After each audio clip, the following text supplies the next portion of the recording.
Hello everyone, this is Fanfic Audiobook. Here you find original fan made audio stories. Rimuru Tempest, the Tsundere Slime and his Headless Knight. Part 1. Dragon Kingdom. In a dormitory at an unknown university. Shaw was lying on his bed scrolling through his phone, watching recent trending events, and couldn't help but sigh. Oh my goodness, we should really strike hard against those stubborn people who want to get married. Square root 16 plus square root 16 is quite a character. It's rare to see four sensitive issues in one thing. It's just a pity for those who are truly talented. After fuming for a while, Shaw felt down again. I'm just cheap, why am I looking at this frustrating garbage? Time to eat, time to eat. He got up, put on his slippers, and walked toward the door. Just as he was about to leave, his foot slipped, and he fell headfirst toward the threshold. His limbs couldn't react in time, and the fall was inevitable. Seeing this, the last thought flashed through Shaw's mind. Oh crap, this is it. In a grotto in another world, a group of gray-robed people were gathered together. They were chanting, and a pentagram formation was engraved under their feet, flashing with dazzling blue light, illuminating the dark cave. Each gray-robed person looked at the increasingly shining formation with fervent eyes, their pale faces flushed with an unnatural flush, their intense gazes as if they were looking at a peerless beauty. One of the leaders muttered, "It's causing magicules to vibrate before it's even summoned." His tone revealed his shock. Ha ha ha ha. He couldn't help but laugh. He, Khan, had struck gold. Perhaps I can take a step further with this, child. The leader muttered to himself, his gaze never leaving the formation. He was clearly obsessed. With the climax of the ritual, the light of the formation became increasingly dazzling. Khan excitedly spread his arms and shouted. Come here. Come to me, child. Let us share this glory. A dazzling white light flashed, forcing everyone present to close their eyes. Khan did not close his eyes, even though his eyes were stinging with tears, his gaze never left the formation. As soon as the light ended, the gray-robed mages present couldn't wait to look at the center of the formation, wanting to see the object of their painstaking efforts for the first time. But everywhere they looked, apart from the formation that had become dim due to burning out and the broken runes, what else was there? The group of gray-robed mages seemed unable to believe the result before them, casting spells one after another, trying to find traces. Magicule detection lesser heal. Magic eye holy light dispel illusion. The cave was filled with the sounds of spells being cast. With each spell, the hearts of the gray-robed people grew heavier. The cave was filled with a deathly silence. Khan, in a frenzy, roared, "No, you cannot do this to me." The stone cave was filled with the unwilling shouts of the cultists. However, what they didn't know was that during the summoning, Shah had self-terminated due to a slip. Only his soul was pulled into this world, while his physical body disintegrated in the formation because it lacked the carrier of a soul. Shah's soul drifted aimlessly, like a fish in the ocean, searching for its home. Storm Dragon Beldora's seal. This land, sealed for years, bore the heavy responsibility of imprisoning a disaster-level monster. And today, a wandering soul from another world drifted here, possessing a broken skeleton. Starting a brand new story, a story belonging only to the two of them. Time left indelible marks on the skeleton, and its skull and limbs were nowhere to be found. She. How did it die? No one cared, so it stayed in this dark cave for 100 years. The dark yellow color on the bones represented its fragility, as if telling the world that its last traces were about to disappear. Until the arrival of the young man's soul broke this tranquility. Ah, where am I? Shah wondered. He tried to mobilize his senses but found he couldn't see anything, couldn't hear anything. It was like a void space, where he could only hear his own thoughts. His head hurt. Shah wanted to cover his head but couldn't feel his limbs. Confirmation complete. Acquired body control. Success. A mechanized voice reached his mind. What sound? Didn't I fall? The memories in his brain began to recover, and he remembered the embarrassing memory. Confirmation complete. Acquired fall resistance. Success. The same mechanical voice sounded again. Doctor, is this a diagnosis? Shah wondered. Ah, I fell unconscious just from eating, how embarrassing. I have no desire to live anymore. Confirmation complete. Acquired skill forced calm. Success. A burst of emerald green light flashed across the skeleton, illuminating the dark cave, and Shaw felt his head clear up instantly. Oh, did the treatment work? Shaw was delighted. But why can't I see? Are my eyes damaged? I don't want that. I don't want to be a blind person. It's all the fault of those dragon people. Otherwise, how could I have been so careless? Shaw said indignantly. It was definitely not his fault for liking to walk and play on his phone. Brothers, don't play on your phones while walking, you know. Confirmation complete. Soul strength qualified. Detecting host is producing large amounts of anger, resentment, and a small amount of grief. Suitable body detected. Attempting fusion. The mechanized voice rang out in Shaw's mind. Fusion root. Wraith. Fusion failed. Retrying fusion. Fusion failed. Every failed sound was like a mockery. Notice the host body is incomplete. Perform lower level fusion. Blah blah, what are you saying? A wraith. I'll wraith your head off. He could tell he had encountered the square root 16 plus square root 16 situation. You don't need to detect my emotions, and now you say I'm a wraith. Do you think you're an evil god? Screw you. It's because of animals like you that the people are disheartened and the country is getting worse. He shouted angrily, but he couldn't make a sound. Confirmation complete. Acquired emotion perception. Success. Notice. Host is experiencing intense anger and resentment. Forced calm initiated. Calm failed. Failed. The mechanical voice suddenly became sharp, making Shaw's mood even more irritable. He was trying hard to wake himself up, otherwise, he would die on the operating table. Notice soul mutation occurred. Acquired magical control. Acquired soul control. Notice soul control and body control fused. Acquired life manipulation. Notice due to soul mutation, restarting fusion. Fusion direction unknown. Species unknown. There was no room for negotiation at all. As if it were just a notification, the other party directly began the transformation. Accompanied by pain that pierced his soul, Shaw finally couldn't hold on and fainted, meaning he couldn't even think. The last thought in Shaw's mind as he fell unconscious was, if there is an afterlife, I will definitely light you life manipulating animals like lanterns, and let you taste this pain of soul eating. My life is over, I haven't even started working yet. At least mom can be more relaxed, Shaw thought as he fell into a deep sleep. During the coma, a mechanized voice sounded. Confirmation complete. Acquired unique skill Soul Eater.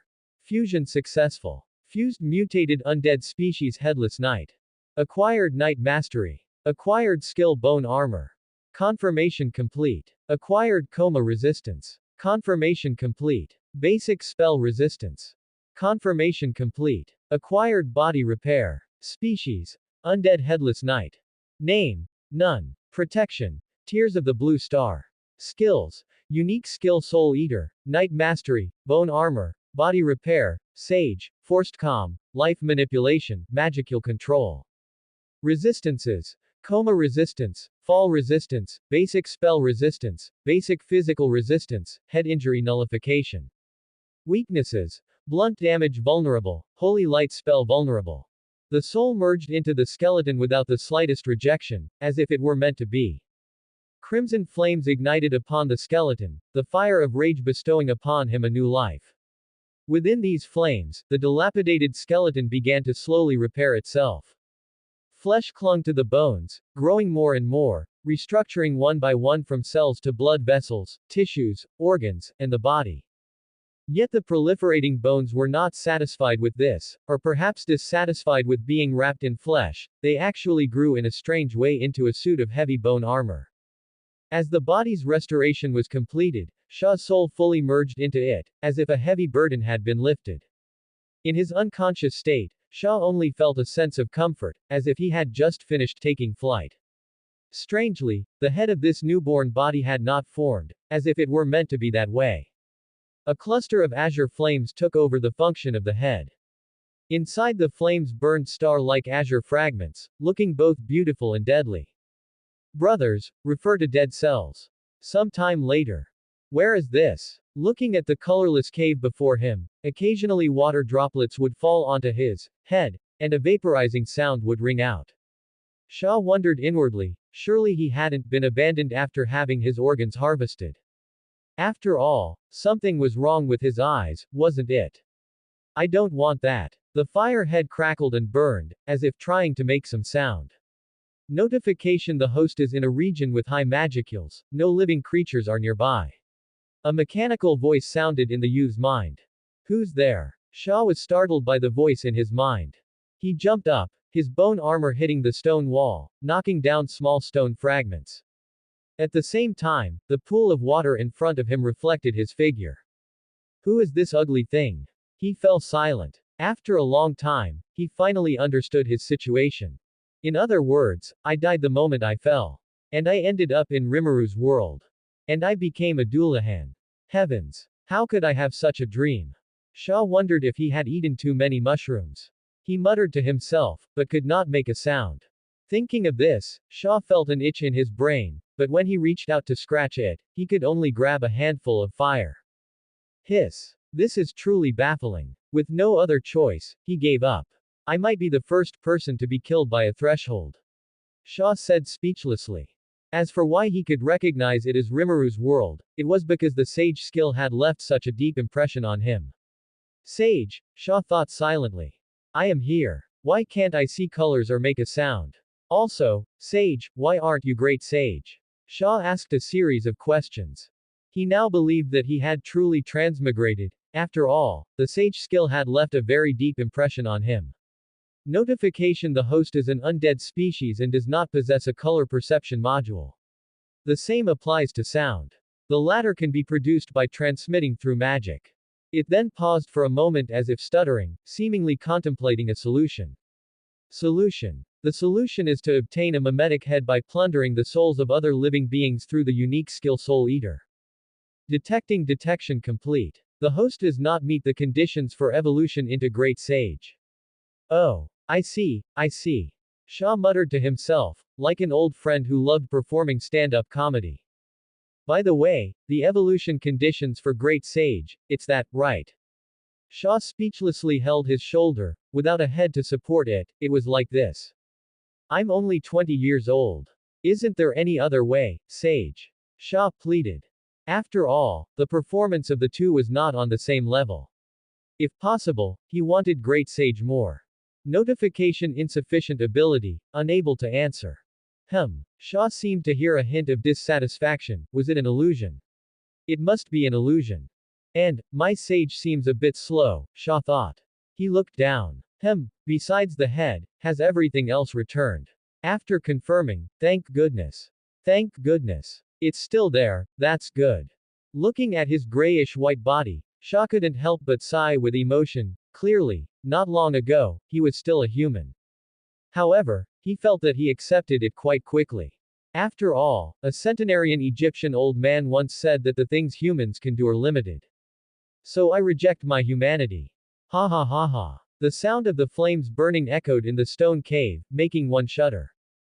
By the way, how does this ghost fire head make sound? What is the principle? Shaw didn't dare to ask Sage for fear of being despised. After thinking for a while, Shaw knew what he should do now. So now it's time to go find our cute king, right? He clapped his hands together, and it was happily decided. The roaring flames on his head manifested his excitement. Tamura! An anxious cry rang out. His brain didn't have time to think before he rushed up and blocked that sharp knife. The knife stabbed deeply into his abdomen, and blood, like students on holiday, spread out impatiently.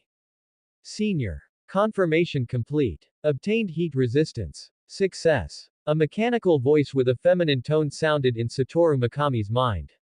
Could it be, was I just stabbed? Surely I won't die, right? Confirmation complete. Obtained piercing resistance. Successfully obtained physical attack resistance. Senior, blood, you're bleeding, it won't stop. Tamura covered Satoru Mikami's wound, tears falling like broken beads. But it was still of no avail, the bright red blood was still flowing. The other party's anxious voice fell into his mind. What is it, Tamura? You're so noisy, your voice has become so strange. Well, since it's Tamura, it can't be helped. Blood. Of course it will flow. I'm human too, if I get stabbed, I'll naturally bleed. But, the pain is a bit Satoru Mikami's breathing had become very difficult, his body temperature was dropping rapidly, and his face had become very pale. These were symptoms of massive blood loss. Confirmation complete. Obtained pain nullification success. That seems a bit bad. It seems that because of the pain and anxiety, my consciousness has become confused. Tamura, so noisy, don't shout, this level, no need to worry. He comforted Tamura. I am a senior, after all, how could I be so weak? But senior, blood, the blood. Looking at the blood that wouldn't stop, Tamura hugged Satoru Mikami and sobbed. He wanted to see what Sawatari-san looked like, but unfortunately, his vision was already blurry and he couldn't see anything. The burning sensation in his back disappeared, replaced by endless cold. This is bad. People die from excessive blood loss, right? Confirmation complete. Creating a body that does not require blood. Success. He tried to make a sound, but it just wouldn't come out. It seems I really am going to die. Speaking of this bone-chilling cold, it's both cold and hot. I am really quite busy. Confirmation complete. Obtained cold resistance success. Should simultaneously obtain heat resistance and cold resistance, therefore skill has changed to heat fluctuation resistance. Just at this moment, my dying brain cells had a flash of inspiration, recalling an important matter. That's right. The computer hard drive. Tamura. If I die, I leave my computer to you. Whether you throw it in the bathtub or electrify it, in short, the data inside must be erased.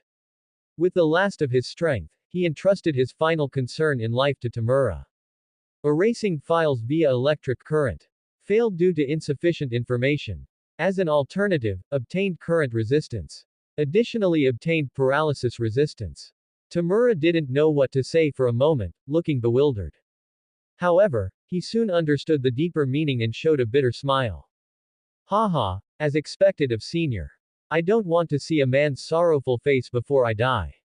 If it's just a bitter smile, that's still better than a sorrowful face. Unexpectedly, I died as a virgin. After I am reincarnated, I will definitely go around everywhere, so I'll become a national level succubus and devour everything in my path. Obtained unique skill predator success, the most insidious skill. At nearly 30, if I'm a wizard at 30, then at nearly 40, I'll be close to becoming a sage, right? Becoming a great sage isn't just a dream, but if I really reach that step, it would be too miserable. So is that how the main wife came to be? Obtained additional skill sage evolves into unique skill great sage. This is actually the first evolution skill. This evolution condition is a bit abstract. Quiet. I'm dead, it's about time to let me have some peace. Also, that special skill great sage just now, are you despising me? Apologize immediately. You rude fellow. Thinking of these things, I fell into a deep sleep. Is this death? It's not as lonely as I imagined. A colorless space. It's so dark. Where am I? Come to think of it, what actually happened? I remember I was still thinking about useless things like the great sage at the very end. I really am something. My name is Satoru Mikami, a good man of 37 years, who was stabbed by a criminal while saving my junior. Very good. I still remember, I haven't lost my mind. I tried looking around, only to realize I couldn't open my eyes, yet I didn't feel any discomfort. How troublesome. I tried to touch my head with my hand, but my hand didn't respond. Before that, where is my head anyway? Just then, I suddenly felt the sensation of being touched on my body. What is this? I concentrated all my consciousness on that spot. It seemed to be on my abdomen, but I wasn't sure. Is it grass? My tone carried a hint of doubt and uncertainty, as I could feel the sensation of plant fibers pricking me. I felt a bit happy, at least now I could feel things, that was a good thing. Now I had confirmed two things. First, I was definitely not in a hospital, and second, my eyes were still not working. Although I didn't know where my head was, I still concentrated my consciousness and moved in the direction of the grass. As I felt most of the grass with my senses, a mechanical voice exploded in my mind. Do you wish to use the unique skill predator? Yes, no. I was startled. Was it the same voice as before? It was a pity I couldn't make a sound, otherwise, I would have definitely interrogated it properly. It seemed I had no other choice now, so I tentatively said, yes. The next moment, the plant-like sensation entered my body, and from an observer's perspective, my body merged into the grass and decomposed it. Oh, so calm. I say, the grass is spreading inside my body. I felt this was incredibly unbelievable, and at the same time, it must mean I'm no longer human, right? What on earth happened to me? Is it weird? Normal people can't dissolve grass, right? Combined with the previous sensation, a round, shiny image appeared in my mind. No. No. How could I have turned into that thing? I threw the bad thoughts out of my mind. I felt a bit panicked, and panic makes one prone to overthinking. I suddenly remembered my final instructions before I died. Tamura, did you delete the data on the hard drive? What has happened to me now? I screamed. After gaining conscious control of my body, I started obtaining more and more information. It's very squishy, feels quite elastic. Let me see what the outside of my body is. I see. A blue gelatinous jelly. I used to be so handsome and manly. Impossible, absolutely impossible. For a moment, Rimuru screamed in his heart. Yet now I've turned into this streamlined, minimalist shape. Oh no, it's a water droplet. We're doomed. An angry symbol appeared on the slime's head. Do you take me for a fool? How could I possibly accept this? I was only talking because of loneliness, I hadn't gone crazy. However, I am a slime, right? Yeah, not a human. At this point, Rimuru finally realized his current situation. Over the next few days, a blue slime hopped around the cave, leaving not a blade of grass behind wherever it went. So, you might ask me why I'm eating grass. Because I'm bored. This stand-up routine reminds me of an old friend. Days like this continued for a while, and I became proficient in the process of devouring and decomposing. It was mainly because I felt that if I didn't do something, I would go crazy. Besides, this body doesn't seem to have any excretory functions. Well, it's a slime, so it's normal not to have them. But where did the grass I ate go? Along with this question, the mechanical voice I hadn't heard for a while rang out again. Report. Items are stored in the stomach of the unique skill predator. Additionally, the current storage usage is less than 1%. Whoa, did it actually answer my question?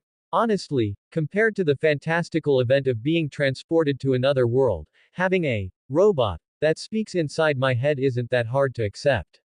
At least it makes me less lonely, doesn't it? I tried to call out to it, but didn't know how to start. I am here. The response was very swift, as if the moment my thought emerged, it was captured by the other party. May I ask, what is this predator? After all, it's my own skill, so curiosity is only natural, right? Report. Performs predation and swallows the target object into the body, analyzes it, and can learn the target's skills. After analysis, it can simulate the object. The stomach can store predated objects and isolate harmful substances. Sugoi. Is it really okay for a slime to have such a skill? It was so shocking, this feeling of deeply understanding something.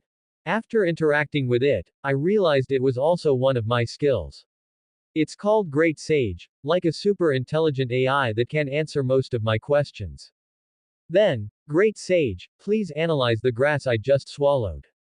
Please. Rimuru instructed happily. Analysis complete. Hippocute grass grows only in areas with high concentration of magicules. A valuable medicinal herb, raw material for healing potions and recovery potions. Magicules. Satoru Mikami wondered about the unfamiliar term. Fortunately, Great Sage quickly provided an answer. Magicules refer to the special energy that interferes with this world. Magicules are also the life force of monsters. The amount of magicules an organism can contain determines the strength of the organism. This is also why our Chuni dragon was so shocked when he saw Rimuru, because a slime, by logic, shouldn't be able to contain so many magicules. Feel free to add more. Hearing this, Satoru Mikami's eyes lit up, although he didn't actually have eyes right now. After receiving confirmation from Great Sage. My surroundings were all grass like this, right? Large patches of hippocute grass. Ah, so many healing potions. Mine, they're all mine.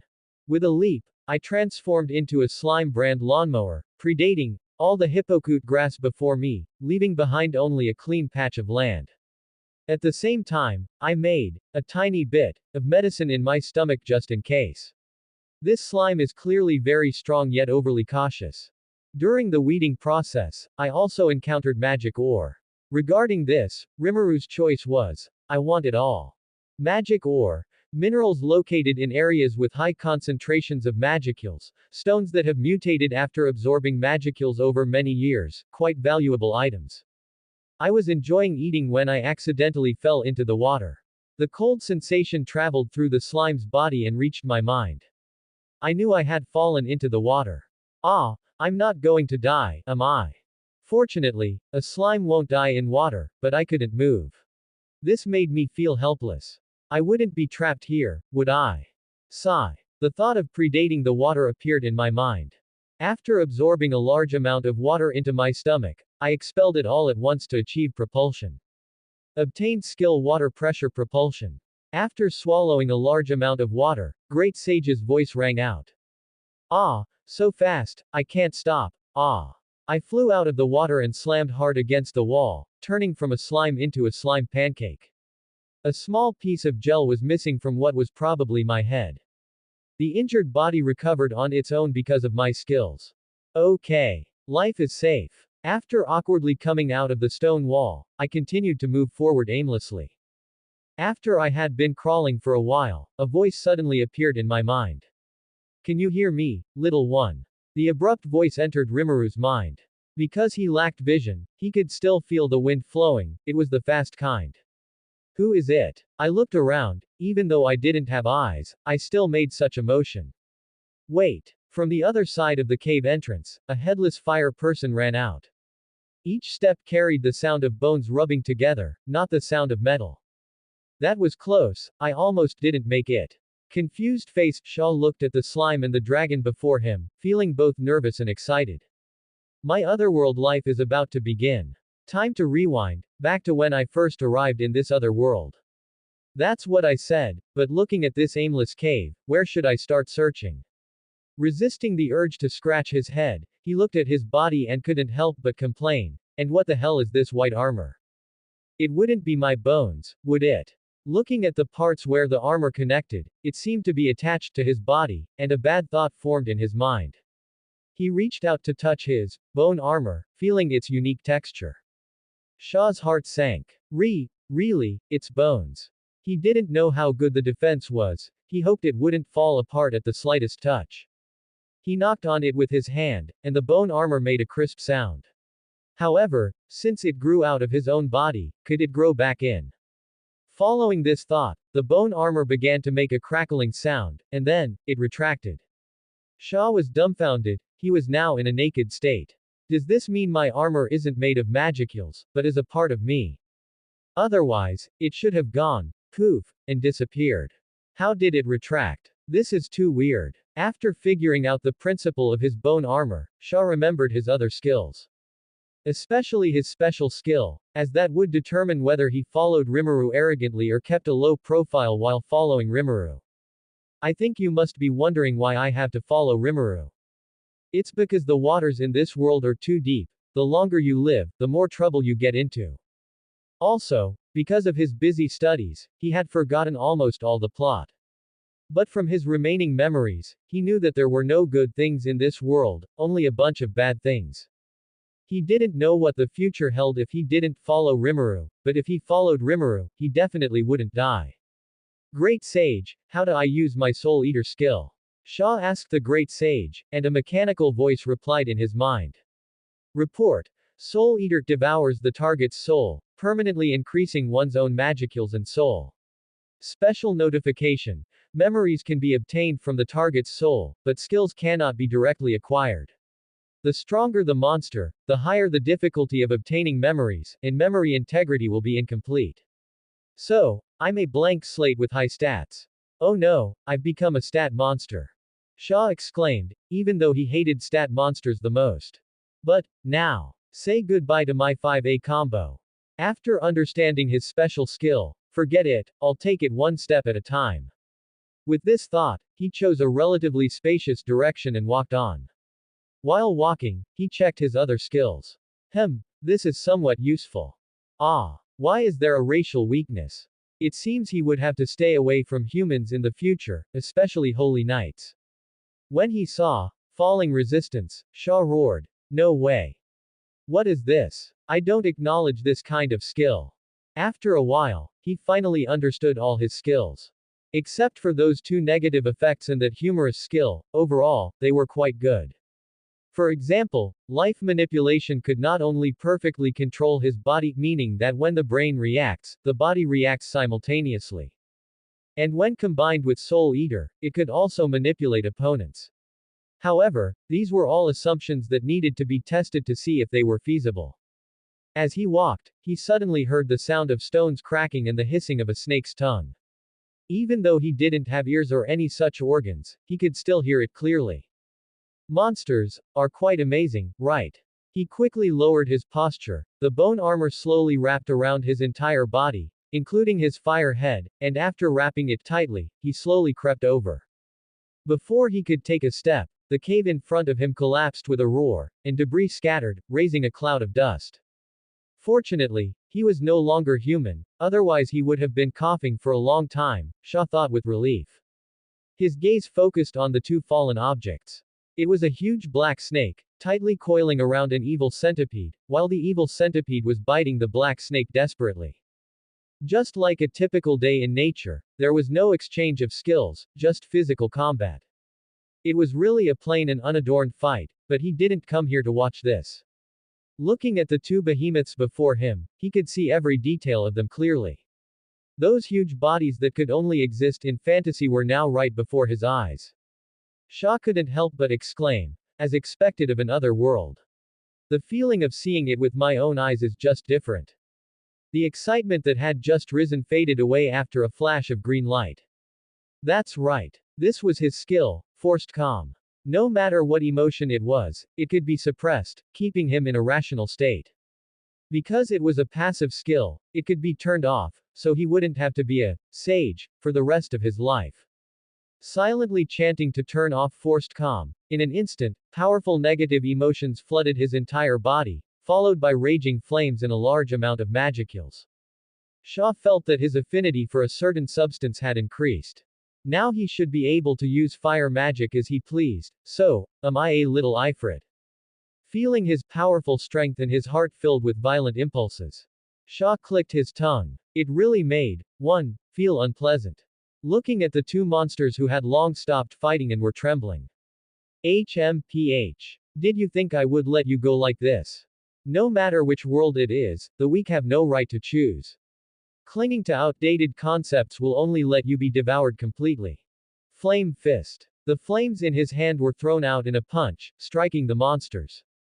The high heat flames caused them immense pain.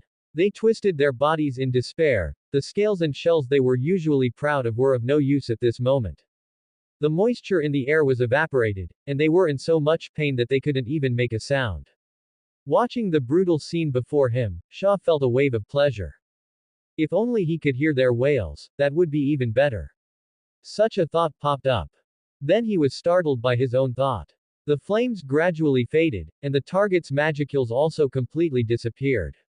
Upon realizing this, Shaw immediately turned on forced calm.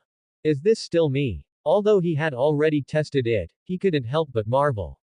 In that state, he felt like a completely different person.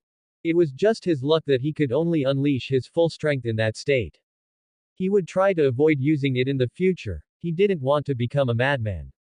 He walked up to the black snake and easily pried off its scales with his hand. He didn't even have any clothes yet. Although he had the bone armor to cover him, he couldn't stay like this forever, right? So he planned to make a scale suit. It's better to be a slime. You can be naked every day.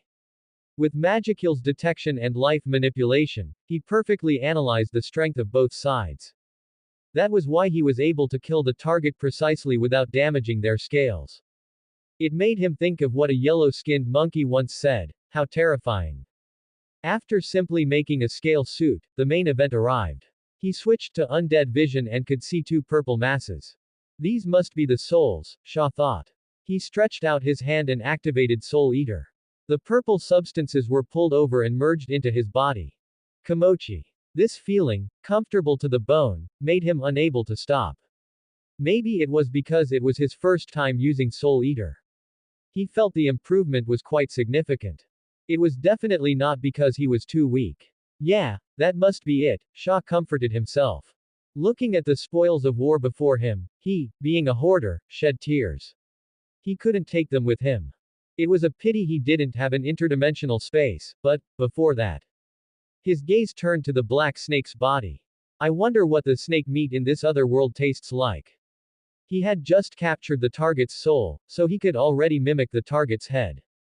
Let's use the black snake. He still found the centipede too hard to accept. A mist formed by magicules wrapped around his head. Before long, a lifelike snake head was installed on top. Ah, so dizzy. Maybe human vision wasn't adapted to it, he was having a rejection reaction to the snake's vision. But that wasn't his goal, he was here to taste the target. Using his own head to eat himself, yeah, no problem. He touched the target's body, tore off a piece of meat, and threw it in.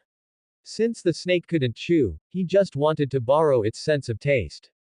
And then, ah, what is this? Ah, he was almost solo killed by the otherworld meat. His curiosity satisfied, he continued to explore forward, searching for Rimuru. After a long period of exploration, he finally found clues. During this time, he had killed many monsters. Most of them were B-rank strength. He had no interest in seeing their life experiences, it was nothing more than hunting and sleeping. Moreover, seeing anything bad would contaminate his eyes, even though he didn't have any. Let them all turn into nourishment for his growth and stay happily inside his body. After walking for a long time again, he finally found traces of Rimuru. Looking at the empty land before him, at first glance, there was no problem, but looking closely, he could see the hippocute herb that hadn't been eaten clean, with the roots still in the soil. There was only one culprit behind all this, Shaw smiled triumphantly. He, Rimuru, I'm coming right away. Following the residual magicules traces, he pursued all the way and finally saw the giant dragon with powerful magicules, as well as the cute slime on the ground. He quickly stepped forward. An abrupt voice interrupted the conversation between the slime and the dragon. Hey, I am not afraid of you two idiots. Interrupted once again, Satoru Mikami cried out in dissatisfaction. It didn't matter, the others couldn't hear him anyway. Couldn't he vent his frustration? Although hearing two voices suddenly made him feel afraid, even though he no longer had the organs to feel fear. What a pathetic life. Roar, you dare call me an idiot. You've got guts, haven't you? The Chuni dragon said, then raised his head and let out a dragon roar, ah. The tremendous shout scared Satoru Mikami into deforming everywhere, turning from a ball into a puddle. Meanwhile, the Headless Knight immediately turned off his magic sense and blocked his own hearing. This howl was a genuine physical attack, even the surrounding stone fragments were shattered further. If he were still human, he would have passed out directly, the Headless Knight thought. He didn't want to experience what a headache felt like. Rimuru hurriedly explained. Sorry, I didn't mean to. I can't see, and I can't hear, completely lacking the toughness from just a moment ago. His heart was filled with grievance, he was just a slime, even though he hadn't fully accepted it yet. Roar, I see. Then what about you, man? The Chuni dragon stuttered as he said this, appearing somewhat uncertain. Human. Rimuru was instantly excited upon hearing this, then slumped down. I can't see.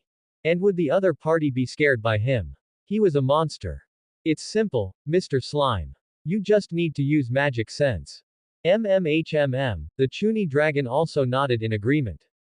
Subsequently, the dragon began to explain the key points of magic sense on his own. And Rimuru, possessing great sage, quickly understood the principles behind it. Science in another world. Yay, he could finally regain his sight. Some things are only realized to be precious once they are lost. Satoru Mikami was very excited. So that's how it is. Then I will. Just then, the dragon and the human seemed to think of something and hurriedly spoke up together. Wait. X2. Two voices exploded in Rimuru's mind, scaring him into a puddle of liquid again. Ah, what is it? Satoru Mikami asked timidly. The other world was too mean, it was nothing like he had imagined, the local gang was too rude. I have a request. I hope you won't be afraid after you see me, and at the very least, listen to what I have to say. The Chuni dragon said sheepishly, his fidgety posture making it impossible to associate him with the aloofness from just a moment ago. The Headless Knight said, me too. Before Satoru Mikami could express his confusion, the Chuni dragon spoke up. This little guy will definitely be scared by you. While saying this, he shook his head from side to side, observing this strange body, and occasionally offered a critique. You're not much better than me, the Headless Knight retorted unceremoniously. Having read the plot, he knew the essence of the dragon before him was a dork. Despite having incredible talent, his battle record was hard to describe. Sure enough, these words struck the dragon, and his dragon head drooped. He used his dragon claw, which could poke most monsters to death, to draw circles on the ground. He spoke gloomily. I was just afraid of scaring away the guest. After all, no one has talked to me for 300 years. 300 years can change many things. His impatient temperament had improved quite a bit over these 300 years. Satoru Mikami exclaimed. 300 years. He had felt lonely at just over 30, and the other party had actually lived for 300 years. If it were him, he would have gone crazy.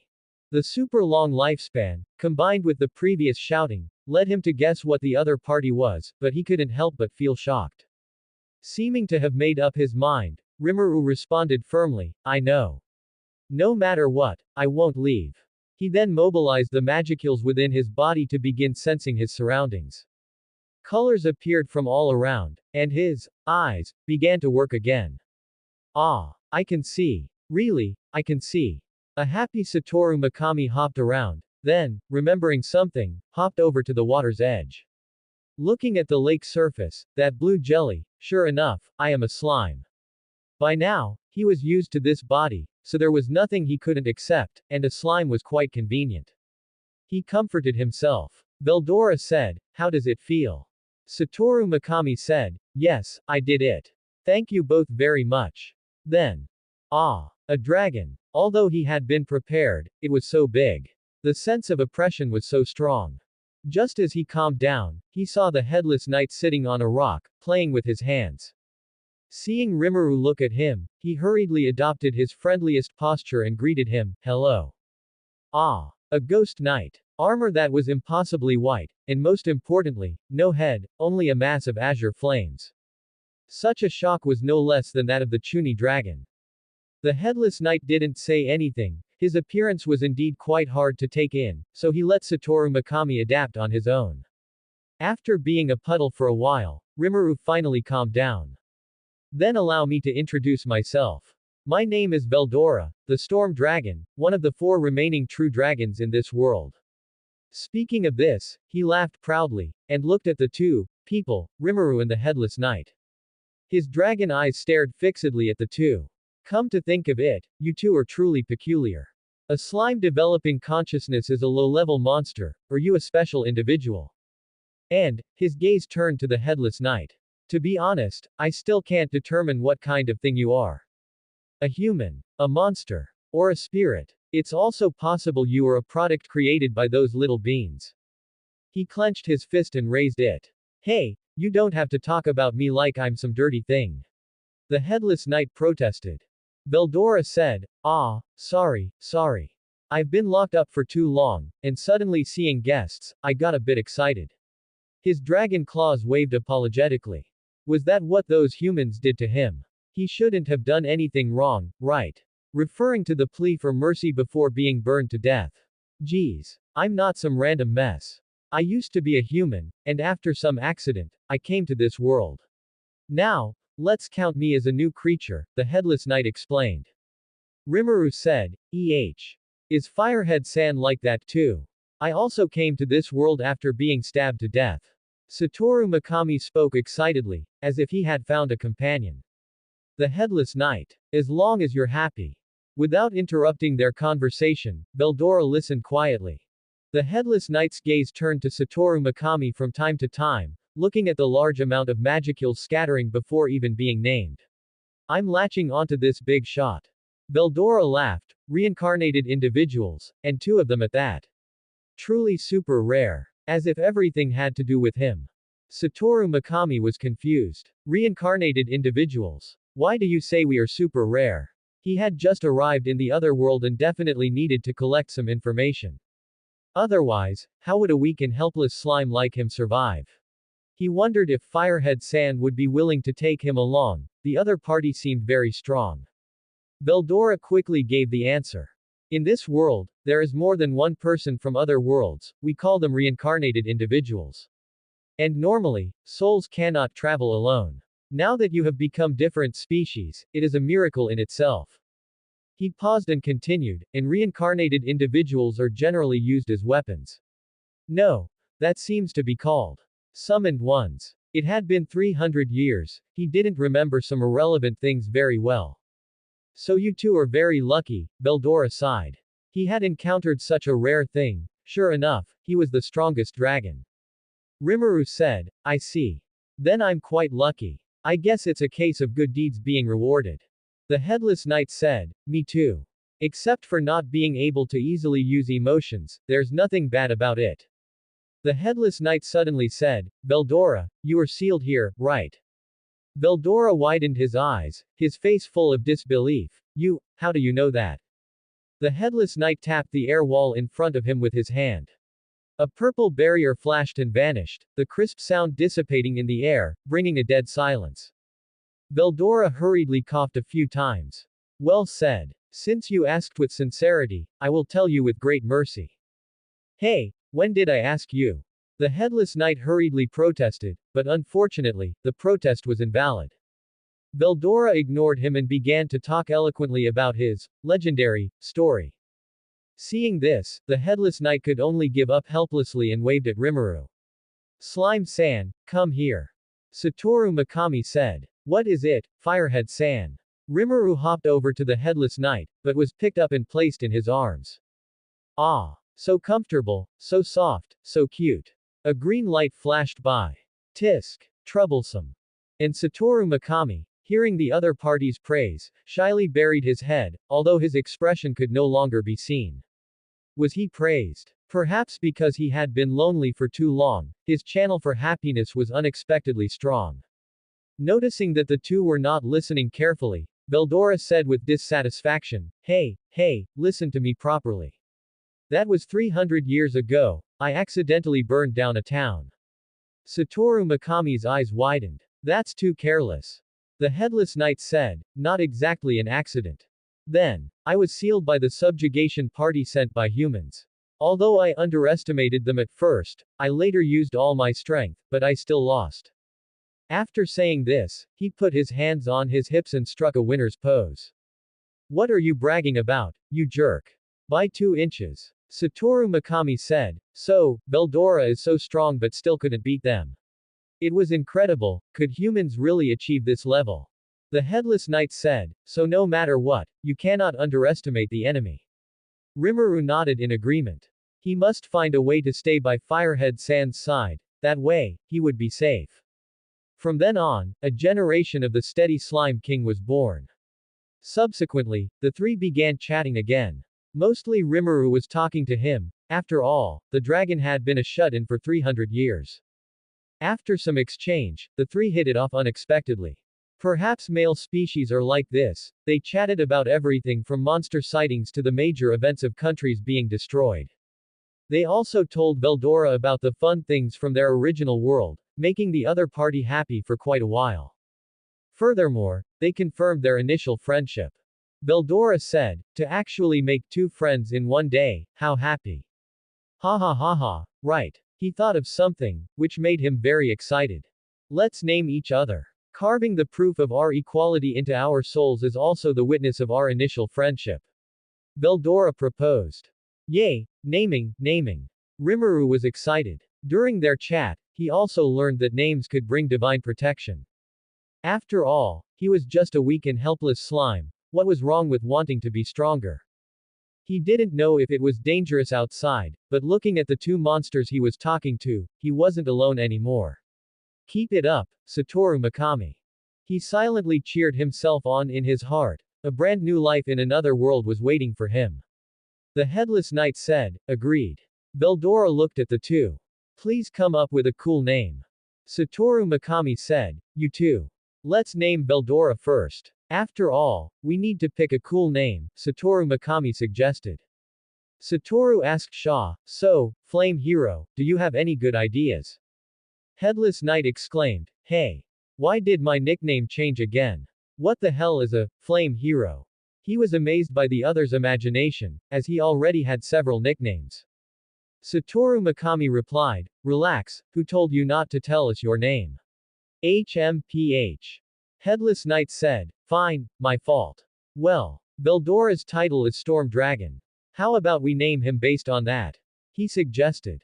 Satoru got excited. That's a good idea. Let me think. Storm, storm, storm. He muttered to himself, seemingly having a good idea.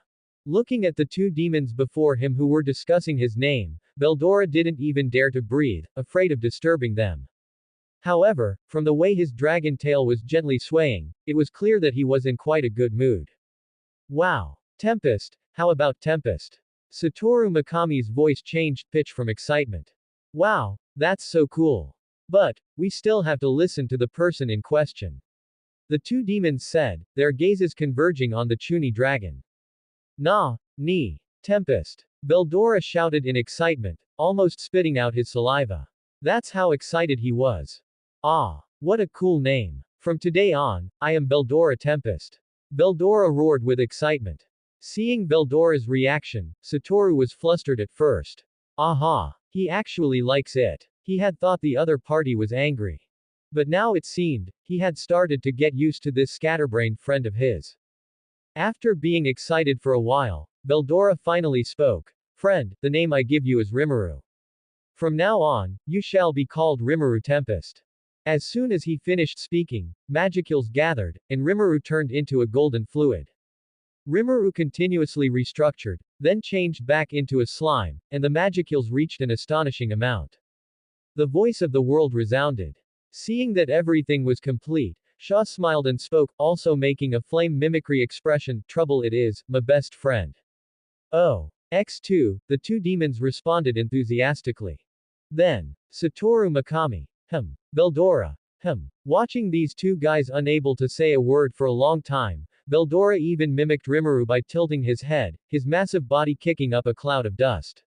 Shaw's fist clenched immediately, and he muttered to himself, as expected, the alien is special. Rimuru asked, Headless Knight, do you have any good suggestions? Actually, he was a bit worried that his best friend wouldn't like the name he chose. Beldora nodded along, meaning, me too. Sigh, you guys. Most of my power can only be unleashed when my emotions fluctuate. As a result, I become unusually violent, just like a certain big silly dragon. Violence and destruction, huh? Rimuru murmured. Beldora, who was still feeling awkward, suddenly sat up straight. Aha! I have a brilliant idea, the big silly dragon suggested. How about Shado? It's half of my sister's name, doesn't it correspond to destruction? Plus, she beats him half to death every time. Thinking of this, his dragon body couldn't help but feel a chill. The slime let out a laugh. PFF'd, isn't that a girl's name, Beldora? How about, despotic, Poti? The blue jelly stared intently at the other, looking forward to seeing his reaction. Perhaps because they were both from another world, his inner nervousness was much greater than before. However, his worry was ultimately overthinking. The blockhead in front of him hadn't thought that much at all. After some thought, no matter how you looked at it, the name Rimuru chose was better than Shadow. Having made up his mind, alright, from today on, I am Poti Tempest. Rimuru, you guys can just call me Poti. The two's magicules gathered into his body. Feeling the palpitation from the depths of his soul, this name had already left an indelible mark within him. Outside, Rimuru exclaimed, oh. It's burning. Watching Poti wrapped in raging flames, Rimuru couldn't help but sincerely marvel at the wonders of this other world. As the flames burned, Poti's body continued to grow bone hyperplasia, growing from the original 1.7 meters to 2.5 meters. The bone armor grew violently, becoming larger, tougher, and cooler. Magicals also surged endlessly, as if to burst him open. The voice of the world also kept echoing in his ears. Confirmation complete. Poti Tempest Undead Race. Headless Knight evolved into Headless Lord. Confirmation complete. Skill Forced Calm evolved into Seed of Desire. Confirmation complete. Acquired Skill Soul Domain. Acquired Skill Soul Space. Skill Bone Armor changed to Black Bone Armor. Status. Healthy. Race. Undead Race Headless Lord. Special Skills. Soul Eater, Seed of Desire. Protection. Tears of the Blue Star. Skills. Soul Domain, Soul Space, Black Bone Armor. Resistances. Physical Attack Resistance, Magic Attack Resistance, Mental State Resistance. Weaknesses. Watching Poti wake up, the slime and the dragon hurried forward to ask about the changes. Veldora's face was even pressed against the barrier, wanting to touch his friend. Although he had already heard everything from the voice of the world, when he heard it again from Poti's mouth, the pride in his heart was beyond words. Veldora was so excited that he needed to destroy something now to vent his excitement. Wahahaha, as expected of a name named together by my best friend, how powerful, Subarashi. Ah, why did Poti change so much? I didn't have any changes other than growing, a little, magicals. Lamenting the injustice of the world, I'm going to throw a tantrum. Rimuru cried. Hearing this, Poti had non-existent sweat flowing from his burning head. Being named by the dragon with the most magicals and having no changes is the scariest part, okay. But he could only mutter this to himself. He picked up the crying blue gel and coaxed it for a while before letting the other party regain its vitality. The original iron triangle was established. From now on, old bodies and old names, no longer attached. Veldora, Rimuru, Poti. Have you decided, Veldora? You need to break the prison as soon as possible, Rimuru said, looking at Veldora. That is natural. I am Veldora Tempest. Unlike his past laziness, Veldora was now full of motivation. Although I can't help with this, when you return, I will definitely prepare the grandest banquet for you. So, look forward to it. Poti said. Oh, this is truly something to look forward to, the day we reunite. Veldora swayed his dragon tail. Let's start. Rimuru wrapped himself like a blue cover infinite prison. With the activation of Rimuru's predator skill, infinite prison was also constantly shrinking. The huge barrier was continuously compressed until it returned to Rimuru's normal size. Watching Veldora completely disappear, Rimuru suddenly felt empty inside. The newly established iron triangle was forced to disband. Fortunately, Poti was accompanying him, otherwise he really wouldn't know what to do. The huge cave became empty. Hey, Poti, what do you think we should do now? Rimuru asked. Since Veldora's matter cannot be solved for the time being, let's leave this sealed land first. Rimuru said in a chuny way. Has it finally come? A brand new life, unknown adventures. He didn't know what it would be like, but it must be very interesting. Calling the other party again, hey, Poti, he subconsciously took the other party as his backbone. What's wrong, Rimuru? He was still recalling the way he came, only to find that this cave was even bigger than he imagined. It would probably take some time for them to get out. I'll rely on you to protect me from now on. After saying that, he jumped onto Poti's shoulder. Poti's pitch black armor gave him a full sense of security. Okay. He responded subconsciously, and then realized something was wrong. Rimuru, what did you just say? Poti felt as if he were having auditory hallucinations. You protect me. Rimuru looked at Poti, saying it as if it were a matter of course. Poti pointed at himself with one finger in disbelief. Me. Rimuru said as if it were natural, of course. Look, I'm just a small slime, and you look just like Veldora. How do I look like him? Poti was dissatisfied. The two had absolutely no connection. How did Rimuru link them together? And there is no such idiot like him. He could have come out, but he was just playful, and when he finally wanted to come out, he realized there wasn't enough time. Rimuru. Like some powerful bosses. Just like in games. The voice got quieter and quieter, seemingly lacking confidence. Pitch black bone armor, a skull with star sea blue flames. Just find a throne and sit there, and it would probably automatically spawn heroes. Silence shrouded the night like a curtain. In view of the other party's novel perspective, Podi's response was Great Flame Fist. Magicals gathered in his hand like a surging torrent, and the huge flames roared like a giant dragon, heading straight for Rimuru. Ah! What are you doing, Podi? Rimuru was so scared he made a slime face and was immediately wrapped in flames. Podi grinned. Of course, it's to help my best friend improve his strength. Watching his HP bar continuously dropping, Rimuru shouted while popping potions, there's no such method. Stop, idiot. Podi said unhurriedly. Don't rush, trust me, Rimuru. Out of trust for his best friend, Rimuru didn't move, just kept popping potions.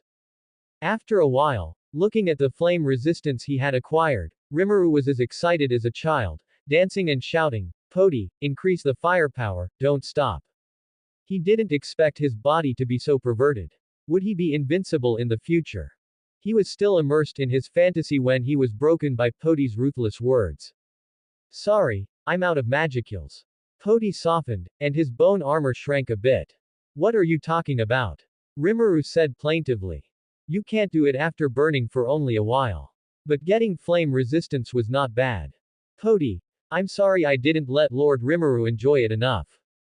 He reached out and grabbed the plaintive gel, placing it on his shoulder. Let's set off on our journey to the other world. Rimuru. Oh. Kingdom of Bloomond. Have you heard about the storm dragon, Veldora? A middle-aged man wearing a purple suit with a mustache spoke. Minister. Baron Beluard. The man opposite him had a scar over his left eye and thick stubble, clearly having not rested well lately.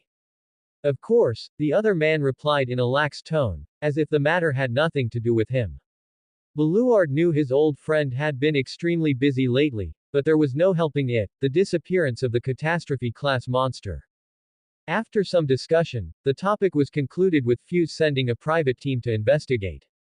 Veldora's disappearance caused shockwaves across several countries surrounding the Jura Great Forest. Without the catastrophe-class monster to deter them, these countries were like vultures spotting a carcass, each one eager to make a move. As long as they confirmed it was truly dead or gone, they would swarm in. Who should I choose? Veldora's cave, perhaps. Fuse covered his face in thought, then suddenly remembered a team and called for 3 people. Sitting opposite him on the sofa were 3 men and women, B-rank adventurers. Guido, who excelled at stealth, had the class thief and was a man very skilled at gathering intelligence. Cabal, who possessed excellent defensive capabilities, had the class heavy warrior and served as the vanguard. Though his speech was frivolous, he was careful in his actions. Ellen, who excelled in special magic, had the class wizard and manipulated colorful magic. Her movement magic was particularly outstanding, greatly increasing the team's survival rate. They were the team that would go to investigate the cave where Veldora was sealed. Rimuru. Hey, Podi, what do you think Veldora is doing right now? This was several weeks after Veldora had been devoured, and they still hadn't found a way out. However, there was no great rush. After all, Rimuru hadn't leveled up yet, and gathering materials from the sealed land along the way wasn't bad either, or so Podi thought. I guess that big silly dragon can only sleep besides trying to break the infinite prison. Come to think of it, since the infinite prison cannot be broken by physical means, does that count as a special form of absolute defense?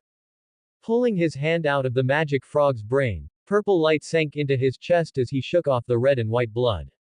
He said to Rimuru, you can store it now. Since obtaining the soul space, he now possessed the ability to store souls. Thinking it might have other uses, he wasn't in a hurry to devour them.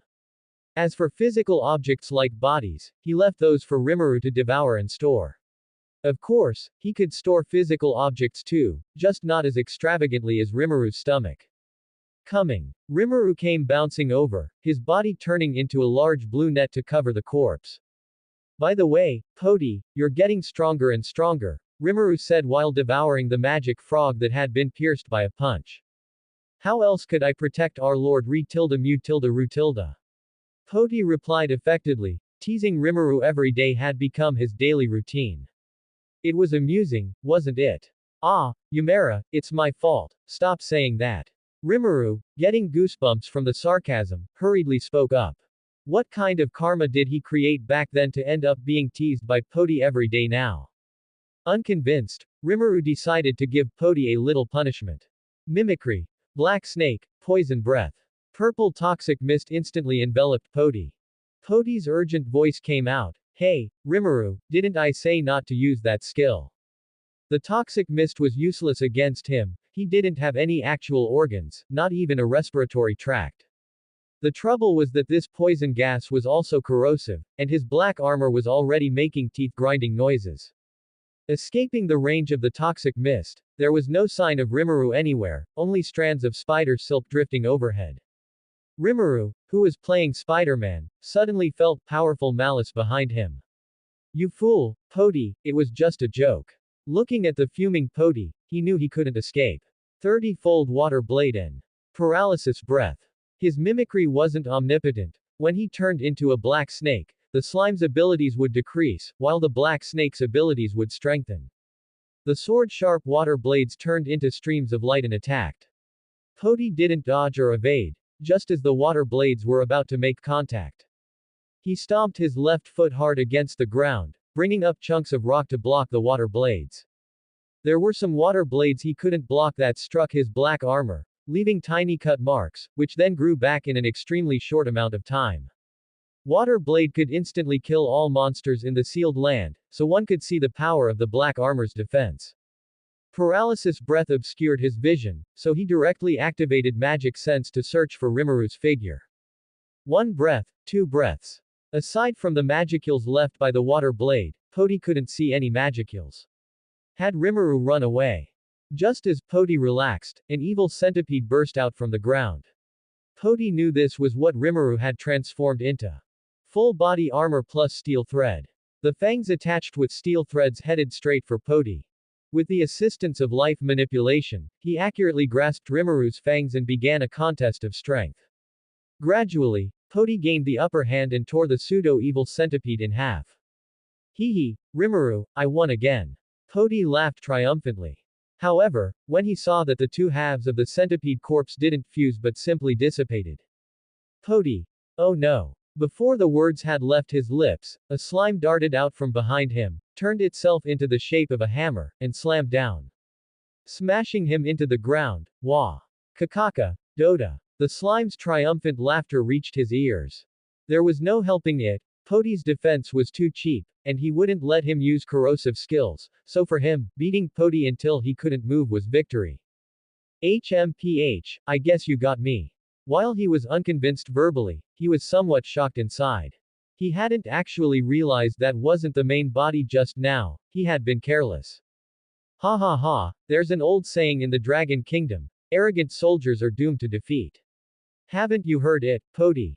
Looking at the slime that had pulled off a point-blank ultimate move, Poti, still in the ground, turned red, and the two began to wrestle again. The scuffle ended with Rimuru using spider silk to make a few pieces of clothing as an apology. Cleaning the slime fluid off his body, he saw Rimuru take out a pristine white robe. Looking at the moon-bright garment and touching its soft texture, Poti immediately shed tears of joy. Heaven knows how hard it was to wear the bizarrely textured monster clothing, which couldn't even really be called clothing. Rimuru, thank you, Poti said with a moved expression, though Rimuru couldn't see it. Alright, hurry up and put it on to see. This is the special spider silk I developed. In terms of defense, it's only a little bit worse than steel thread, Rimuru said proudly. Actually, he just told his ideas to Great Sage, but since Great Sage was his skill, rounding it up, didn't that mean he developed it? Great Sage indulges him, what else can you do? Amidst their conversation, Rimuru and Poti left the area. Just after confirming that Poti and the others had left, a faint voice spoke out, are they gone? The words carried a hint of fear. Wait a little longer, another voice said. This could count as a major event, right? A third voice said. The three of them had originally been invited to investigate whether Veldora had completely disappeared. But now they had unexpectedly run into two monster-class entities. The skill duration is up. As the man finished speaking, 2 men and 1 woman appeared on the empty ground. That scared me to death, I thought we were going to get killed, Ellen said, collapsing to the ground without any decorum, still shaken. Yeah, those 2 monsters have at least A rank strength, and their intelligence isn't low either. From their conversation, the two seemed to have a good relationship. To think a slime could have such terrifying strength. I've really learned something today. Milady, let's take a good break after finishing this job, Guido suggested.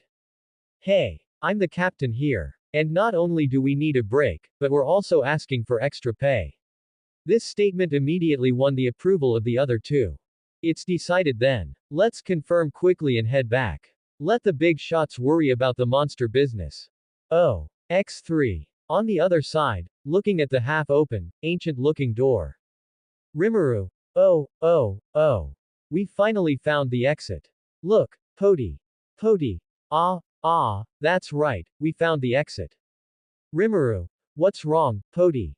You seem a bit strange. Poti. It's nothing, I just suddenly feel a bit reluctant to leave. After all, this is where we met. Inside, he thought. Oh no. I've become a butterfly. It shouldn't be a big problem, right? After all, it's not a huge deal.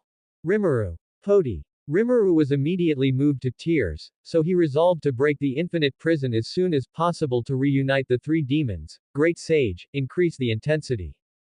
Great Sage. Nuwa. Poti and the other walked out of the ancient door. Sunlight shone upon them. This would be the place where their dreams set sail. Poti took a deep breath, and the flames on his head burned brighter. Ah. Fresh air, I feel like my body has improved. Don't you think so, Rimuru?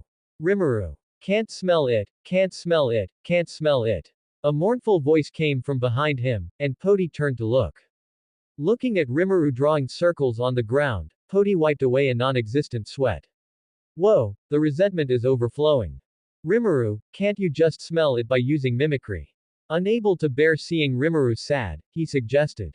Although he didn't know why in the anime, one had to have someone behind them to transform, but thinking about the monsters in the cave and their unique senses, Poti seemed to understand. Rimuru jumped up, clearly not having thought of that. That's right. Poti, you're so smart. Oh, fully revived. After experiencing the novelty, Rimuru turned back into a slime and suddenly pointed a hand toward the sky. Hey, Poti, look at that beautiful bird. Looking in the direction Rimuru pointed, its cyan blue body, tail feathers with a touch of bright red, and emerald crest glided through the sky, leaving virtual rainbows behind. The two of them were mesmerized for a moment. So beautiful, just like a rainbow. Rimuru nodded in agreement. By the way, Rimuru, if you devour that bird, wouldn't you be able to fly? Poti said. Ah, that's right. What do I do? Poti, it's already flown away. Watching his potential collection gradually drift away, Rimuru looked desperate. After all, his other collections were so ugly, otherwise, he wouldn't have turned back into a slime after only a short while. It was hard enough to find one he liked, and he had let it run away. Seeing Rimuru looking so lifeless, he couldn't help but chuckle. Don't worry, watch me, I guarantee I'll get it for you. Rubbing the blue gel, he comforted him. His magic turned into a bow and arrow, but just as he was about to shoot, he suddenly thought, if I can just manifest things at will, why bother with a bow? That red tomato misled me. Flame gun. A revolver burning with flames spat out bullets like fire snakes, flying toward the avian monster. With a scream, several lucky ones fell like dumplings. Blowing on his gun with his flaming head, he said to Rimuru, let's go, Rimuru.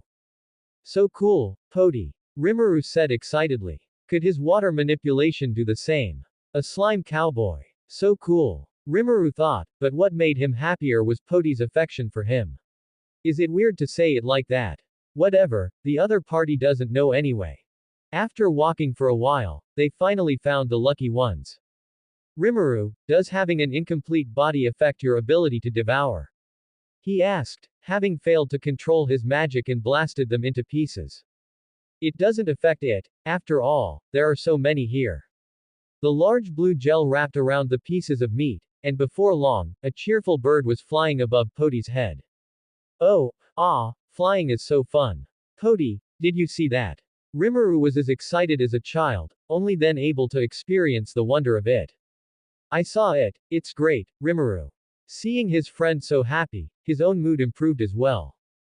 After all, he could be considered to be using Rimuru, but one should judge by actions, not by intentions. Upon arriving in this real otherworld, they were no longer fragments of a screen or characters on paper, he would also integrate into this colorful otherworld. With the shift in perspective, Poti felt his soul had been sublimated. Watching Rimuru having so much fun, Poti always felt he had forgotten something. What was it?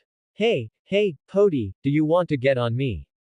It's really fun. The bird chirped happily at him, intending to share the joy. Sorry, Rimuru, I'm thinking about something, let's talk about it later. Rejecting the offer, he tried hard to recall in his mind. Alright. Rimuru didn't bother him either, turning into a slime and waiting quietly to the side. What was it? Looking at Rimuru in his field of vision, those green-skinned creatures flashed through his mind. I made Rimuru's newbie gift package disappear. He had been too busy enjoying the scenery of the Jura Great Forest and only now realized something was wrong. It's okay, stay calm, it's still early. As long as he finds them before nightfall, it will be in time. Poti comforted himself. Although they were just low-level monsters, easily caught in droves, this wasn't an anime, they would really die. Moreover, he really liked these goblins, they were loyal to Rimuru, had good personalities, and the village chief was a model of diligence. Rimuru, we're setting off. Poti picked up Rimuru, intending to dash off. Rimuru, setting off. Poti, are you worried there's danger in the forest? Danger. Who in this Jura Great Forest could be more dangerous than the two of them? However, you could say that. Rimuru, why don't you choose a direction? Poti suggested. With Rimuru's status as a child of the world, this little matter should be correctable, right? Ah, why me? Rimuru felt confused by the sudden request. Poti thought for a moment and said, after all, there's a saying where we come from, people who smile often don't have bad luck. Is that so? Hehe, then let's head in this direction. Wait, why are you carrying me, Poti? Ah, slow down. Running wildly all the way, there was no discomfort, a monster's body is just that resilient. The trees in the distance gradually became sparse, and a village appeared. He slowed his pace and began to observe. Eaves made of tattered bark, roofs built from rags, thin and fragile fences. Holy crap, we ran straight into the village. Poti was shocked internally. Luckily he was aflame and couldn't show expressions. Long live Rimuru.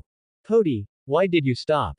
A village. He jumped down from Poti's arms and looked at the shabby village. It was actually a village.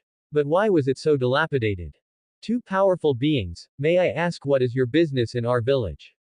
The voice came from an elderly goblin with sparse, white hair, and beside him was a young goblin wearing a red headscarf. Judging by the trembling of the other party, they must be very afraid of him and Poti. He was so cute, so they must be afraid of Poti, he was certain. Ah, Poti, look, a goblin.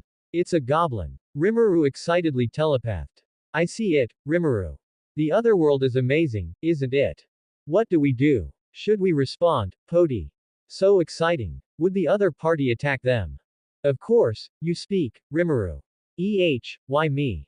I think compared to a ball of fire talking, a cute slime is more acceptable. Although I feel like I was complimented, I can't be happy at all. However, Rimuru was still pondering how to respond to the old man before him. HMPH, to be able to discover my power, you're not bad either. A deep voice rang out. Wahahaha, Poti must have been charmed by my handsome, deep, manly voice.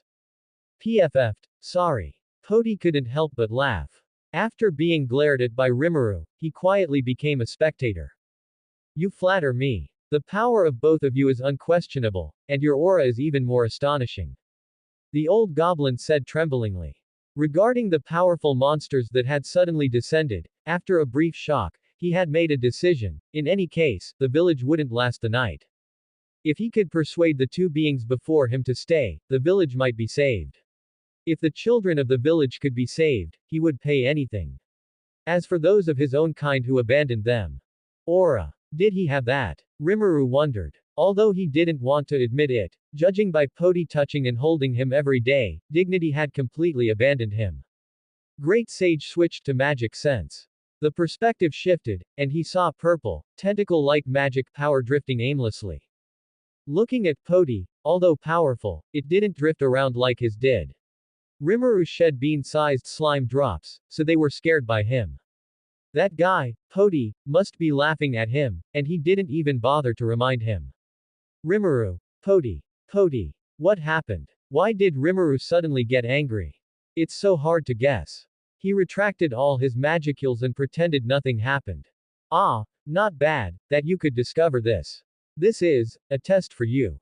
Fortunately, he was a slime and didn't have expressions, otherwise, he would have been exposed. Is it a test from you, my lord? Thank you, my lord. I am the chief of this village. If you don't mind, please come into the village and sit for a while.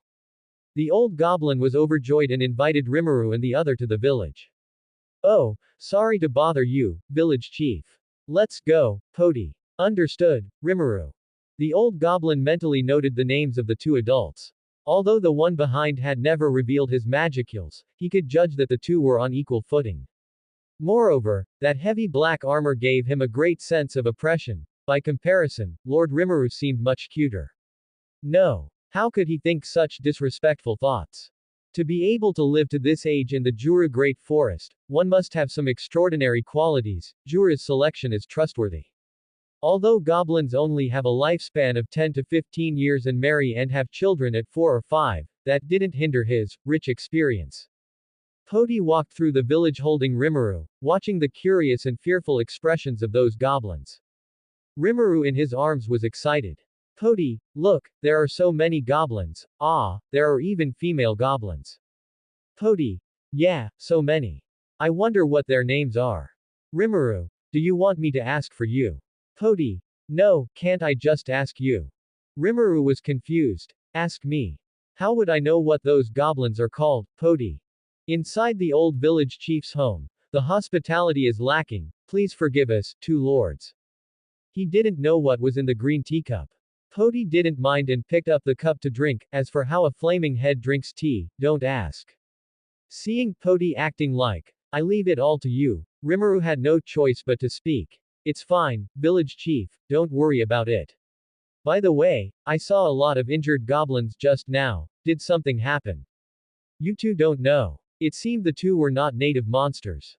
For some time now, our guardian deity, the storm dragon, has disappeared, which has led the powerful monsters of the Jura forest to begin a struggle for territory. Various powerful monsters are coveting the position of Jura's hegemon, and we goblins are just caught in the crossfire. The old village chief calmly stated the cruel truth. Regardless of whether the goblins participated in this struggle for hegemony, they would be dragged into it. Only submission and death awaited them. Rimuru, Poti, this is bad. They are talking about Veldora, right? Poti, it seems so. But Veldora is actually a guardian deity, I can't imagine it at all. Recently, our tribe has been targeted by the direwolf tribe. Accompanied by the old village chief's story, Rimuru realized that this matter was caused by him. Suddenly, the old goblin seemed to muster his courage and knelt down. I beg you, two lords, please protect the village, save our village. Please, the young goblin also knelt down, tears glistening in the corners of his eyes. Facing the request of the weak goblins, he suddenly recalled things from his past life. Then what do we get? Poti, who had been silent, spoke up. Poti, loyalty. Everyone in our village will pledge their loyalty to you too. The old goblin buried his head deep into the ground, waiting for the verdict of fate. Poti, how about it, Rimuru? Will you accept? The conditions are good. Thank you, Poti. Poti, oh my, I don't think I've done anything. Why would you say that, Rimuru? Rimuru, you are really terrible. Poti, you already knew I wanted to help them, right? You brought up the conditions because you were afraid I'd be at a disadvantage. Even though I'm being willful, thank you for being willing to accompany me, Poti. Huh, did I? Am I that kind of person? Confused face, I am. Poti, what are you saying? Aren't we friends? Your decision is my decision, and besides, isn't this Veldora's fault? As friends, there's no helping it but to clean up his mess. And, I really like Rimuru's kindness. After all, he is the immovable deity. If that guy hears it, he'll make a scene. The last half sentence controlled him, and he hurriedly changed the subject. Just when the old goblin thought hope was lost, your wish, I, Rimuru Tempest, accept. I will protect you. Rimuru's decision is also mine, Poti Tempests. He said it imposingly. Fortunately, this was another world. If he dared to say such things in his past life, by the afternoon, nicknames would be flying everywhere. Thank you, my lord. I will serve you for my whole life. The old goblin shed tears of excitement. Child, can you hear this? The village is saved, your sacrifice was not in vain. 2 people read it today, so happy, he. In front of the village chief's house. Rimuru, everyone, do you know what we are about to face? He said to the goblins who could still move. Yes, Lord Rimuru, we have made our resolve. This is a battle of life and death, said the red headscarf goblin, who also wanted to protect his tribe like his brother. After he finished speaking, the remaining goblins stood in a battle-ready posture. However, the goblin tribe's food was too poor. Rimuru looked at them, their tattered equipment and malnourished bodies. I'll discuss what to do with Poti later. If it's Poti, he must have a way. But he encouraged them, don't be afraid. Do what you can, and leave the rest to me. Yes, Lord Rimuru. The goblins said excitedly. It seems I said something very cool.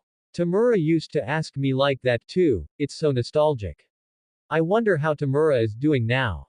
Did he delete the stuff on the computer? Rimuru, how is the mobilization going? Poti and the old goblin walked out of a room.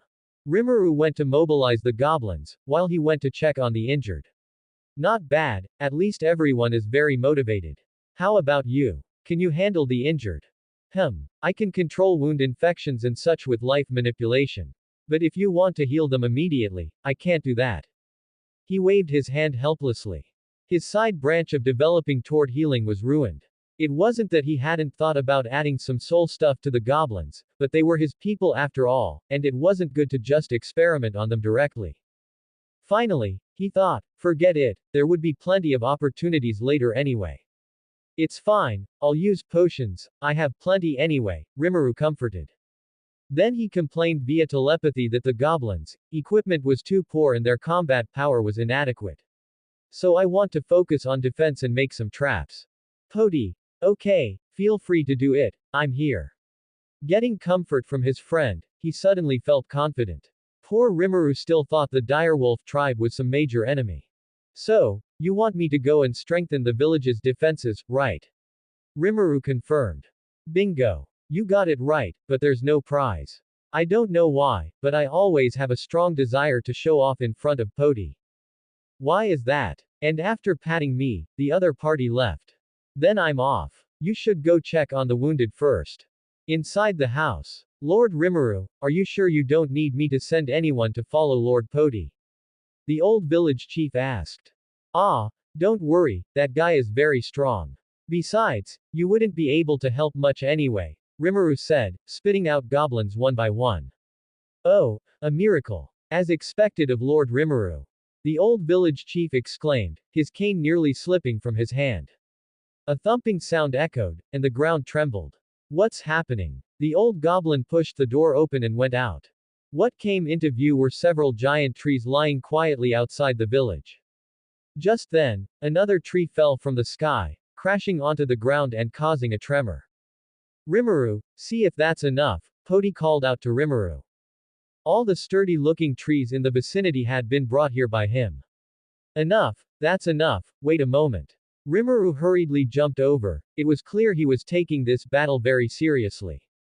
Consuming all the giant logs, recalling the appearance of fences from his past life, he quickly fashioned simple defensive barriers one after another. Now, they just needed to be inserted into the ground to be used. Impressive, Rimuru, Poti praised. Wahahaha, of course, I was a leader in construction in my past life, self-proclaimed. Poti. But, Rimuru, do you think the goblins can carry these at this size? Realizing the problem, it seemed the goblins really couldn't carry them. This. Poti, please. I really can't do anything with you. Poti smiled slightly, picked up the fences, and left. We are terribly sorry, my lords, we don't have enough strength to be of any help. The old goblin spoke with self-reproach, facing a crisis for his race, he couldn't do anything. Even so, the two lords were willing to protect the weak like them. As if illuminated by the sun, He secretly swore to repay the two lords well. The kindness of the two lords could never be repaid. Don't relax just yet, village chief. Gather all the goblins and prepare for battle. Yes, Lord Rimuru, the old goblin straightened his back. Night fell, and the bright moonlight hung in the night sky. A huge gray wolf was gazing into the distance. There was a long, diagonal scar on its right eye, adding a touch of ferocity. Its nose twitched slightly. The smell of blood had vanished.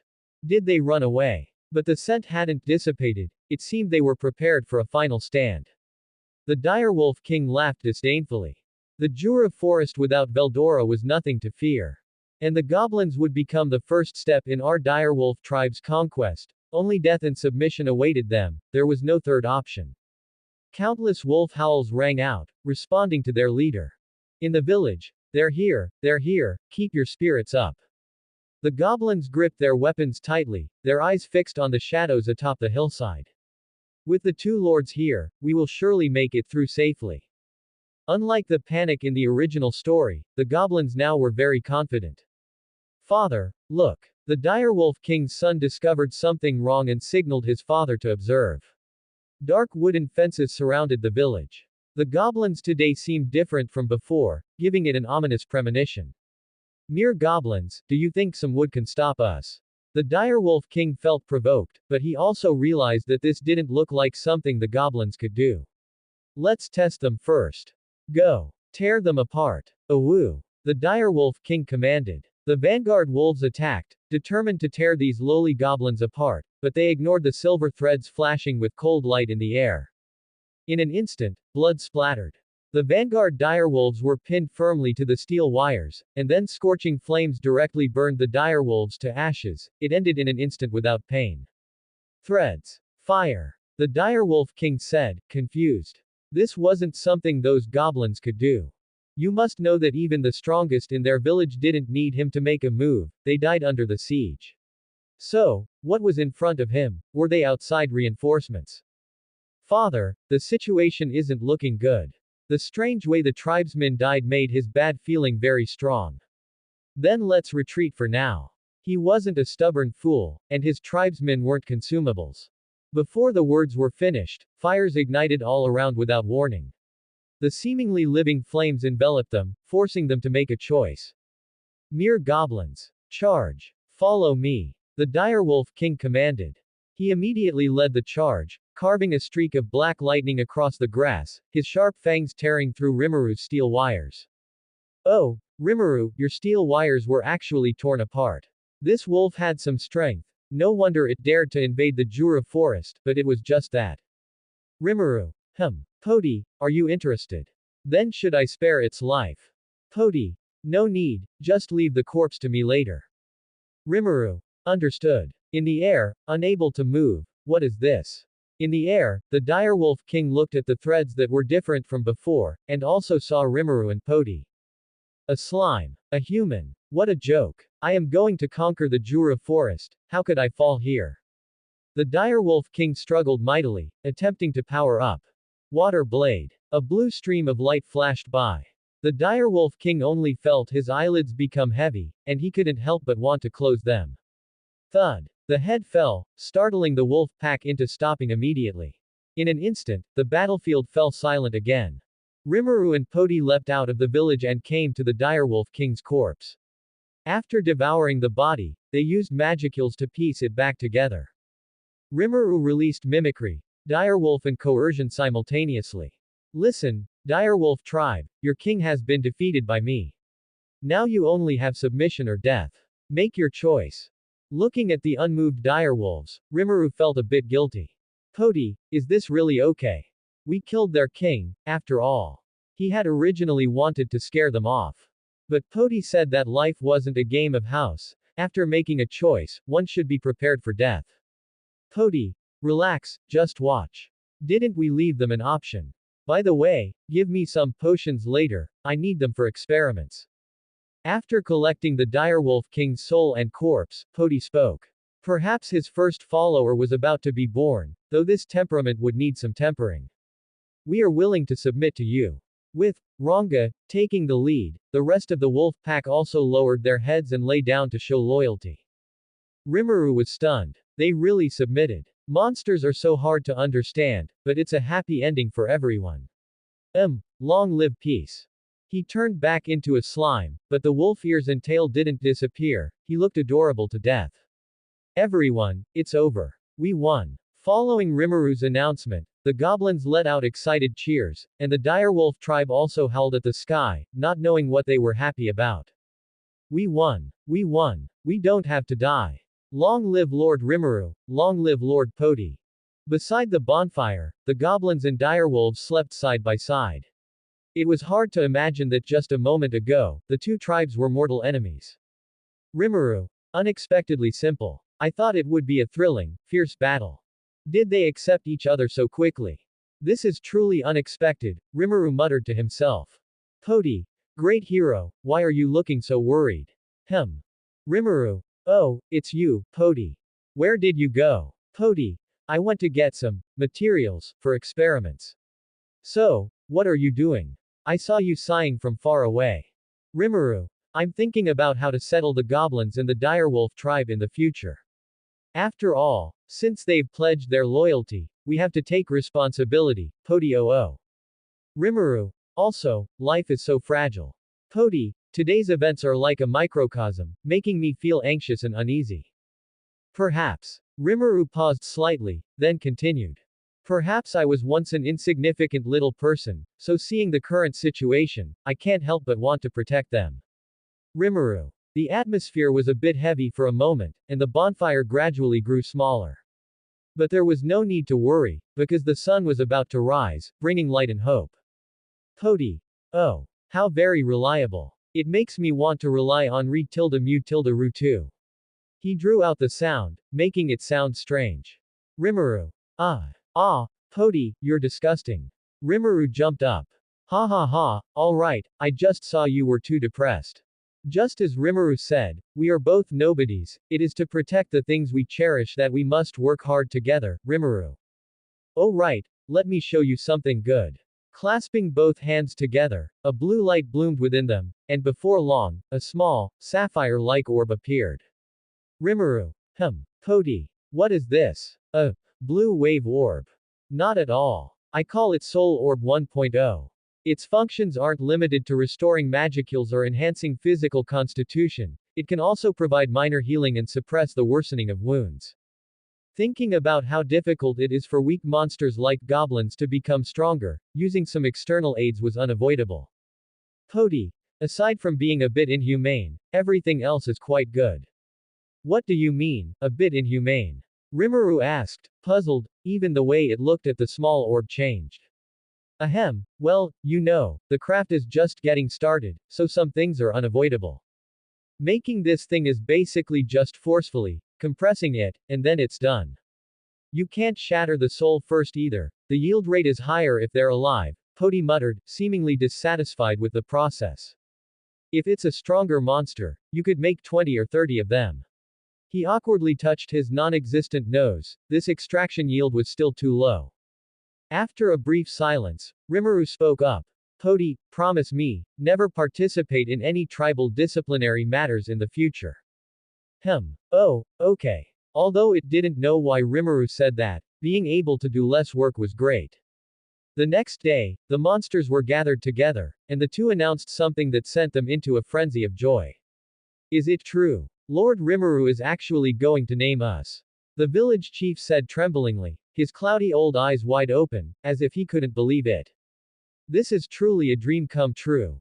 Woohoo! Ah! For a moment, the village was like a pot that had just boiled over, with monsters dancing in a frenzy. Even the old goblins seemed to have been injected with infinite vitality, roaring excitedly, the sound deafening. The canes that had accompanied them for years were tossed away, they wouldn't need such things anymore.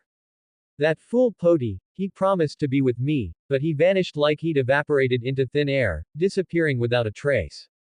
Watching the excited goblins, I felt a bit dejected. I must have been blind to have developed feelings for that guy. Here, developed feelings, refers to emotional resonance, so don't get the wrong idea. If I ever pay attention to that guy again, I'll write Veldora's name backward. Rimuru thought viciously. Soul space. It's so cold. Where am I? Right, I remember now. I'm dead, defeated by a slime. The direwolf king recalled dejectedly. How pathetic. It turns out I am just like those penned sheep, knowing nothing about the true world. It looked at its own transparent, deep blue body and cautiously took a tentative step forward, its heart filled with fear and confusion. Nothing happened. All around was endless darkness, like a bottomless abyss, causing it to lose its sense of direction, not knowing where to go. Oh, you woke up so fast. I thought you were going to sleep for a while longer. The voice wasn't loud, but it was like a bolt of lightning cutting through the darkness, clearly reaching its ears. At the same time, this space was illuminated, and a tall person appeared before it like a phantom. It was stunned, dumbfounded. How could this person appear here, too? Wasn't he with that slime? The direwolf king was filled with confusion. Could he be dead too? Was my child so powerful that even he could be defeated? The direwolf king was stunned. Child, if you were this strong, you should have said so earlier. I would have gone off to retire long ago. Why aren't you moving? Could you be missing some parts? No way, I remember saving you right away, didn't I? Poti was anxious, looking at the stunned direwolf king, thinking the other party was missing parts. Saying that, he reached out, poking and prodding here and there. The direwolf king was enraged. Rude wretch. Saying that, it opened its mouth to bite Poti's hand. Bad dog. Slap. A loud slap, like a thunderclap, exploded. The direwolf king was like a cannonball struck and sent flying, rolling 4 or 5 times.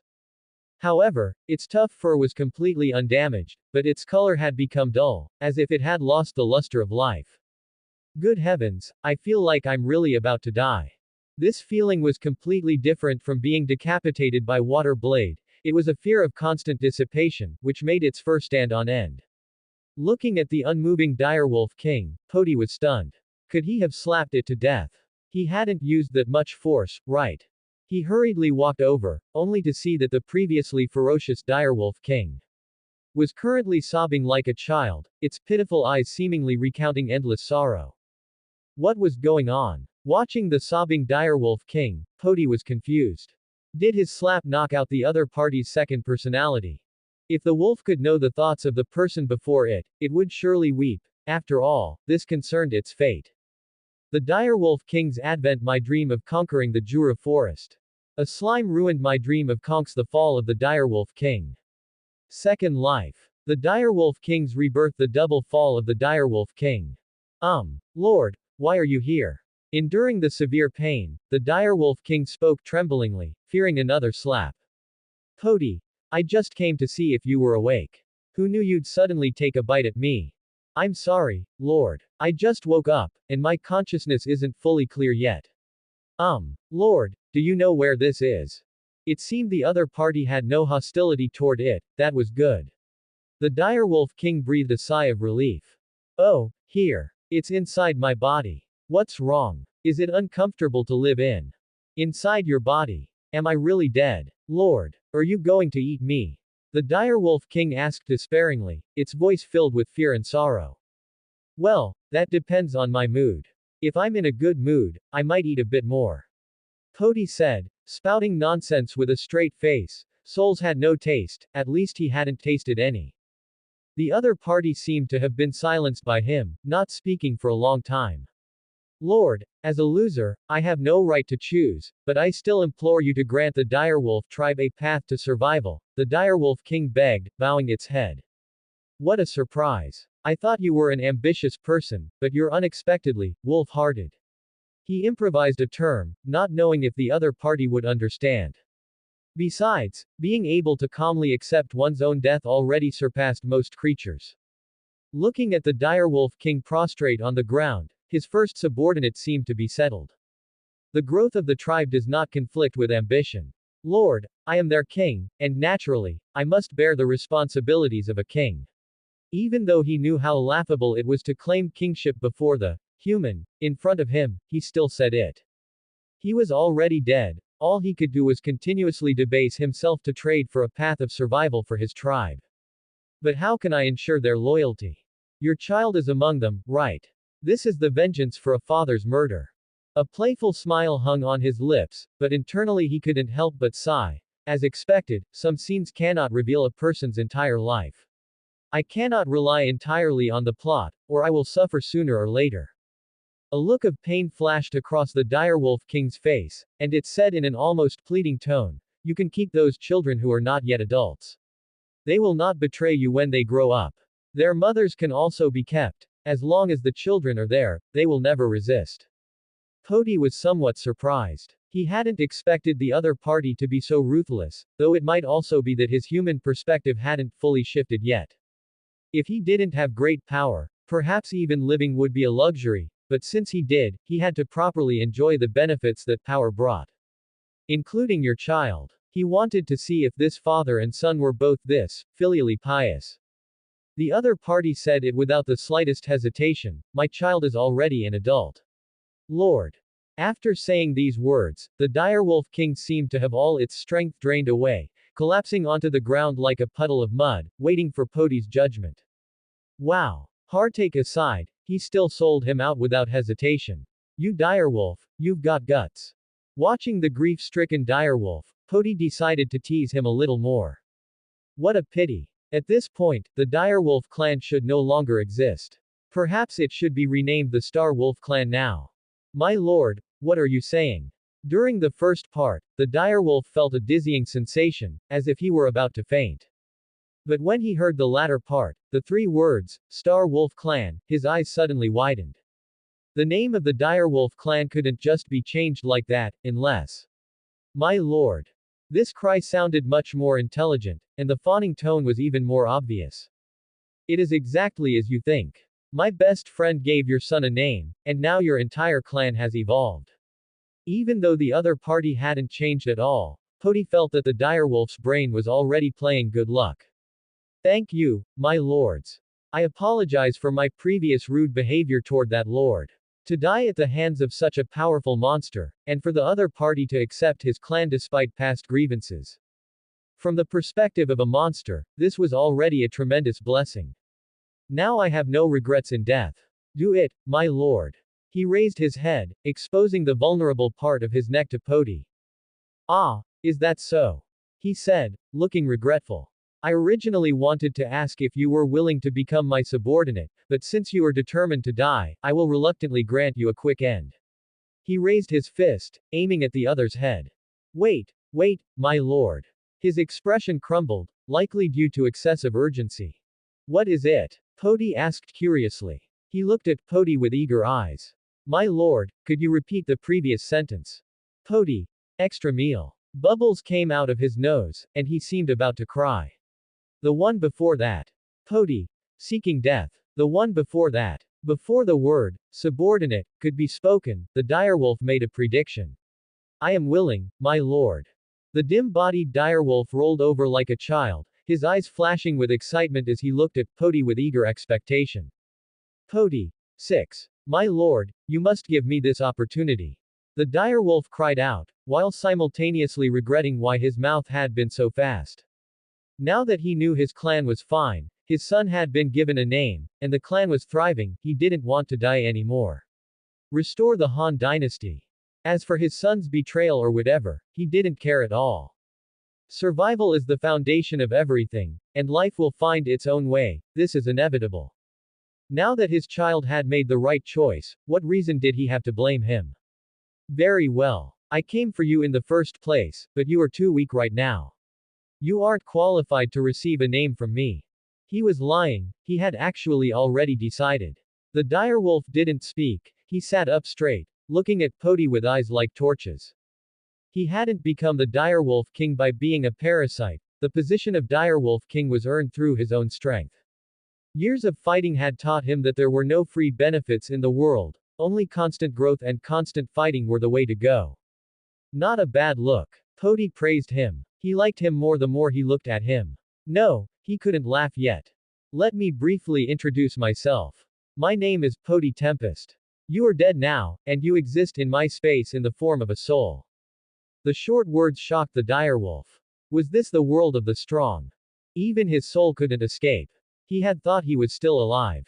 He snapped his fingers, and monsters appeared in the empty space, some from the place where Veldora was sealed, and others native to the Jura forest. However, most of these monsters were missing arms or legs. Who knew what they had suffered? The moment they saw Poti, they instinctively showed panic. All right, quiet. A powerful pressure made these restless monsters stop their agitation. After all, he was the king here. Pointing at the direwolf, Poti announced to the monsters, listen well. Now I give you a chance for freedom. As long as you can kill him, you will be free. Otherwise, they would all become balls. In the soul space, Poti wasn't afraid that these monsters wouldn't understand him. This was a deep meaning that reached the soul directly. Perhaps they couldn't understand anything too complex, but this kind of life or death matter was easy to understand. Once spoken, the monsters that had just been terrified looked at the direwolf with eyes full of fanaticism. That was the hope called life. The direwolf felt his fur stand on end, but in his heart, he was already thinking of countermeasures. Poti watched the direwolf with a smile. Call me when you are ready. He wasn't afraid of the direwolf failing. After all, most of these monsters had been studied by him, and basically none were whole. If he really couldn't win, for the sake of his subordinate, it wouldn't be a problem to play dirty, right? As for freedom, your body is gone, where can you go? The direwolf nodded and observed his opponents again. He didn't rush into battle. Being weak didn't mean it was an obstacle to survival, ignorance and arrogance were. Unfortunately, he had committed one of those earlier. If he fell again, he would really be finished. After a while, he concluded that the main threats were the evil centipede, the black sun bat, and an unseen rock snake-like monster. Just now he had discovered that his super smell couldn't work on soul bodies, so presumably the opponent's sonic detection and thermal perception couldn't be used either. Fortunately, the pressure wasn't too great. He should have a 50 to 60% chance of success. After all, he was better at group ambushes. Poti, I am ready, the direwolf said, standing up toward Poti. So fast. All right, then let's begin. The pressure disappeared. Feeling the restraints vanish, the monsters immediately pounced on the direwolf, but could only pounce on an afterimage. The direwolf immediately increased the distance and ran wildly into the distance. The other monsters, finding the direwolf missing, hurriedly began to search. Except for those few monsters with good eyes, the others couldn't find the direwolf at all. They didn't realize that their skills had failed. The scene shifted, and the evil centipede was following the direwolf closely. It had already lost 52 of its 100 legs. It absolutely must not return to that place. Under the circumstances of an explosion of the will to survive, it actually hadn't lost the direwolf. Seeing that the distance had widened, the direwolf turned to deal with the evil centipede, his body flashing as he leapt behind it. It was like a rebound from rock bottom, the relationship between hunter and hunted reversed instantly. The evil centipede wanted to entangle the direwolf, but it was too late. I am faster than you. His claws shot out, piercing firmly into the evil centipede's head. Before the tail could react, he pulled the head out by the root. Ah, disgusting. After the evil centipede's head was separated, the opponent turned into pure soul energy and sank into the direwolf's body. The amount of magicals actually increased. Feeling this extremely unreasonable change, the direwolf exclaimed admiringly, as expected of my lord. Now my chances of success are even higher. Suppressing the excitement in his heart, he continued to hunt the bewildered monsters. They were like the direwolf's playthings. After all, they were just a group of monsters relying on instinct, and there was still quite a gap between them and the direwolf. Constantly hunting, constantly absorbing. His soul continued to expand. Gradually, he went from the initial feeling of pleasure to the current heavy feeling, as if his body was about to explode. By now, he also understood that how much he could absorb proved how much potential he had. Since his lord hadn't spoken, it was a tacit approval. If he couldn't hold on, it just meant he didn't have the fate for it.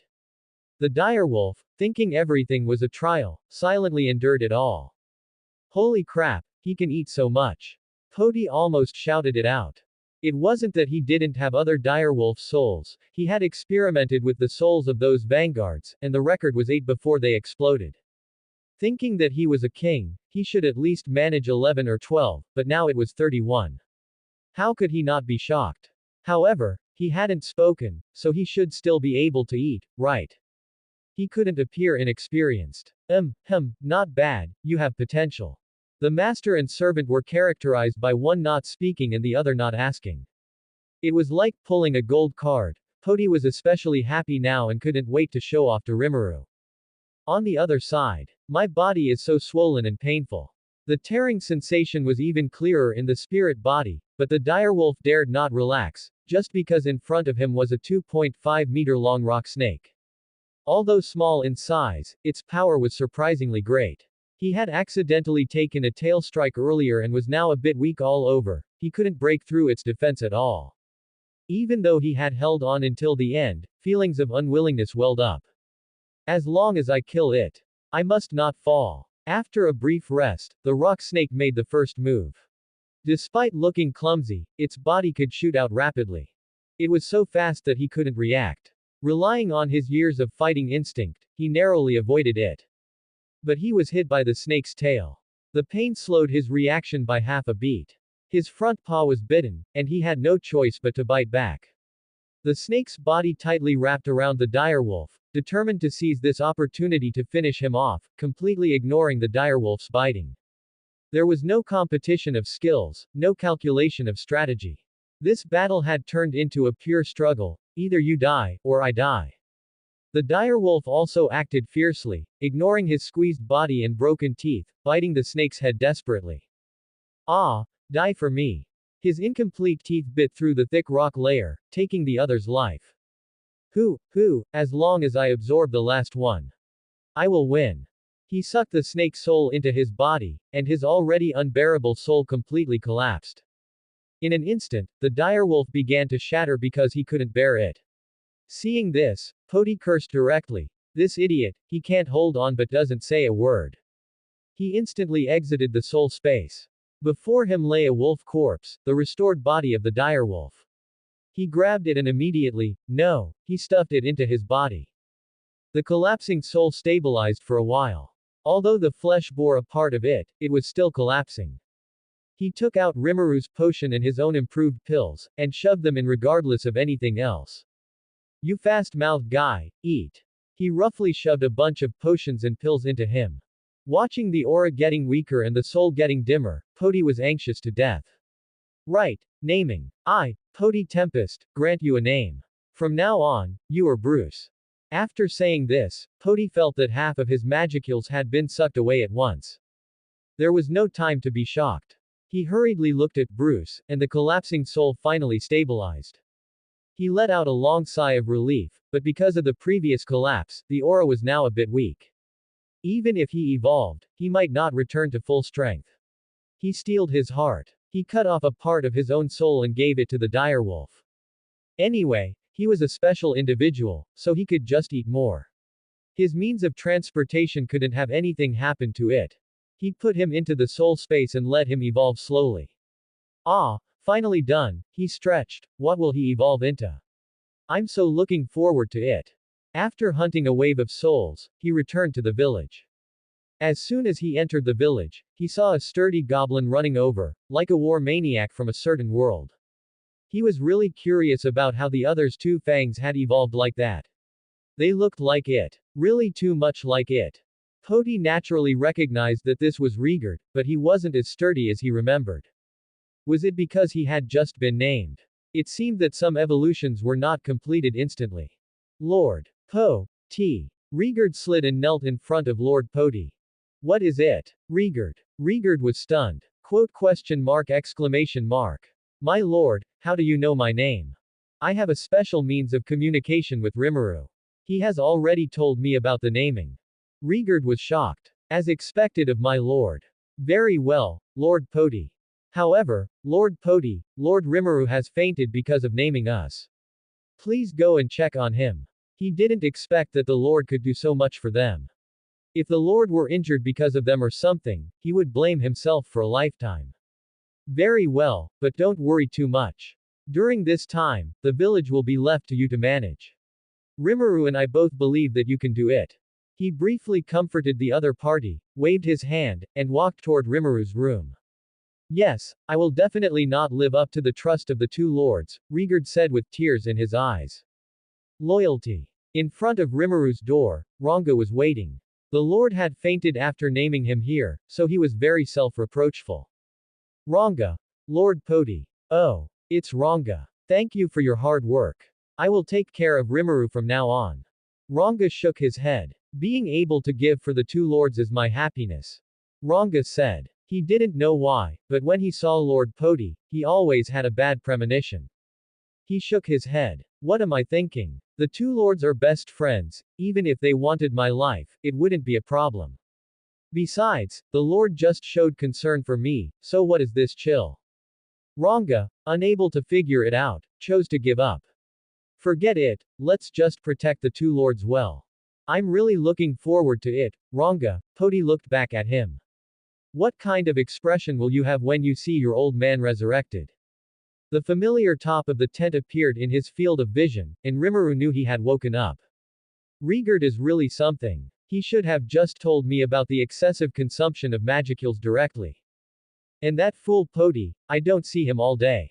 This household would fall apart without me.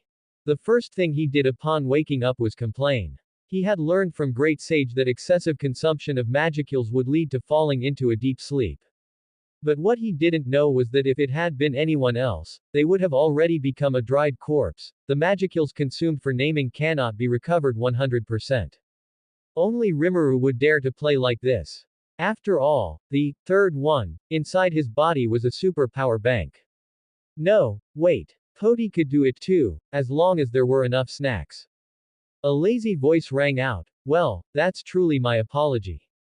He gently set down the semi-finished sculpture of Veldora he was carving and looked at Rimuru with a smiley face emoji.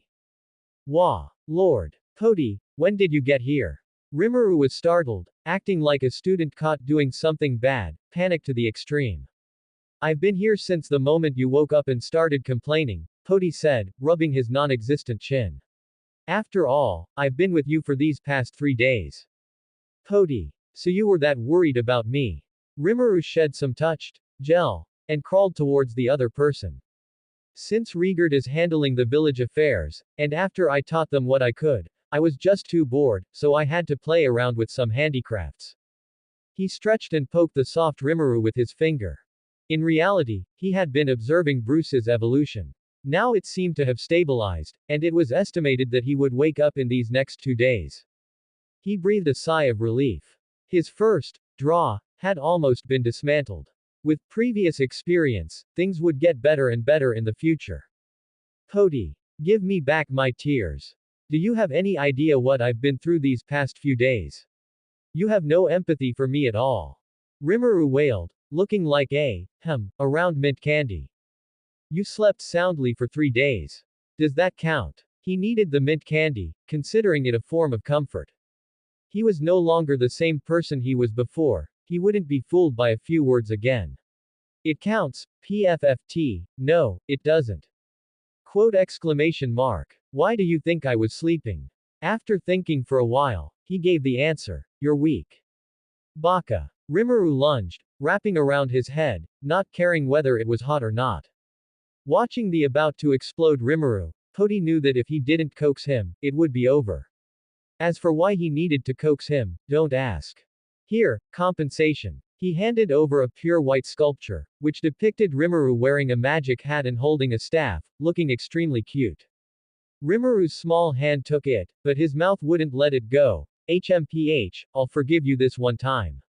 He put it into his stomach, stored it away, and watched it from all angles, as the surrounding space had also been cleared. I am so handsome, and Poti's craftsmanship isn't bad either. Then thank you, Lord Rimuru. After saying that, he picked up the carving knife made of bone and continued to carve the unfinished sculpture.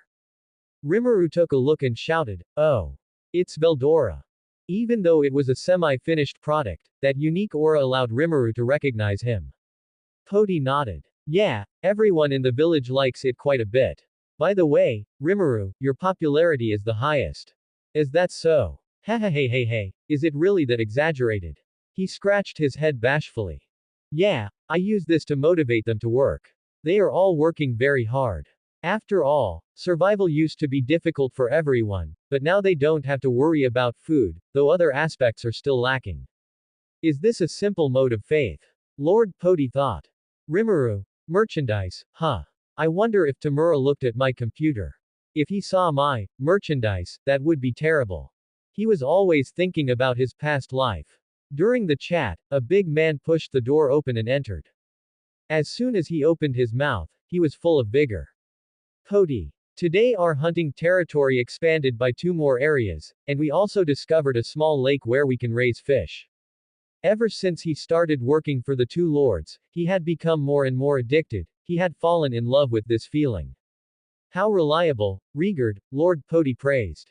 The subordinates work, and I slack off. This feeling is just too cool. How can it be called hard work to serve the 2 lords? Rigard said excitedly. Life with the 2 lords is the only true happiness. Suddenly, Rigard changed his expression. Then, Lord Poti, about that new sculpture of Lord Rimuru, what do you think? But he turned his head and saw Rimuru playing with a sculpture, and immediately stood at attention. Lord Rimuru, you're awake. Everyone is very worried about you. It's really great to see you're okay. Rigard looked at Rimuru with moist eyes, while looking at the muscular goblin in front of him. Rimuru just felt his brain was a bit prickly. Was there this kind of goblin in the village? Who are you? Rimuru asked tentatively, and after searching his brain without results, he gave up. Lord Rimuru, I am Rigard. Because of your naming, everyone is now a named monster. These are all the results brought about by evolution. After speaking, he showed a few muscle-flexing poses, which made Rimuru doubt life. The evolution changes for everyone were so huge. Only he was a slime. Rimuru felt the malice of this world towards slimes. Before Rimuru could lament the darkness of the world, the house was smashed by Ranga, bringing in a patch of light. Destroy it, this world. Rimuru thought, feeling like life had no meaning. Lord Rimuru, you have finally recovered. Regarding this direwolf who led the surrender, he could be said to have a deep impression. After all, he had killed the other's father, and this attitude, no matter how he thought about it, it wasn't right. Ah, it's Ranga. Ah, so big. Now Ranga's size was 3 or 4 times what it was before, and a longhorn had grown on his forehead, becoming like a unicorn. What kind of evolution route is this? Ranga said excitedly, it is all the Lord's grace. His tail turned into a propeller, sweeping through the already overburdened house, directly sweeping it away with one click. Lord Poti delivered a hand chop directly to Ranga's forehead. Ranga, my figurines have all been blown away by you. I am very sorry, Lord Poti, Ranga apologized. It's over, he had caused trouble. Would he still be able to get the sculpture? He was only one piece away from his full set of Lord Rimuru figurines. He didn't want that to happen. Then why aren't you shrinking? Lord Poti said speechlessly. His one day of hard work. I am very sorry, Lord Poti. Controlling magicules to achieve changes in body size was one of the abilities it had mastered through evolution. Amazing, Ranga, Rimuru praised. It is all the master's merit. The master and servant seemed to be natural airheads. As soon as there was something happy, they would forget the previous unpleasantness. 2 lords, I have already told everyone the news of Lord Rimuru's awakening. Everyone is very eager to see the 2 lords. Then gather at the village entrance. Poti and I will come in a moment. Rigard. Yes. Are you ready to welcome the brand new everyone? I guarantee it will make you very surprised. Poti picked up Rimuru and walked towards the village entrance. The slime's tentacle waved. Spare me. I've had enough surprises for today. But we can't not see them. After all, they are our subjects. A moment later, at the village entrance. Based on their previous appearances, he started a human-monster assembly. Rigyur, Gobzo, Haruna. Gobta. Why haven't you changed at all? Rimuru complained. Looking at the goblins who had changed drastically, he sighed, everyone's changes were so big. This wasn't even the same species anymore, right? Rigard said loudly, everyone, quiet. Now, please welcome the 2 lords to speak. He calmly started his long-prepared speech. With Poti by his side, he wouldn't be overly nervous. As everyone can see, we have now gathered into a new group. After scanning the crowd, he continued, I hope everyone can let go of past grudges and create a better life together. Everyone nodded. In these few days, under Podi's arrangements, their living standards had improved by more than one level. With the Star Wolf clan's help, the success rate of scouting and hunting had risen sharply, and casualties were close to zero. The Star Wolf clan was even easier to satisfy. According to Ranga, the clan members liked their current life very much. Not only did they have food and drink, but they also had people to take care of them. They even felt it was incredible. In fact, it was just that the goblins thought the doggies were too cute and couldn't help but want to touch them. Rimuru, for the sake of our future life, I want to establish a few rules that everyone needs to follow. If you don't understand anything, you can ask. 1. Do not attack humans. 2. No infighting among companions. Do not discriminate against other races. Does anyone have any questions? Speak, Rigyur. Lord Rimuru, why can't we attack humans? Rigurd said anxiously. Rigyur. How could his silly son question the Lord's decision? It's okay, Rigurd. This is a good thing. If you don't understand, you have to ask. Rimuru waved his hand. He was just waiting for someone to ask. The reason is very simple, because I like humans. He seemed to have thought of something and suddenly smiled mischievously. Besides, your Lord Podi was a human before, you know. Lord Podi, who was watching Bruce's evolution. Huh. Rimuru's words sparked a heated discussion below. Ah, Lord Podi was a human before. Haha, I saw that before. Gobzo, you are still not qualified enough. You fool, Gob too. What are you saying? Then someone else asked. Lord Rimuru, what does, do not discriminate against weak races, mean? It's very simple. You are now named monsters. When you encounter weak monsters, it's inevitable that you might look down on them, but they are your former selves. Besides, what if they become stronger in the future and come back for revenge? That wouldn't be good. He felt that this could avoid a lot of trouble. To hell with trouble. I see, we understand, Lord Rimuru. Good. Next, please welcome Podi to speak. Everyone, welcome him. Before Rimuru could introduce him, the monsters below cheered. Lord Podi, I like you. Lord Podi, do you have the latest monster figurine? My contribution points are starving for it. Lord Podi. Looking at the atmosphere, which was completely different from before, Rimuru thought, that fool Podi said my popularity was the highest, he couldn't have been lying to me, right? To this, Podi expressed, I don't know about that, the figurine with the highest sales is Rimuru, right? Besides, in these 3 days, hadn't he just made some figurines, taught a few recipes, and made a large training ground for the Star Wolf clan? He hadn't done anything else. Podi. Everyone, quiet down for a moment. I have seen everyone's changes over these days, so I will just say a few words. First of all, I hope everyone can strive to become stronger. You cannot slack off just because you have been named. After all, this is Rimuru's love for you. You wouldn't want to disappoint Rimuru, would you? Like a school brainwashing meeting, the monsters below immediately started to feel remorseful. I'm sorry, Lord Rimuru. I've become lazy these past few days. I'm sorry, I'll go chop down 50 trees in a moment. I'm sorry, Lord Rimuru, I was addicted to figurines. I'll go throw away the Veldora figurine right now. The scene momentarily turned into a confession meeting. Podi. Compete. Don't let down Rimuru's love, ha ha ha ha. And regarding other races, as Rimuru said before, I was a human before, so I understand humans very well. This is a complex race, there are those who are incomparably great, and those who are incomparably evil. No. This should be a common problem for all intelligent species, Podi thought. It doesn't matter if you don't understand. You just need to remember, if one day other races want to harm you, as long as it's not your own fault, then Lord Rimuru and I will be on your side. If you can win, fight. If you can't, prioritize preserving your own lives, and leave the rest to me. Anyone who wants to destroy what Lord Rimuru and I cherish, I will kill them, and crush their souls. Tear them apart. Tear them apart. Don't worry, lords, if anyone wants to harm you, let them step over our corpses. The goblins were filled with righteous indignation, and the star wolves howled. Exactly. If anyone wants to harm my children, I will also tear them apart. So the lords are protecting us like their own children. I knew Lord Poti was only cold on the surface, but actually cares about us very much. A smart person discovered the truth.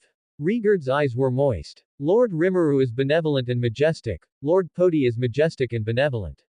Like the sun shining on them, and he was destined to dedicate his life to the two lords. Ah, how Subarashi, wonderful, how Shiowa's, happy. Rigurd, everyone, to celebrate Lord Rimuru's recovery, let's hold a banquet. That's the end of part 1. Part 2 is coming soon. Thanks for watching. Please subscribe and support our channel for more stories. Hello everyone, this is Fanfic Audiobook. Here you find original fan-made audio stories. Rimuru Tempest, the Tsundere Slime and his Headless Knight. Part 2. Rigurd spoke with great enthusiasm, his fangs gleaming in the sunlight, full of confidence. My lords, please leave it to me, I will definitely organize the best banquet. After the two left, Rigurd began to ponder the arrangements for the banquet.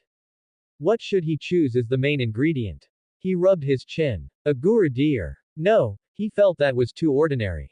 It wouldn't be worthy of the two lords. Even though the lords were always lenient with their requirements for him, he still wanted to strive to do better. Now that the village had the ability to hunt and obtain high-quality ingredients, it shouldn't be limited to weak monsters. That's right, that one will do. The image of a monster appeared in his mind, and he called for his son. On the other side, the two were strolling through the village, where the citizens were busy, carrying native fruits of the Jura forest on their shoulders, which looked very tempting from the outside. Because even without human intervention, these fruits were all plump and brightly colored, making one's appetite grow just by looking at them. Such a thing would have been completely impossible in his previous life. One can only say that the Jura forest is worthy of being called bountiful. The goblins greeted them enthusiastically upon seeing them. The way they wanted to approach but were afraid of disturbing the two amused Rimuru. Unlike the image of monsters in his memory, these monsters were unexpectedly simple and cute. He didn't know how to describe it. It was currently summer in Jura, and the forest with its dense trees did not feel hot. The breeze brushed through the trees, eventually turning into a cool wind that blew over him. Every cell in his body could feel that cooling sensation, as if he were by the sea, and his thoughts gradually relaxed. This leisurely life was really nice, and if possible, he wouldn't mind living here with Poti forever. Being together wouldn't be boring either. The village has changed a lot in the few days I was asleep. Although the buildings and clothing were still appalling, the demeanor of the people had changed. It was a kind of look full of longing for their own future. He only had this feeling when he first entered society. Rimuru sighed with emotion. Is that so? Maybe it's because everyone has evolved, making you feel different.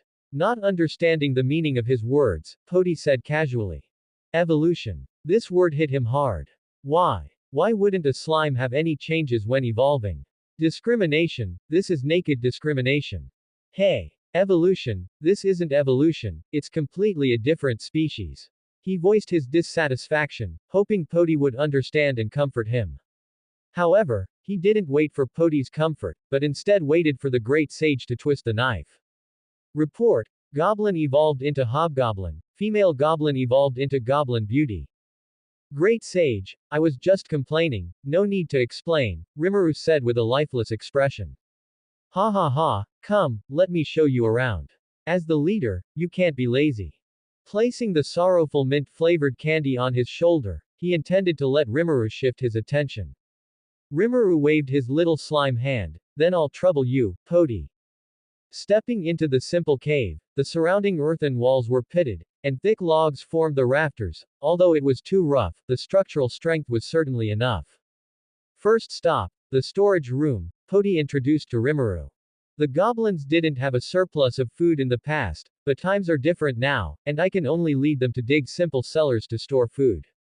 He rummaged through the piled-up food, picked up a purple fruit shaped like an eggplant, squeezed it, and the juice dripped into his head.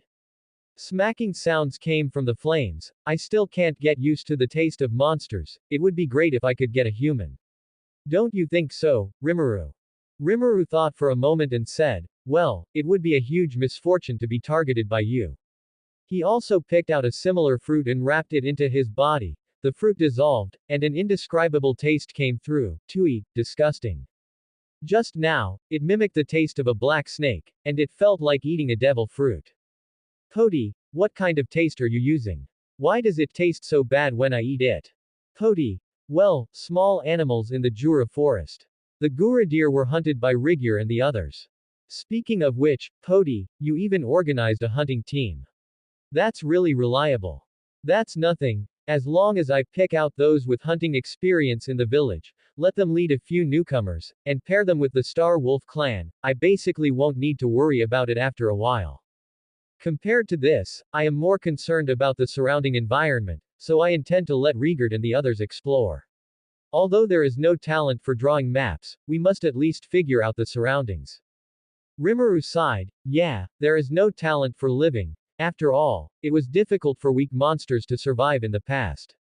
And the houses that Rigard and the others built, those can't even be counted as houses. Mentioning houses, Poti said, speaking of which, Rimuru, aren't you in construction? Can't you do it? I was in charge of the affairs in that area, not building houses. If it were up to me, I could build a sturdy matchbox at most. Then let's take it slow. Come, let me show you the next stop. Taking a few pears as a snack, he led Rimuru out of the village. Arriving at the outskirts of the village, Rimuru exclaimed, oh, Poti, is this a water wheel transporting water sources? The sky blue water was diverted to the fields, facilitating irrigation. In the raised ridges of the fields, green seedlings could be vaguely seen emerging, a scene full of vitality presented before his eyes. Rimuru looked excitedly, his eyes sweeping across every piece of land. And there, a dog plowing the land. He called out, Ranga. Rimuru recognized the old yellow. No, why is Ranga here?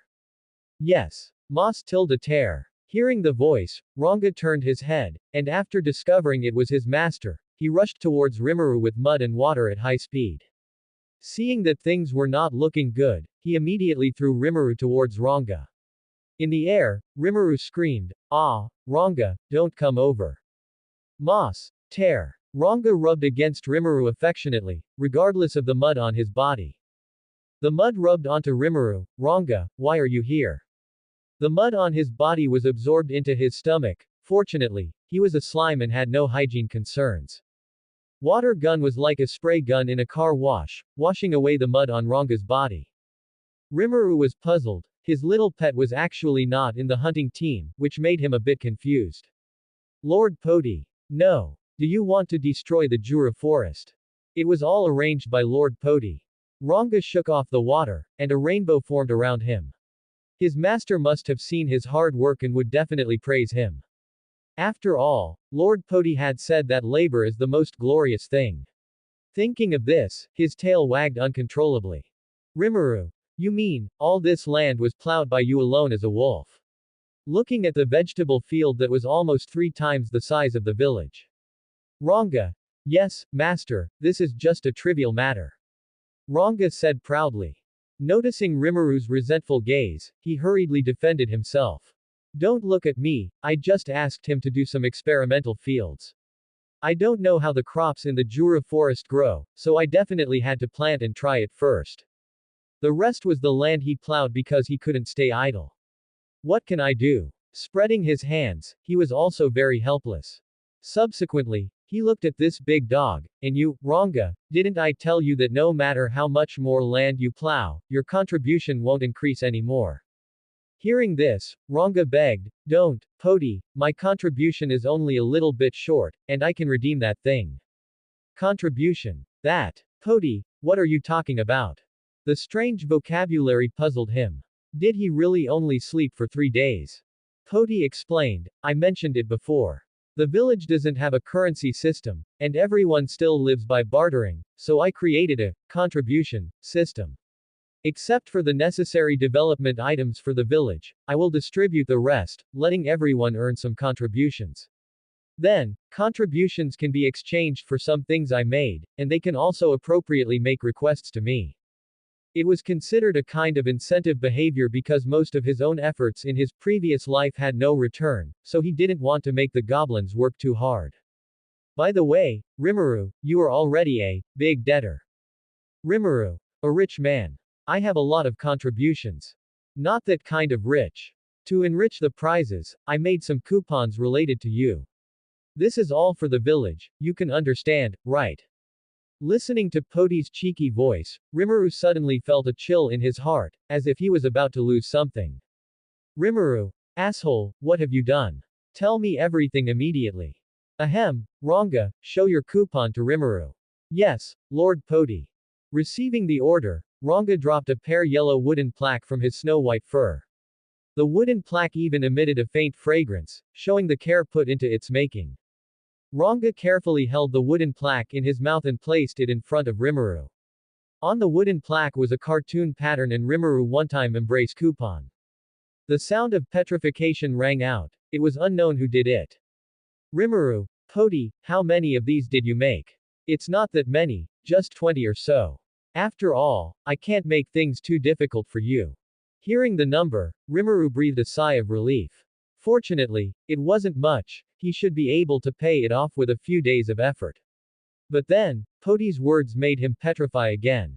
After all, a single type is not good for mobilizing everyone's enthusiasm, so there are also dining coupons, confession coupons, encouragement coupons, petting coupons. Poti listed them like a family treasure, completely ignoring Rimuru who had already left for a while. Immediately after, a demonic whisper sounded, everyone is working so hard because of Rimuru, so Rimuru, you won't let everyone down or renege on your debts, right? Great sage, they are bullying me. Actually, you don't have to be so pessimistic. After all, most of them were swept up by Ranga. Anyway, you two are tied together, aren't you? He comforted Rimuru slightly. The summer wind blew past him again. This time, there was no refreshing feeling, he only felt desolate, incomparably desolate. After adjusting his mindset for a while, Rimuru finally accepted this shitty fact. Just treat it as getting to know everyone better, and he secretly made up his mind not to fall asleep again.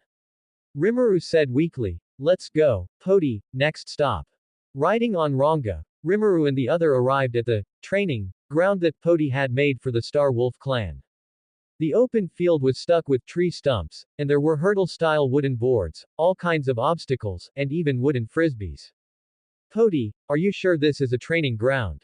That was the plan at first, but I underestimated the physical fitness of the monsters. But it's not bad to turn it into a playground, right? At least the goblins and the Star Wolf clan like it quite a bit. Woof. Ranga looked excitedly at the wooden plaques falling out one by one from Rimuru, one of which read Lord Rimuru Playtime Coupon. He had been watching his clansmen and the goblins playing together for the past few days, and he couldn't help but fantasize about whether Lord Rimuru would accompany him to play this kind of childish game. It seems you will be busy for a while. I'll go check on the progress of Rigard and the others. Sayonara. He waved at Rimuru. Rimuru. Sigh. I really can't do anything about you guys, Ranga. Yes, master. Rimuru. Ahem, Ranga. How is it, son? Did you get it? Rigard looked nervously at the hunting basket.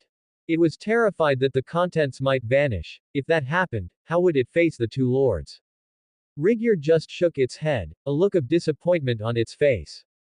Rigard was shocked. What? You didn't get it? If the main ingredient for the banquet was gone, the previous plan couldn't proceed. Rigard comforted the hunting party, don't worry. Jura Forest is rich but dangerous, nothing is absolute. I'll figure something out for the banquet. I hope Rimuru will like the taste of Gura deer. Rigard said with a grave expression. It completely failed to notice the smirk on the faces of the team members. Seeing its old man was about to jump straight to asking for forgiveness, Rigard didn't dare to tease it anymore and quickly grabbed it. Old man, although the hunt failed, we found a special monster that the lords will definitely like.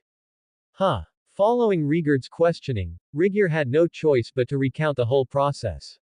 They had originally planned to capture a three-tailed feather chicken. This type of monster had an innate, powerful sense of danger, was extremely timid, and possessed 3 survival skills: scent masking, color simulation, and danger sense. It was known as the monster that doesn't exist. At least, that was the case for weak monsters like them. However, the goblins used to be very weak, so weak that a 3-tailed feather chicken would dare to come to their village to steal food. That was how the night watchman discovered it and confirmed it wasn't a fictional monster. The three colored feathers on its back were quite beautiful, which is why it was chosen as the main course. Originally, with the help of the Star Wolf clan, they actually found a few. But when they chased them to a pond, they vanished, and instead, they were attacked by an octopus monster. So the monster you said the lords would be interested in is an octopus. Rigurd pondered. Although it wasn't a rare food, it was at least more novel than gura deer, so it wasn't unusable.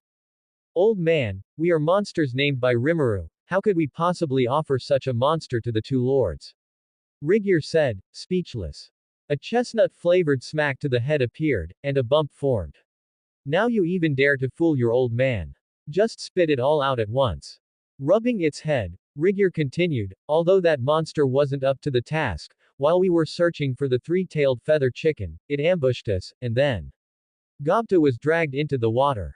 Although they easily resolved it afterward, Gobta had been soaking in the water for a long time, and combined with the tentacle constrictions, they had used Rimuru's healing potion on it. As it spoke, it carefully took a healing bottle out of its bag. Inside the bottle, there wasn't the emerald green healing liquid, but a small green ball in its place. The little snot ball lay quietly in the bottle, its whole body emitting a faint fluorescence, and its surface covered in a layer of fine fluff. Like a cluster of mushroom fungi, the bottle was covered in green mycelium. Under the sunlight, it displayed an eerie green color, looking like an eruption of life, yet also like the wail of decay. What is this little snot ball? Son, are you sure this is a monster? Your old man has lived for so long and has never seen this type of monster. Rigurd didn't consider itself a powerful monster, but at least it was a legendary survivor. Could this thing, which didn't show any organs, really be considered a monster? Seeing its old man's disbelieving face, Rigyur took the knife from its waist and sliced open its finger. Then, under everyone's gaze, it dripped it from the bottle's opening. Rigurd frowned. A blood-sucking monster. Rimuru probably won't be interested. As for Poti, he seems to really like this kind of thing. Lord Poti. Slander. He is slandering me. However, that wasn't what Rigyur meant. The blood dripped onto the little snot ball, was quickly dissolved and absorbed, and when its finger touched the little green ball, the wound healed at a speed visible to the naked eye. Rigyur said boastfully, how about it, old man? Is this monster rare enough? Rare. I've only heard of fairies and dryads having healing skills, and this little snot ball actually has one too. It's almost 1/10,000th as powerful as Rimuru. Rigurd said stubbornly, by the way, did you all smell a scent of rotten fruit? Is there? It seems there is. The hunting party took a deep breath and also smelled that rotten odor. Yo! What are you doing? Poti jumped out. What are you all chattering about? Lord Poti. The group led by Rigyur, having the will-o'-the-wisp jump in their faces, was startled. The bottle in their hands fell to the ground, and the little snot ball woke up completely. Rigyur shouted anxiously, Poti, look out. While Poti was still confused, vines suddenly sprouted from beneath its feet like cockroaches finding food, spreading wildly, binding Rigurd and his party, and hanging them up like silkworm cocoons. At the training ground, who's a good doggy? Who's my good doggy? This scene was Rimuru, who was diligently paying off its debt, though it was enjoying it. Suddenly, the tentacle Rimuru was using to scratch stopped. Ranga. Yes, master. Sensing the unfamiliar magicules, Ranga also stopped playing. The Wolf King's aura returned in an instant, and he carried Rimuru toward the source of the magicules. What kind of trouble is that guy, Poti, causing now? Rimuru naturally sensed where Poti was, so it subconsciously assumed this was the commotion Poti had caused. On the other side, while dodging the tentacles, attacks and slicing down one cocoon after another, this is the last one. It jumped to a safe place with the cocoon and peeled it open to reveal the goblin inside. Thank you very much, Lord Poti. Rigurd crawled out, looking disheveled, its body covered in dense little red dots. You're Rigurd. It was no wonder Poti was shocked. The originally robust and burly Rigurd now looked like a pilot who had taken off too many times. Gaunt, pale cheeks, and ribs visible to the naked eye. If not for the fact that its magicules were still within a normal range, Poti would have slapped a potion bottle right onto its face. Opening the other cocoons revealed the same symptoms as Rigurd, except for Gobta, who was naturally skinny anyway. Gobta, feed me peanuts. Feed me peanuts. I'm very sorry, Lord Poti. It was I who brought the danger back to the village. Please punish me. Rigyur said guiltily, looking at the vines filling the sky. Poti. Huh. Rigyur. Poti, this was our joint decision. If you're going to punish him, punish me too. The other goblins of the hunting party spoke up together, awoo. Poti was dumbfounded. What is this? Huh. Huh. Bang. Bang. Bang. One smack to the head for each, no exceptions. You have no sense of priority or importance. I don't even know what you're doing right now. Should the villagers be evacuated? Should the danger be resolved? And the first thing you do after being rescued is apologize. Poti scolded, do you expect me and Rimuru to do everything? If you want to be punished, just go back in and get yourselves killed. I really don't know why Rimuru gave you names. The last words deeply stung their nerves. They wanted to prove to Lord Poti that Rimuru's choice was correct, and they ran toward the village with their gaunt bodies. Hey, Poti, what are you causing again? Rimuru descended from the sky riding Ranga, looking at the thorns and vines that were still spreading. Whoa. Rigurd, what happened to you all? I'm very sorry, Rimuru. This was caused by an unknown monster my son brought back. I will go evacuate the villagers now. Poti. No need. Let this be the last time. Tell me what happened first. A wall of fire rose, compressing the space where the vines were spreading and constantly shrinking. Yes. He immediately retold the story. Wait, you mean you were hung up before? Then how did you bring this monster back? Before, we were just hung up. After this monster ate Rimuru's healing potion, it became quiet and calm. It didn't show this kind of berserk behavior. Poti was confused. Ha! The potion you made has evolutionary hypnotic properties. Rimuru. No. How could that be possible, you idiot, Poti? Rimuru. So, what do you plan to do? What do you mean, what do I plan to do? Poti asked, confused. Are you not planning to take care of this monster? Looking at the struggling vines, water blades gathered. As long as Poti nodded, it would fire them at the center of the magic concentration to slash it. To be honest, it's a bit of a pity to get rid of it. After all, both plant manipulation and healing are quite good. It would be great to use it for farming, or keep it for dissection. It's just that its intelligence is a bit low, or it might have none at all. How about you eat it? Poti asked tentatively. This ability would actually suit Rimuru. Anyway, since it ate souls, it wouldn't be competing for food, so it was a win-win either way. Forget it. Now that you mention it, I want to keep this monster too. Let's see how it goes. If it doesn't work out, I'll eat it. Exactly. Otherwise, I would have burned it to a crisp long ago. Suddenly, Poti felt a tremor in its soul space. Hey, today is really full of surprises, wouldn't you say, Ranga? Ranga, being called, was dazed. Huh. Yes, Lord Poti. Why did Lord Poti suddenly ask him? Ranga's brain began to spin rapidly, trying to find the truth behind it. Could it be that he wanted him to take care of the monster in front of them? That's right, although the two lords could easily solve this monster, what use would that be for them? Ranga felt he had discovered the truth. As expected, he was the most trusted monster, whether by Rimuru or Lord Poti. I'm going, my two lords. Oh, you foolish goblins, just watch as I grow closer and closer to the two lords. Go, Bruce. Your daddy is coming. Ranga, in the middle of running, braked hard and looked in shock at the familiar yet strange monster in front of him. It couldn't help but scream out, old right pointing arrow daddy up pointing arrow. Go, Bruce. A flash of blue light vanished from his chest, and a wolf demon, even larger than Ranga, appeared and landed in front of Poti. At this moment, Bruce had been completely reborn. His light gray fur had been replaced by deep blue, interspersed with white hairs that looked like eternal ice, making anyone feel as if they had fallen into an ice cellar just by standing near him. His originally dull right eye had become completely grayish-white, like an abyss of embers, and the faint flames from his waist to his tail added to his aesthetic beauty. A bloodthirsty maw had grown on his chest, which others might find terrifying. But for Poti, it was perfectly placed, and he loved it so much that he poked and prodded at it. Oh, old man, how are you still alive? Ranga exclaimed. Wasn't his old man kicked to death by Lord Rimuru?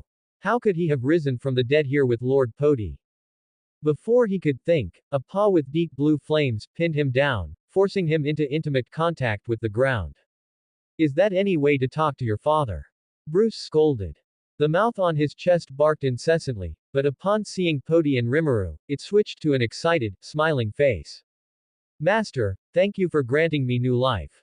Hello, Lord Rimuru. Rimuru smiled. Hello, welcome to the team. I was worried about how to face Ranga regarding this matter before. He wasn't that shocked by Bruce's appearance. After all, Poti had already been rambling about wanting to make a servant. Combined with the wolf corpse he had asked for earlier, the answer was clear. As for Bruce's appearance, Rimuru could only say that this was very much like Poti. Learning that Rimuru had actually been worried about his own affairs, Bruce said, "What? My lord, you don't need to worry about this kid. It was my own overestimation of my abilities earlier, and I hold no grudge. Please do not blame yourself. As for this kid." Bruce grinned. At this point, Ranga had already started playing dead. His old man had been resurrected and had become Lord Poti's first attendant. Plus, it looked like he intended to beat him up, so the optimal strategy now was to play dead. Lord Rimuru, feel free to beat him. This kid has been tough since he was little. If you can't bring yourself to do it, I can do it for you, Bruce said. Like a devil's whisper, it scared Ranga into jumping up immediately. Ha! No. Old man, what are you spouting nonsense for? Lord Rimuru likes me very much. As he spoke, he shuffled toward Rimuru, attempting to shield Rimuru behind him. Little Snotball seemed unable to stand the blockade of the wall of fire and took the initiative to attack Poti and his group. In the blink of an eye, 2 vines fell to the ground. Ranga and Bruce stared intently at the vines. Daring to attack their master was a path to death. Impressive. Then I'll leave it to you, father and son. Remember, keep it alive, and don't make too much of a scene. Poti said, taking the opportunity to observe Bruce's performance, and picked up Rimuru to watch the show. Is it really okay? I have a feeling that thing is a bit evil, Rimuru said worriedly. You underestimate them, father and son. If it weren't for the need to keep it alive, little Snotball would probably have been beaten to dust by now. Although Ranga had little screen time fighting the orc disaster in the plot and only used one move, it wasn't something little Snotball could withstand. And Bruce, who had devoured a soul fragment of Poti, had potential no weaker than Ranga's. Sure enough, after exchanging a glance, they immediately took action. Should one say, as expected of father and son. Bruce's whole body ignited with blue flames, and the temperature in the air actually dropped. He charged straight forward like a heavy-duty truck. Wherever he passed, the vines couldn't get close, and they were burned to ashes upon the slightest approach. Ranga followed closely behind, waiting for the monster in front to reveal a flaw. Realizing that the vines couldn't hurt the opponent, little Snotball gave up on the vines, and the vines that had been boundless just moments ago quickly withered. Tiny green lights emerged on the withered vines, and gradually the green lights grew into spores. The spores spat out eerie, yellowish gas, while the creature itself hid inside the spores. Toxin, corrosive. Ranga saw the essence of this move at a glance. They hadn't encountered such monsters during hunts before. Those brothers and sisters who were hit basically lost their lives, and even those who survived were in agony. Opening his wolf maw, the horn on his forehead flickered with black light. A violent hurricane blew away the yellowish poisonous gas, and sheets of black lightning struck the spores. If you don't come out, I'll blast you to death. Before long, he found little Snotball, who had been blasted unconscious. Master. Bruce carried little Snotball and placed it in Poti's hand. Rimuru curiously poked at the jet black ball. Rimuru, give me some potion. He took the potion handed over by Rimuru and threw it into the bottle. Sure enough, after coming into contact with the potion, little Snotball sucked it up frantically like a sponge meeting water, finishing the 99% purity healing potion in the blink of an eye. Having just finished the potion, little Snotball seemed to feel it could go again. A sickly green light radiated from its body, and the bottle made a teeth-grinding sound. It had actually been corroded. He crushed the bottle, gripped it tightly in his hand, and released magicals to intimidate the little guy. Feeling the pain in his hand and the scent of rotting flesh, failed.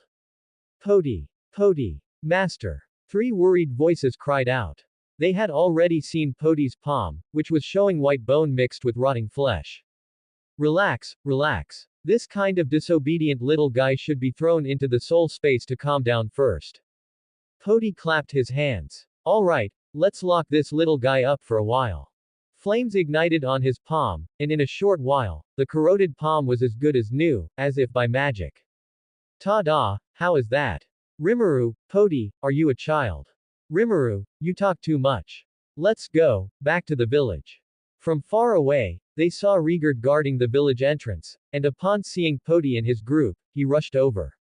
His burly body was tense, making him look like a child who had made a mistake. Rigurd bowed and said, "Welcome back, my two lords." Rimuru, Rigurd, how is the banquet preparation coming along? He had been playing with Ranga all day and was exhausted, and his stomach was hungry. Rigurd, no problem at all, my two lords will definitely like it. After speaking, he guiltily glanced at Podi. Podi, why are you looking at me? Just know what to do next time you encounter this. Just don't forget the pain after eating. The hunting party's contribution will be halved next week. Yes, Lord Podi. At the banquet, Rimuru used the Star Wolf clan's organs to taste the Gura deer, offering high praise, which brought the banquet to a climax. During the idle chatter, they naturally started talking about houses and clothing, and the dwarves were brought up in passing. Dwarves. Really, Rigurd? Rigurd nodded and said, "Yes, my lord.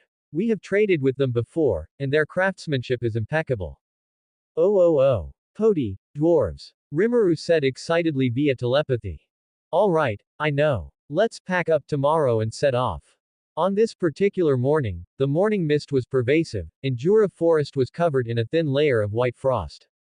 Looking down from the sky, it resembled matcha sprinkled with powdered sugar.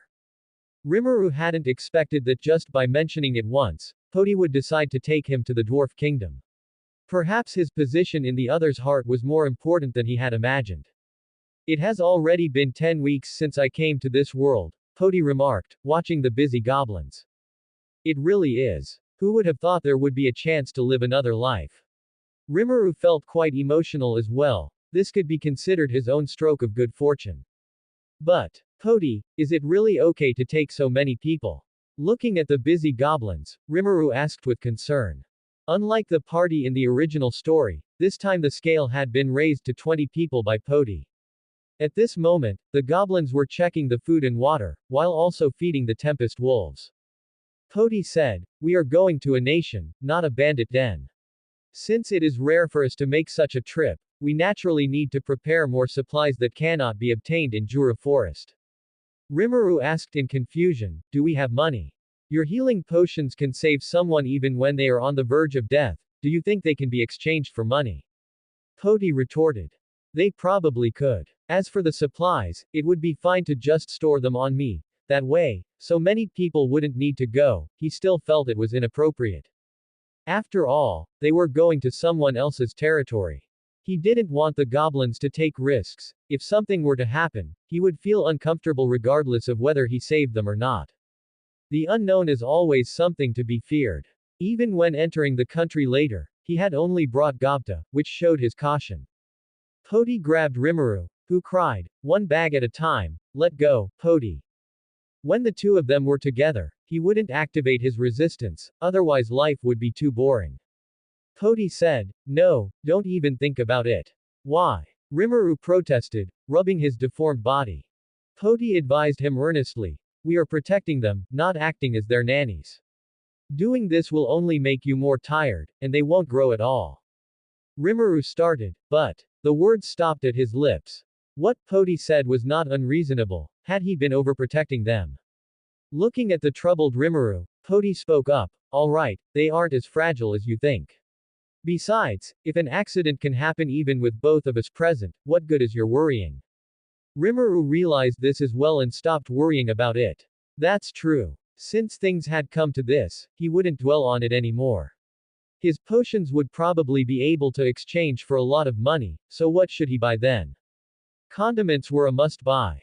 Although the sense of taste of monsters wasn't that refined, and everything tasted more or less the same, there was no guarantee he wouldn't regain his human sense of taste someday.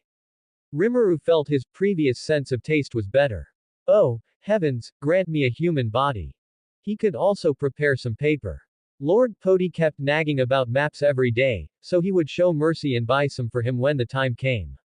Lord Poti, Lord Rimuru, the party is fully prepared and ready to depart, Rigir said respectfully. This time, while searching for craftsmen, he absolutely could not make any more mistakes. Rimuru waved his hand excitedly, then, let's go. Following Rimuru's command, the party set off on an unknown journey. Watching the group disappear from view, everyone returned to the village to busy themselves with their own tasks. Only Bruce remained at the village entrance, gazing into the distance. Protect the horned humanoid monsters. Aren't these demi-humans? Bruce was deeply confused, his request to follow his master had been rejected. Demi-human, a race that resembles humans in appearance. Instead, he had been given a task. This left Bruce puzzled. Given the strength of the two masters, they could almost flatten the entire Jura forest. Why would they want to protect a strange race? Well, it was possible that he didn't have the qualifications to know, but in any case, he just needed to carry out the order properly. Furthermore, the master had warned him to be careful. Could the master's illegitimate child be in this tribe? Footman, who is that? With a pile of questions in his heart and no one to answer them, he decided to just write them down properly. He shook his head, throwing these treasonous thoughts out of his mind. Bruce thought angrily, you had better be useful, wasting my time meant for accompanying the master. Rigard had also received Poti's 3-year plan and was strictly executing it. On the road to the dwarf kingdom Dworgen, Rimuru and his party felt for the first time, in an intuitive way, the vastness of Jura forest. The endless forest formed a sea of green trees. Various kinds of monsters added an atmosphere of life, but most were monsters without even a sense of self, even thinking was a luxury for them. Thinking about it, Rigard and the others were actually quite lucky to be born with the concept of self and the ability to think. It was just that their strength was a bit weak, their lifespans were a bit short, and their IQ. Well, it was also quite miserable. After all, they weren't the only intelligent monsters in Jura Forest. Dworgen was very far from Jura Forest. Even for the Tempest wolves, who had evolved from the dire wolves, it would take several days of travel. In the blink of an eye, it was twilight. Rimuru arranged, everyone, let's rest here for today. The rays of the setting sun reflected on the river. The entire river radiated an orange-yellow halo like a fiery cloud. Time seemed to have stalled at this moment, making one want to stay in this moment forever. Rimuru asked, hey, Rigir, who gave your brother his name? He hadn't seen many monsters with names until now, only Veldora, but that guy was an existence that wouldn't die as long as he had thoughts. By comparison, the fact that someone would actually name a goblin meant that guy must be a good person. Rimuru internally labeled the other party as a good person. It was a passing Majin, Lord Gelmid, who bestowed a name upon my brother, saying he had great potential, Rigir replied. Monsters that possess intellect and reproductive capabilities, and are hostile to humans, are called Majin. Poti leaned against a tree, quietly listening to the conversation between the two. Becoming part of the Demon Lord's nourishment, that was indeed having great potential. It was a pity the goblin was still too weak and died before the orc disaster arrived. Gel. Rimuru hadn't heard clearly, it was such a tongue-twisting name. Gelmid, an executive of the Demon Lord's army, Rigir repeated. A Demon Lord. Rimuru's eyes widened. Rigir said, yes, Lord Rimuru. Rimuru exclaimed, Poti, did you hear that? A Demon Lord, a Demon Lord. Poti replied, I heard it. Is there anything strange about that? Rimuru retorted, you guy, that's a Demon Lord. They are usually the existence of a boss. Poti thought about it, they were indeed quite terrifying, except for a certain demon lord who was kicked to death by a single kick. Didn't a certain big blue lizard get sealed by a hero? It's not strange to have a demon lord, Poti responded. Rimuru thought about it and calmed down. That's true. I feel like you, Poti, aren't interested in many things, always keeping a straight face all day. Poti said, who says that? And how can you tell my expression? The great sage said so. It was inferred based on the length of the flames, the burning speed, combined with your tone. Seriously. Can the great sage not be so overpowered? Rimuru said, however, it's better if we don't get involved with this kind of thing. I feel like it will be very troublesome once we do. What is this? Corporate slave intuition. Poti teased. Calculating the time, it would soon be time for Rimuru to be watched by the demon lords. Should he hide, or just ignore it? Anyway, Rimuru wouldn't die. He himself was still too weak, at least he didn't have any life-saving means yet. For this search for craftsmen, hopefully, he could get a few human souls. Also, his magic-infused weapon plan could be put on the schedule. On the other side, after complaining about Poti in his heart a few times, Rimuru started chatting with Rigyur again. Rigyur, I haven't asked before. When I had you live together with the Star Wolf clan, didn't you complain about me? After all. Rigyur was silent for a moment. I didn't, Lord. That is not a lie. You saved all of us and even bestowed names upon us. Perhaps this doesn't amount to much in your eyes, but it is very important to me. I also once wanted to be like my brother, to protect my important family until death. But I am a weak goblin, no matter how hard I try, I won't achieve much. It was you, Lord, who gave me hope. Thank you, Lord Rimuru. The burning bonfire brought light, the chirping of cicadas accompanied the sound of burning firewood. The night in Jura was also very beautiful. Beside the bonfire, Rimuru ate grilled meat while listening to Gobta introduce the country they were about to visit. Caves, armaments, it feels like a very impressive country. Wait. Elves, the legendary elves, long ears, fair skin, he. Rigyur asked, Lord Rimuru. Poti said, don't mind him. Have you memorized the rhetoric I taught you? Yes, Lord Poti, we have memorized it all, the goblins replied. Lord Poti said, what is with this stammering tone of yours? I ask you to memorize a sentence, and you can't even remember that. That is not the case, Lord Poti. The group hurriedly braced themselves. After all, Lord Poti had said that whoever made a mistake this time would have their contribution points cleared and would be punished by having to clean the toilets. Although they didn't understand what Lord Poti's rhetoric meant. At the foot of a massive mountain, a city gate forged from refined steel stood tall, with a constant stream of humans and demi-humans lining up to enter. Rimuru said, whoa, so that's Dworgen. It really is built into a cave. Right now, I can't see anything but the gate, though. But I'm about to see the elves soon, I'm so excited. Wait a second, Rimuru. I grabbed hold of Rimuru, who was trying to go search for elves. This guy was so cautious before, but now it's like he wants to just charge right in. Let me go, Poti. Those are elves. Don't you want to see them? Rimuru squirmed in my arms, harder to hold down than a New Year's pig. It's not like a few moments will make a difference. We're out now, so we can stay for a few days. I have more important things to do right now. Hearing that Poti intended to discuss serious business, Rimuru stopped struggling, though his mind was still filled with visions of fair-skinned elves. Gobta, come here, Poti ordered Gobta. The goblins who came this time were all incredibly healthy, making it a bit difficult to trigger a face-slapping scene. If we all went over together, there's no need to say, they probably wouldn't even dare to let out a fart. Goblins are called monsters because they are hostile to humans, but it seems their ancestors might have had some elven blood. I don't know if that's true. Gobta is different. He's small, with a round nose, and a withered frame that makes him look easy to bully. I don't believe that humans, with their sense of superiority, wouldn't mock him a bit. Yes, Lord Poti. Is there something you need? I'm so nervous. Why did Lord Poti call me aside? Could it be that he found out I was secretly touching Lord Rimuru? It's over, it's over. Am I going to die here today? Gobta thought despairingly. Poti said, Gobta, go join the line to enter the city. Remember, just don't reveal our presence. Huh. Rimuru and Gobta exclaimed at the same time, clearly confused by Lord Poti's arrangements. Gobta asked, Lord Poti, aren't we going in together? Yeah, Poti, we're already here, let's just go in together. Ignoring the two buzzing in front of me, I ordered, Gobta, can you not understand what I'm saying? When I said this, there was a hint of anger, and the temperature around us dropped a few degrees. It's one thing for Rimuru to ask, but for a subordinate to question everything. It's not like I'm telling you to die. Does this mean in the future, when he and Rimuru make arrangements, they have to explain it to each one of them?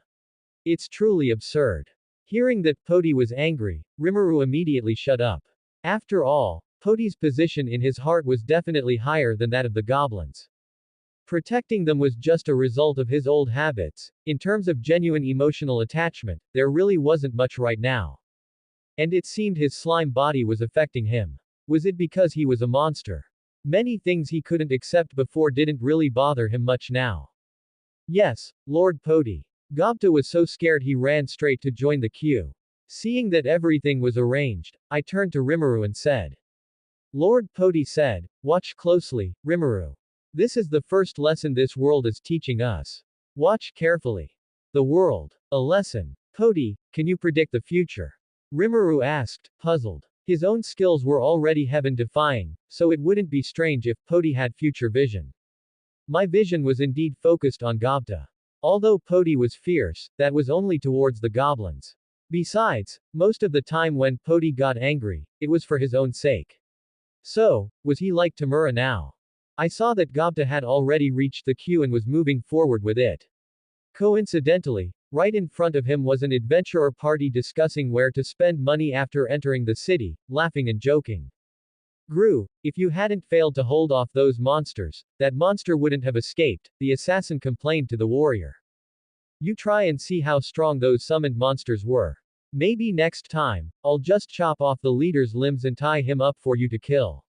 You're weak. Just practice more, the warrior retorted, refusing to be outdone. HMPH. Both of them turned their heads, neither willing to concede. As it happened, when the warrior turned his head, he saw Gobta standing there. Seeing the other party's fierce gaze, Gobta tried his best to avoid it, which just happened to excite the other party. Hey, Lynchy, look, there's a little bean sprout here.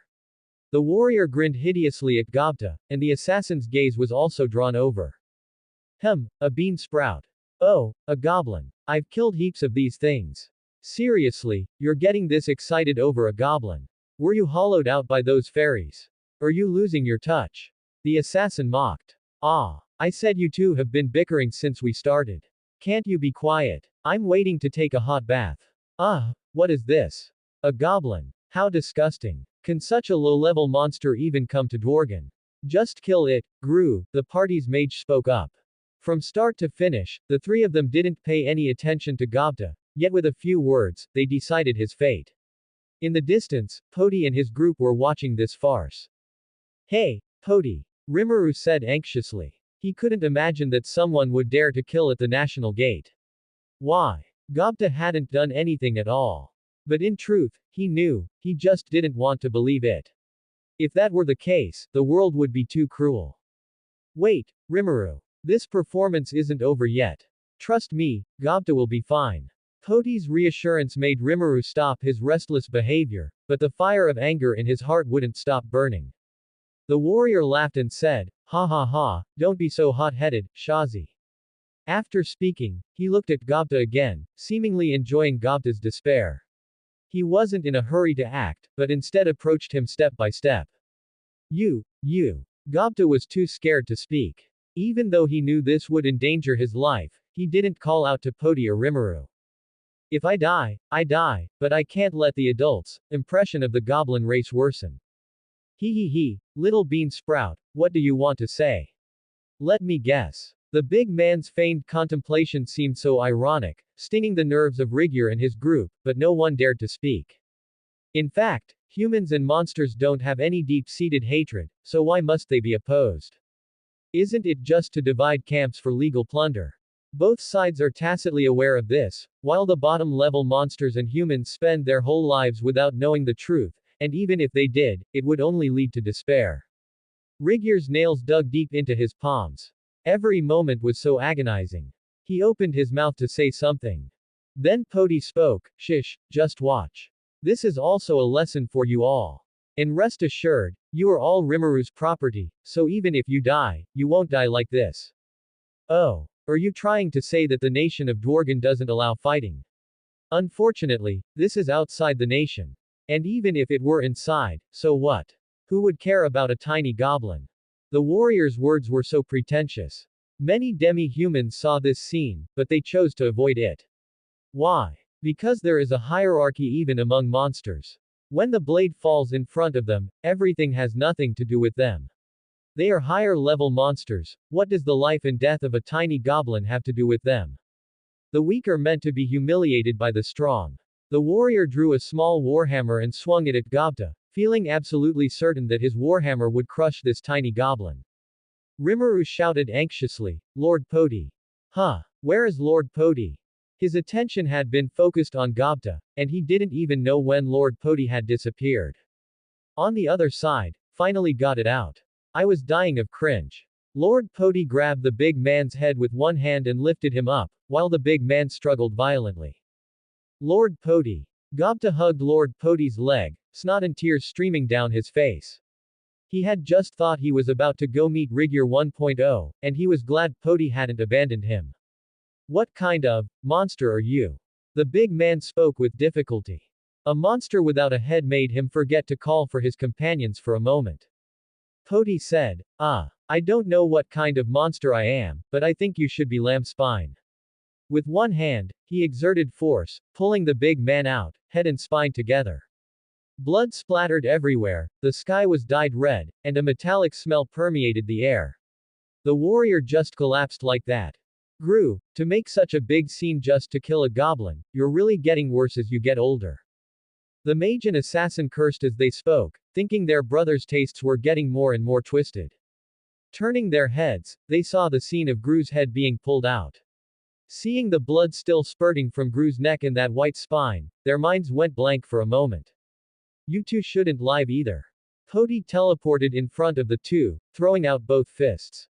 One got their head blown up, the other got a hole punched through them, and both of them just fell down in unison. All of this happened in just 10 breaths.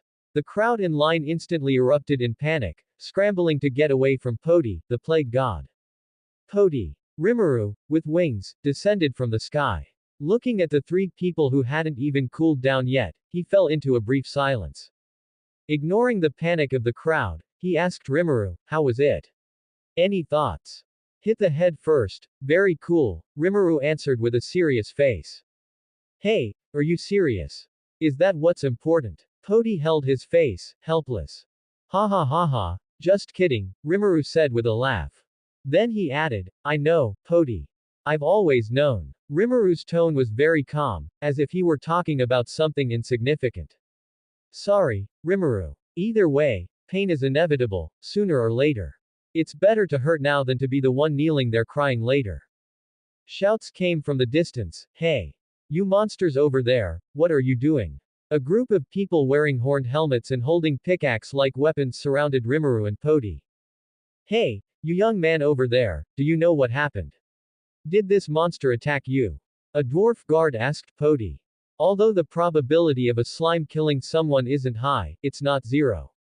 Hey, that's too rude. Isn't this guy also a monster? Why suspect me first? Hearing the dwarf's questioning, Rimuru said indignantly. He turned his head and looked. Huh. Lord. Poti. Rimuru let out a strange cry. What did he see? Wasn't Poti's head a ball of fire? When did it turn into a human head? Those standard facial features, paired with long, ink-black hair, and amber-like brown eyes shining in the sunlight, perhaps not absolutely stunning, but definitely pleasant to look at. No wonder that bunch of dwarves treated me as the prime suspect. THMPH, but compared to the handsomeness of my Lord Sanwu, it's still lacking a bit. Sorry. My friend is right. I killed these people, Poti admitted. His face had finally returned. Even those three on the ground looked much more pleasing to the eye. I'll just clean them up for them later. I really am a good person. The dwarves looked at the three piles of corpses on the ground, then at the smiling Poti, looked at each other, and shouted in unison, huh. But they gripped their weapons tighter, all pointing them at Poti. Poti explained the sequence of events to the dwarves, the general meaning being that these three wanted to kill his subordinates for money, and after multiple failed attempts to dissuade them, he had no choice but to kill them. He also took the opportunity to release some magicules to demonstrate his strength. Feeling that powerful magicules, the dwarf guards were suddenly unable to breathe, like prey on a spider web, facing death at any moment. Fortunately, Poti only released it for a moment before withdrawing it. The dwarves breathed greedily, while also thinking about how to resolve this thorny matter. Fortunately, Poti took the initiative to speak. Sorry for the trouble. If you don't mind, please accept this. An ore appeared out of thin air. Under the sunlight, it emitted seven-colored light. The five dwarf guards recognized it immediately and shouted in unison, high-purity magic ore. As dwarves, they were naturally interested in things like ores. After a brief shock, the squad leader spoke first. My lord, you don't have to do this. This is our duty, please take it back. Originally, according to the trouble Poti had caused, being locked up for a few days would be light disturbing the peace, killing in front of the country, it could even be said to be a provocation to Dworgen. However, after demonstrating his strength, it was different. Special cases require special treatment. How much did they make a month to risk their lives like this? Just relying on hard work isn't enough to survive until now and become a squad leader. Moreover, the other party's attitude in admitting their mistake was good, and the victims were also at fault. The powerhouse in front of him had the strength to kill everyone, but was willing to cooperate with the investigation and even offer compensation. If he made things difficult again, he figured the next pile of corpses on the ground would be four, the squad leader thought. You can't say that. You're doing your duty, that's right. After all, the corpses on the ground still need your help to clean up, right? Poti put his arm around the dwarf captain and said with a grin. Actually, I came this time to do business with your country. This magic ore is one of them. Brother, if you feel bad about it, help me recommend a good shop. Boss, just accept it. Yeah, this isn't a bribe, it's helping our country test the quality of the ore. The dwarves chimed in one after another, the implication being, boss, if you don't take it, I will. Opportunities are reserved for prepared dwarves. Get lost, get lost. My lord, magic ore of this quality can be directly purchased by our country. If you are interested, I can take you there. This was a great contribution, how could he not be interested? Then that would be troublesome. He placed the magic ore in his hand into the dwarf captain's hand, and the other person smiled from ear to ear. I have a few more companions. I'll call them over now. Are the entry procedures convenient now? Convenient, very convenient. My lord, you wait here, I'll call the one who registers the roster right away. Just like that, Rimuru's group, surrounded by dwarves, entered Dworgen. It left the others completely bewildered. Aren't these dangerous individuals? How did they end up being treated like honored guests? Oh right, dwarf brother, I haven't asked your name yet, Poti said with practiced familiarity, completely lacking the demeanor one would expect from a powerhouse. Even though he already knew, he went through the motions anyway. Lord Poti, there's no need to be so polite. My name is Garm, you can just call me Garm or Little Mo, the dwarf said with a smile. Garm, Poti exclaimed. This startled the dwarf squad leader. What was wrong with this lord? Did his ancestors have some connection with him? Holy cow, am I about to hit the jackpot? At that thought, the dwarf leader felt his heart burn with excitement. My lord, are you alright? The dwarf asked with concern. Poti snapped back to reality. I'm fine. By the way, let me ask you about someone. He's also in your guard, named Kato. Lord Poti, you actually know Captain Kato. Seeming to realize he had misspoken, he added, I mean, isn't this your first time coming to Dworgen? I have a friend, also a dwarf, who is dying. He knew I was coming to Dworgen, so he asked me to deliver a message to Kato, you know how it is. Poti didn't care that his clumsy lie was exposed. Anyway, they couldn't verify it. Besides, what country monitors everyone entering every single day?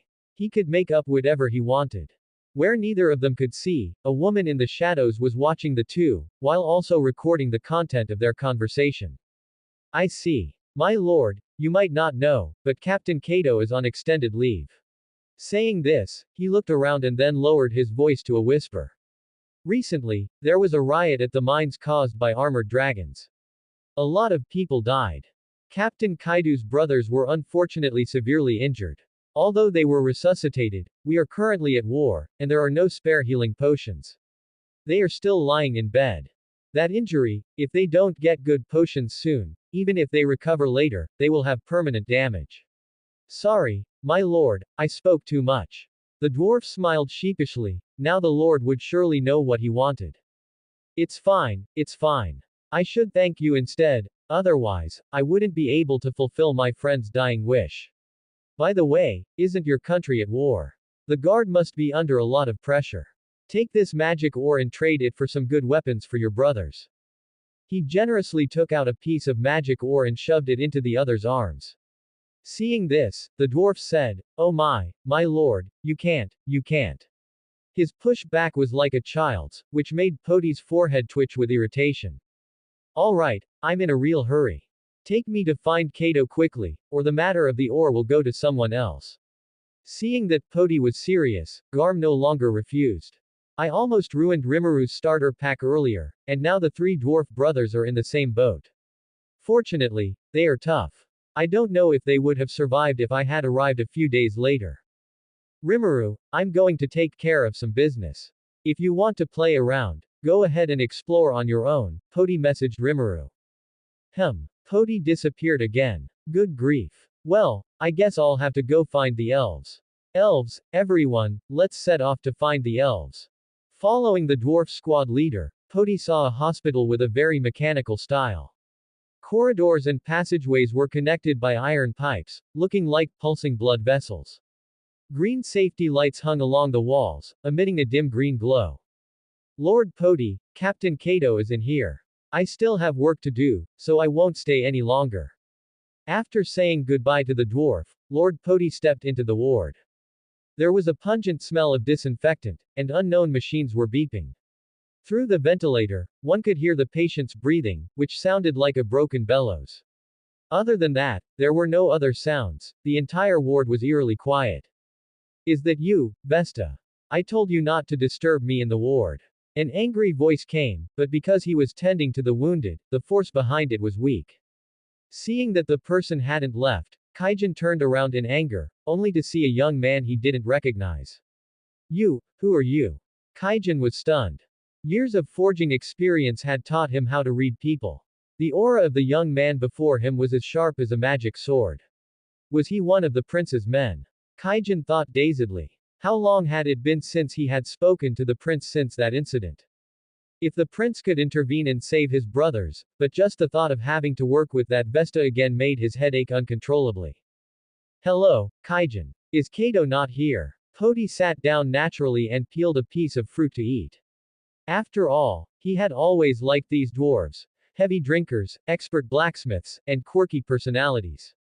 Even with labels like that, the popularity of dwarves was very high. Did this feel like friends who didn't know each other? It couldn't just be his own one-sided affection. Anyway, he was about to become their boss soon, so when the time came, he would definitely have them craft some life-sized figures. Seeing Podi being so familiar, Kaijin felt that the other party was most likely one of the prince's men, so he spoke first. The prince, how is he recently? Podi. Probably doing quite well. Podi didn't know the plot that well, but it probably wasn't too bad. Probably. Could the young man in front of him not reach the prince? Kaijin wanted to ask more, but was interrupted by the returning Kato. Big brother, I bought the boxed meals. The door was pushed open, and a tear-stained dwarf came back carrying 2 iron cans. The iron cans were engraved with the national emblem of Dwargen, and judging by the smell, it was pretty good. Big brother, who is this young man? Looking at the stranger in front of him, Kato asked. Kaijin was silent for a moment. I don't know who this young man is either. From the look of interest in the dwarf bento earlier, he knew for sure that he wasn't a local. Excuse my rudeness. I am Podi, an ordinary monster from the Jura Great Forest, Podi introduced himself. Then, young man, what business do you have with me? If it's about forging, I think you've seen it, for a long time recently, it might be. Kaijin's meaning was clear. Podi, however, was in no rush. Even if I heal the 3 of them, Mr. Kaijin. Before Kaijin could answer, Kato asked first. What? Can you really heal my brothers? Yes, Mr. Kato. I am not so wicked that I would joke about the wounded. Seeing Podi's calm and relaxed demeanor, as if he really had confidence, Kaijin and Kato both became excited. Their brothers' injuries really couldn't be delayed any longer. Kaijin had even considered using the past incident to threaten Vesta into healing his brothers, but he hadn't been blinded by joy. The young man before him had come to them with such certainty, his intentions must be significant. Mr. Poti, what can I do for you? Or, what do you want? Let's be clear first, I will not do anything that harms Dworgen. He wanted to call the other party, Master, but seeing how young the other was, he probably wouldn't like that form of address, so he changed it. Mr. Poti, my big brother is a very formidable blacksmith. I will also give you a lot of money, as long as you can heal my brothers, Kato added. Poti's eyes burned with heat. Looking at Kaijin and the three brothers, he felt as if he saw countless Gundams beckoning to him. I want you, Kaijin, and those three, Poti said. Huh. The two brothers looked at Poti with strange expressions. No. I mean for you to work for me. I won't restrict your freedom, it'll be just like your usual work. In fact, I can give you a higher status. How about it? That's a good deal, right? As he finished speaking, he saw Kaijin deep in thought. Poti's heart tightened. Oh no, Kaijin isn't going to refuse, is he? If he had known, he should have dragged Rimuru over. With the succubus buff, wouldn't it have been a piece of cake? Master, I can agree to your conditions. However, I still have some things to take care of here, and I cannot make the choice for the three brothers. You see. His conditions were indeed a bit difficult for them, but there was no help for it. If he had known, he wouldn't have fallen for that jerk Vesta's provocation. It's fine. I believe they are also good dwarves who know how to repay kindness. Let's start the treatment first, Poti replied with a smile. Really? Master. Kato jumped straight up. Heaven knows how he had survived these past few days. Watching his good brothers suffer from pain while he was powerless, he never wanted to experience that feeling a second time in his life. He walked to the beds of the three dwarf brothers and, as if by magic, pulled out a pile of healing potions. That's right, a pile.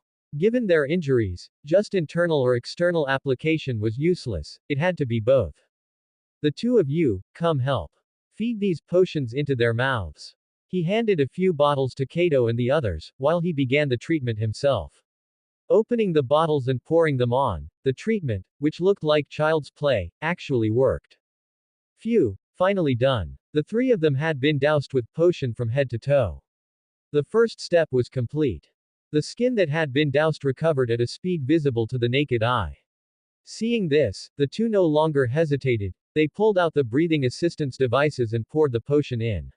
Next, it was just a matter of waiting for the miracle to happen. The broken bellows breathing gradually became steady. The damaged skin scabbed over and peeled off, and all vital signs returned to normal. Seeing this, the two men could no longer hold it in and hugged each other, crying. Poti just watched quietly, not disturbing them. After a long while, Kaijin finally said in a tearful voice, Master, thank you. From now on, I belong to you. Please treat me well from now on, Poti also said with a smile. I've got myself a 5-star technical talent. Big brother, you take Master Poti out for a good tour. I'll take care of things here, Kato said with a smile. The three dwarf brothers were out of danger and just sleeping now, so there was naturally no need to watch over them constantly. Master, please let me entertain you and let you experience the hospitality of us dwarves, Kaijin said with a smile. I'm looking forward to it. Let's go. Walking out of the hospital and listening to the chatter of passers-by, the familiar atmosphere of everyday life made people feel relaxed. Master, the place we are going to is called Night Butterfly. It's the best hotel in Dworgen. Kaijin said excitedly, his eyebrows twitching, he had clearly regained his vitality. Hey, have you heard? A talking slime waiter has come to Night Butterfly. A passerby said excitedly to his friend.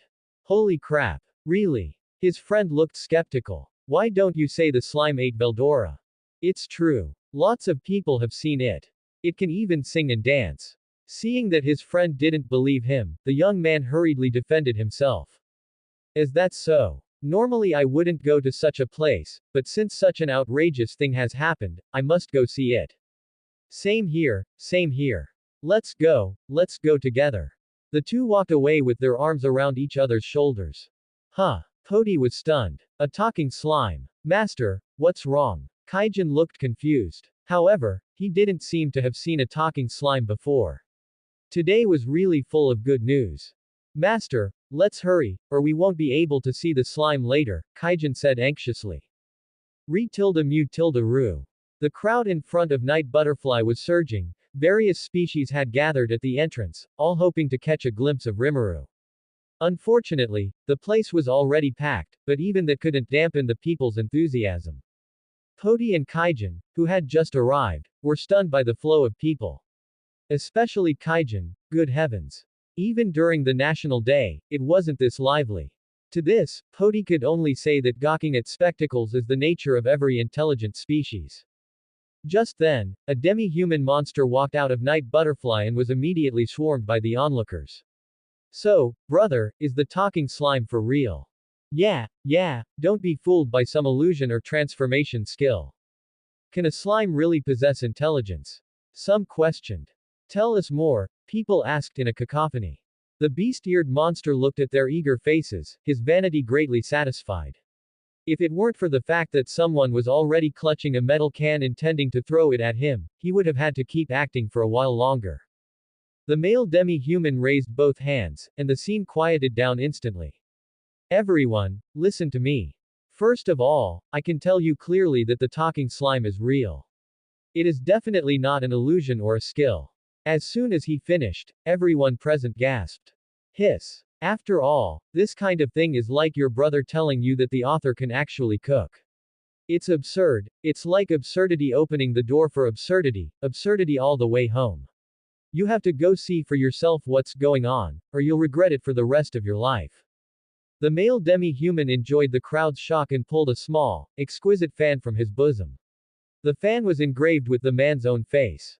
I suppose you are all wondering why I am holding this. Seeing the demi-human man trying to build suspense again, a metal can flew from the crowd and nearly hit him. Everyone tacitly acted as if they hadn't seen it. What a country with simple folk customs, Poti remarked with emotion. Looking at the portrait on the fan, Poti felt that it had something to do with Rimuru. Report the pigment on the portrait is made of a special spider silk liquid. Without a sample, the composition cannot be deciphered. Case closed, it really was made by Rimuru. Seeing that he was about to get beaten for stalling, the man could only say, that slime can not only talk but also paint and sing. The portrait on my fan was drawn by that slime. It cost me a whole gold coin. The man's expression showed no regret for the gold coin, only boastful pride, like a child showing off a beloved toy to everyone. Alright, don't block the way here. Thank you for your contribution. After getting the intel, the crowd threw the man aside. There was no helping it, there were too many people. Also, it was unknown why no security guards came to maintain order. Security guards, don't bother me, I want to see the slime. Looking at the still surging crowd, Kaijin spoke up. My lord, why don't we change locations? I know of a dwarf restaurant that tastes pretty good. Is it authentic? Given the current situation, it was unlikely he would see Rimuru. Anyway, nothing bad would happen, so since things had come to this, let's eat first.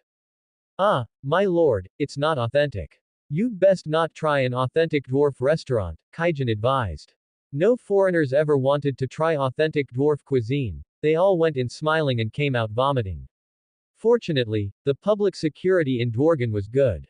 Otherwise, those shops would have been smashed long ago. Kaijin said he didn't understand why those people of different species wanted to try the other side's recipes. Poti raised an eyebrow. Is it really that wicked? Kaijin nodded frantically. Since he had said so much, Poti surely wouldn't try it, right? With a wave of his hand, let's go, let's see what the fuss is about. What wicked things had he not eaten? Back in his hometown, they even had live pearl snails. Kaijin clutched his forehead. It was over, another one who wouldn't listen to advice. Slap. The food is served, enjoy your meal, guests. 2 dishes, 1 soup, and a pot of wine, no rice. Looking at the colorful and fragrant dishes in front of him, salt-baked slugs, earthy fish soup, smoked demon rabbit meat, cloudy turbid wine, Poti couldn't help but speak. It's not as wicked as you said, Kaijin. Look, doesn't it smell quite good? It's just that the slugs are indeed hard for normal people to accept.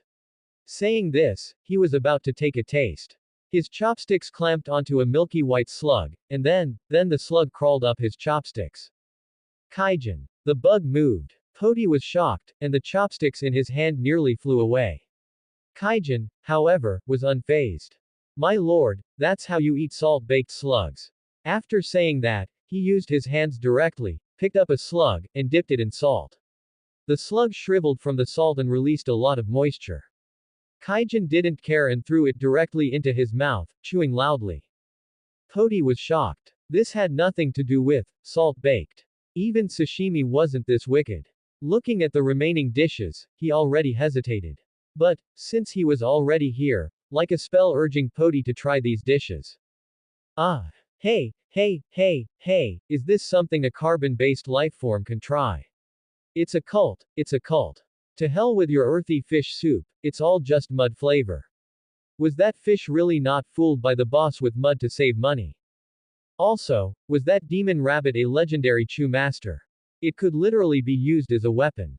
The cloudy turbid wine was even more outrageous.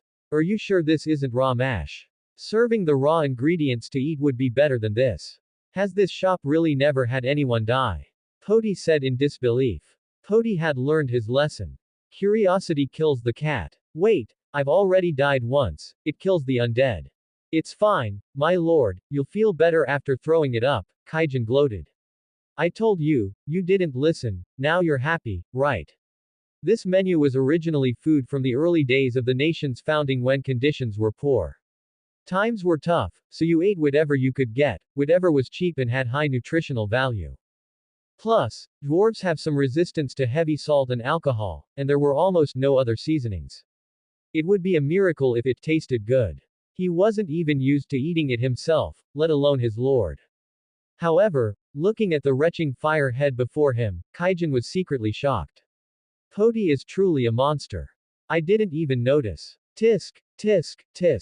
The world is truly big, my previous knowledge was still too limited. With this delay, it was almost late night. My lord, just stay at my place tonight. I'll take you around Dworgen properly tomorrow, Kaijin suggested. It just so happened that the brothers would wake up tomorrow. Let's take these leftovers to them, patients who have just recovered need to be properly nourished. Poti clutched his stomach and nodded weakly.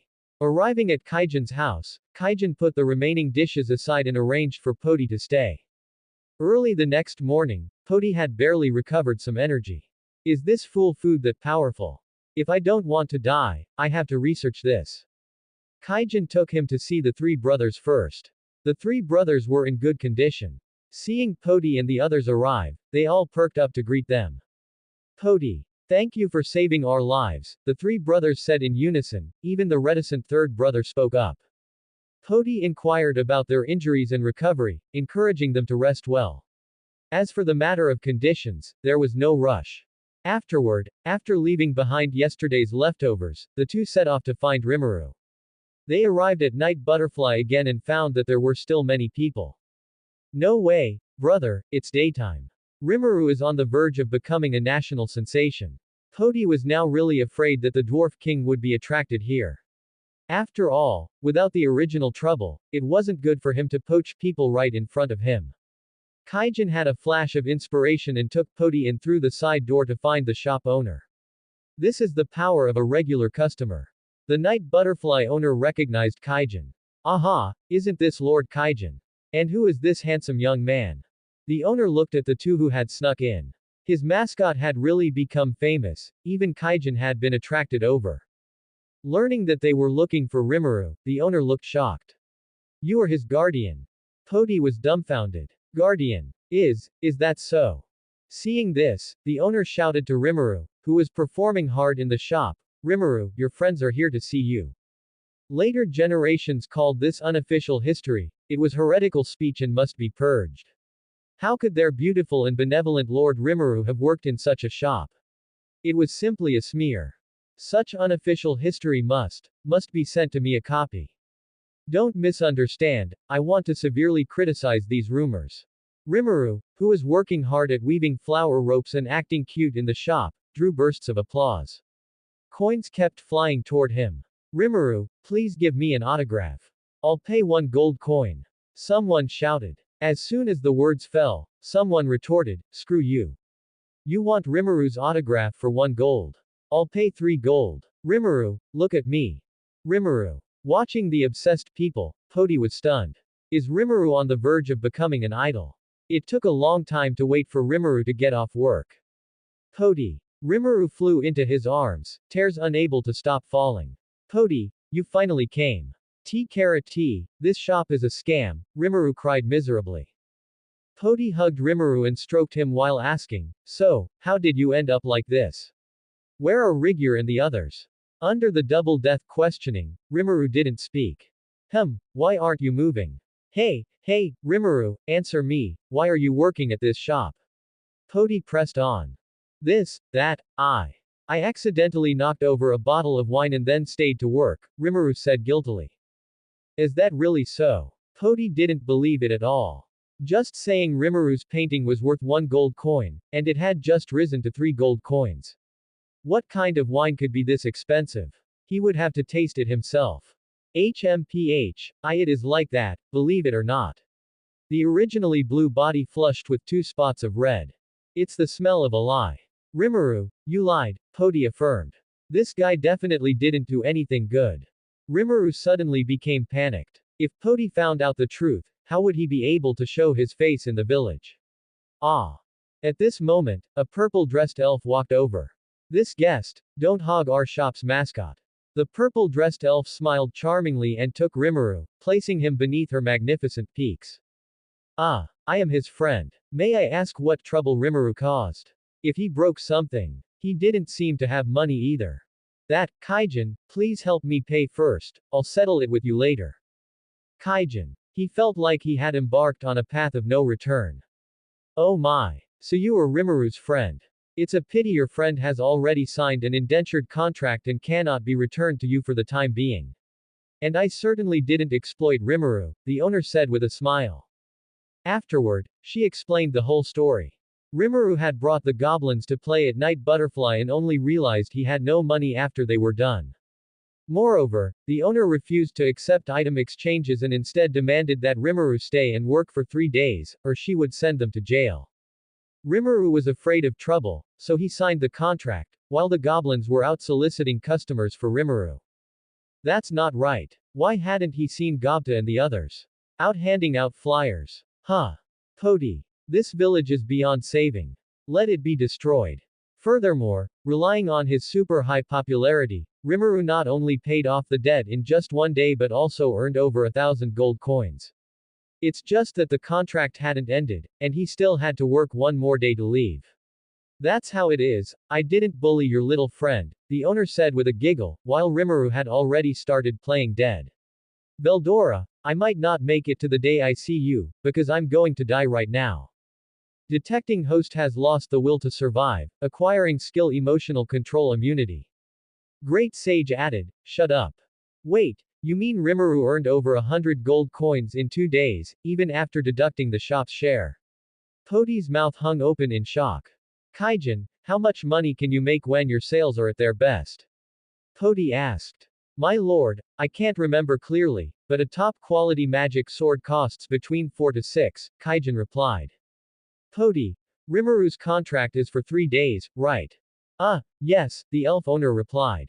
Poti, sign. You must sign. Extend it for another 5 days. Let the Bone King next door see it and think we have no money.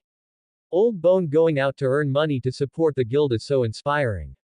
He didn't even dare to imagine how much money Rimuru could earn if given a huge stage. What is this? I'm an idol in another world. Good, have him debut immediately. Poti. Rimuru delivered a knight's flying kick to Poti's face. What is it? You messed up yourself and you blame me. He countered by grabbing him and playing with him. Poti. By the way, get to know him. This is Kaijin, one of the future craftsmen of our village. Poti. Kaijin, this is Rimuru, the head of the village. If you have any future matters, look for him. There's also a third brother, I'll introduce him to you later. Hello, I'm Rimuru. It's nice to meet you, Kaijin-san, Rimuru said excitedly. The mission was successfully completed, and he had even earned money. Woohoo! My name is Bruce, and I am the first monster under my master. Before this, I was just a common, weak direwolf king, ruling over an ordinary wolf pack while dreaming of conquering the Jura Great Forest. I was defeated by my master's best friend, and I thought my life had reached its end. I even feared my pack would be wiped out because of my foolishness. That was the last thought I had before closing my eyes. Now that I think about it, fate is truly miraculous. Until I arrived in a land of darkness, that was my first meeting with my master. Not only did my master not annihilate my soul, but he also granted me a trial. As long as I passed the trial, I would be reborn. I won, yet I also lost. Another failure. No anger, no resentment, only a hint of regret. My master said his best friend had named my child, so the clansman must have become stronger by now.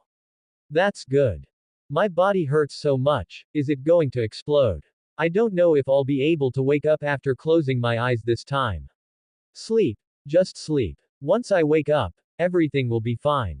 Everything will end, and everything will fade away. Don't die. That's right. Share my soul with him. That was the last thing I heard, my master's voice. Gradually, I felt my body stop swelling and hurting, but I couldn't wake up. In my dreams, I often saw strange fragments. Some were groups of strange people gathering and shouting, others were sitting inside metal cans, and there was even my master angrily cursing at a small rectangular piece.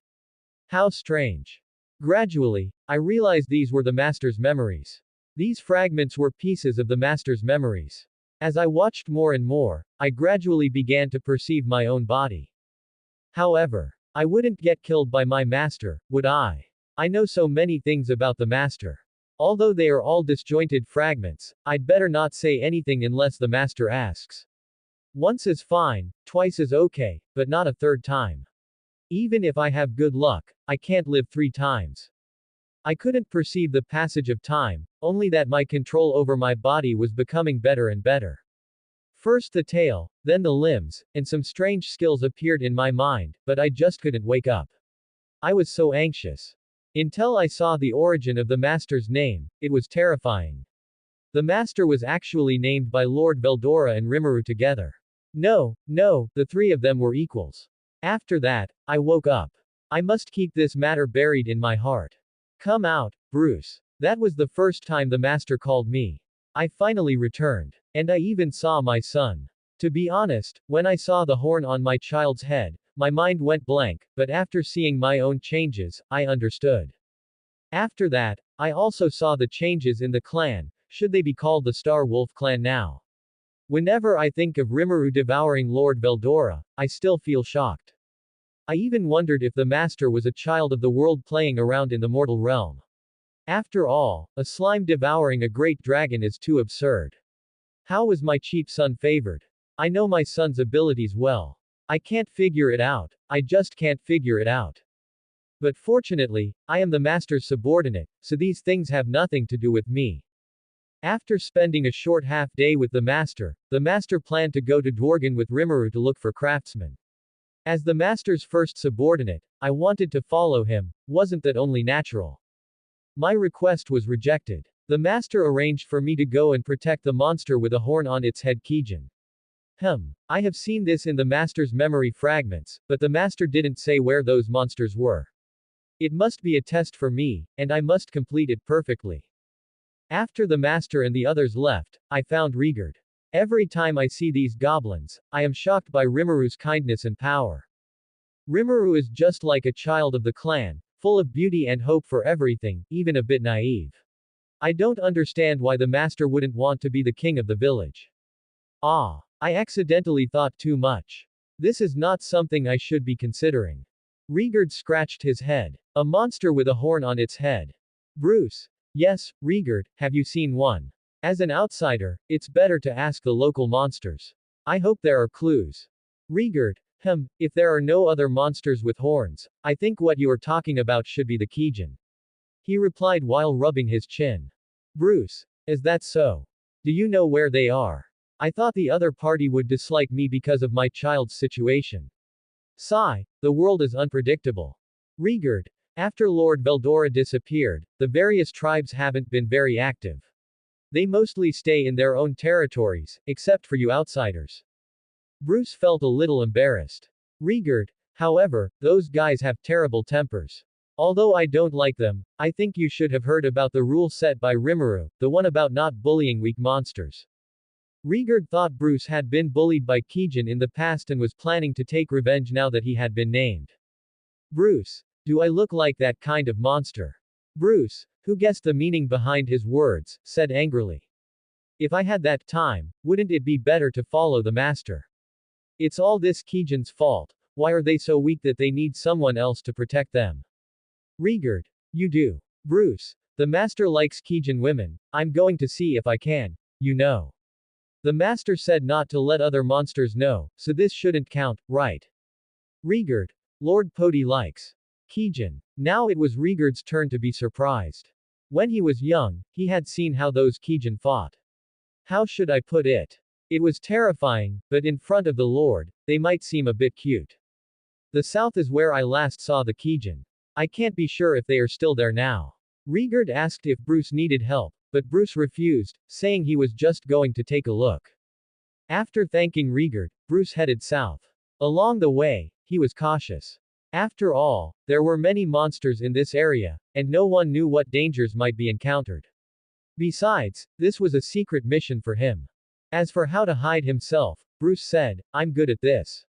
He retracted his aura and shrank his body down to the stature of the original Direwolf clan.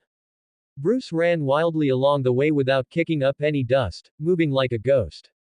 On the way, Bruce saw quite a few monsters, but they were all flying monsters. Creatures on the ground were rare, almost non-existent. The further south he went, the fewer living things there were. This was very strange. Even though he had been in the Jura forest for less than a month and didn't understand the ecology here, he knew the situation now was wrong. It was like he had been running for 10 minutes and couldn't feel the aura of a single living thing. What kind of situation could cause the number of all creatures in the southern forest to drop so much? Bruce couldn't help but think, war.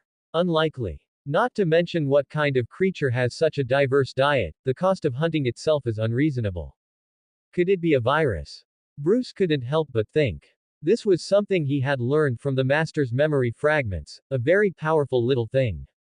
It couldn't be some big eater, could it? He shook his head and stopped thinking about it. Anyway, with his current strength, he didn't fear any monsters. This was the confidence in the master's power. After another half-hour of searching, the result was the same, creatures were pitifully few. He could even remember all their appearances. Bruce slowed down. It wasn't because there was a cliff ahead. With his current strength, he could even overturn the cliff, but because. Princess, it's too dangerous, please go back to the village quickly, a blue-haired Kijin advised their princess. Sigh, the medicinal effect of his young mistress is getting stronger and stronger, even he could be knocked down. If it were normal, he would be very happy, but now, some orc tribe had launched a war against the clan. No, it should be a massacre. Thinking of the orcs carrying iron weapons, the guard shuddered. Those demons would even devour their own kind. They had no restraints anymore. Fortunately, the clan leader had joined forces with other Kijin. They should be able to win, right? But the important thing right now is to take the princess back. Uncle, do you know how many compatriots die in the village every day? The pink-haired Kijin said excitedly. Since the war started, a large number of clansmen have been injured every day. There were also those who couldn't come back, and some couldn't even see their corpses. Every day, clansmen were crying, which made her heart ache. And at the beginning, the medicinal herbs in the clan were still sufficient, but as the number of wounded increased, they began to run out. If they didn't replenish them. Just yesterday, a clansman passed away right in front of her eyes because there was no medicine for treatment. He could have lived. I know. But it's very dangerous outside now. How many people can you save by running out? Listen to me and go back first, the guard said patiently. Uncle, I certainly know these things, but have you ever thought about it? I am a Kijin first. Then a princess. I am no different from them. She said with excitement. They died because they were protecting us. But what can I do? I know herbs, I know how to heal, so I ran out. This is what I should do, not hide in the village and wipe away tears. The desperate shouting made the guard stunned. They are my clansmen, not one or two. Even if I can only save one, I have to go save them. Please, uncle, just pick one more herb and I will go back, okay? The Kijin girl begged. The guard was moved by the girl's words. Yes, they are our clansmen. Just as he was hesitating whether to agree. Suddenly, a group of orcs rushed out of the forest. Their iron armor was covered with dull blood. The orcs were howling and pouncing on them. They looked crazy, as if they had lost their minds. Any living thing that appeared in front of them had only one outcome, to stay in their bodies forever. The guard immediately stood in front of the princess, drew his weapon, and prepared to fight. How can these beasts be here? Fortunately, this is just a small squad, I should be able to stop them. Princess, you are right, they are all our clansmen, please make sure to save them. This was the guard's last words, he was already determined to die. Just at this moment, a black shadow flashed, and Bruce appeared.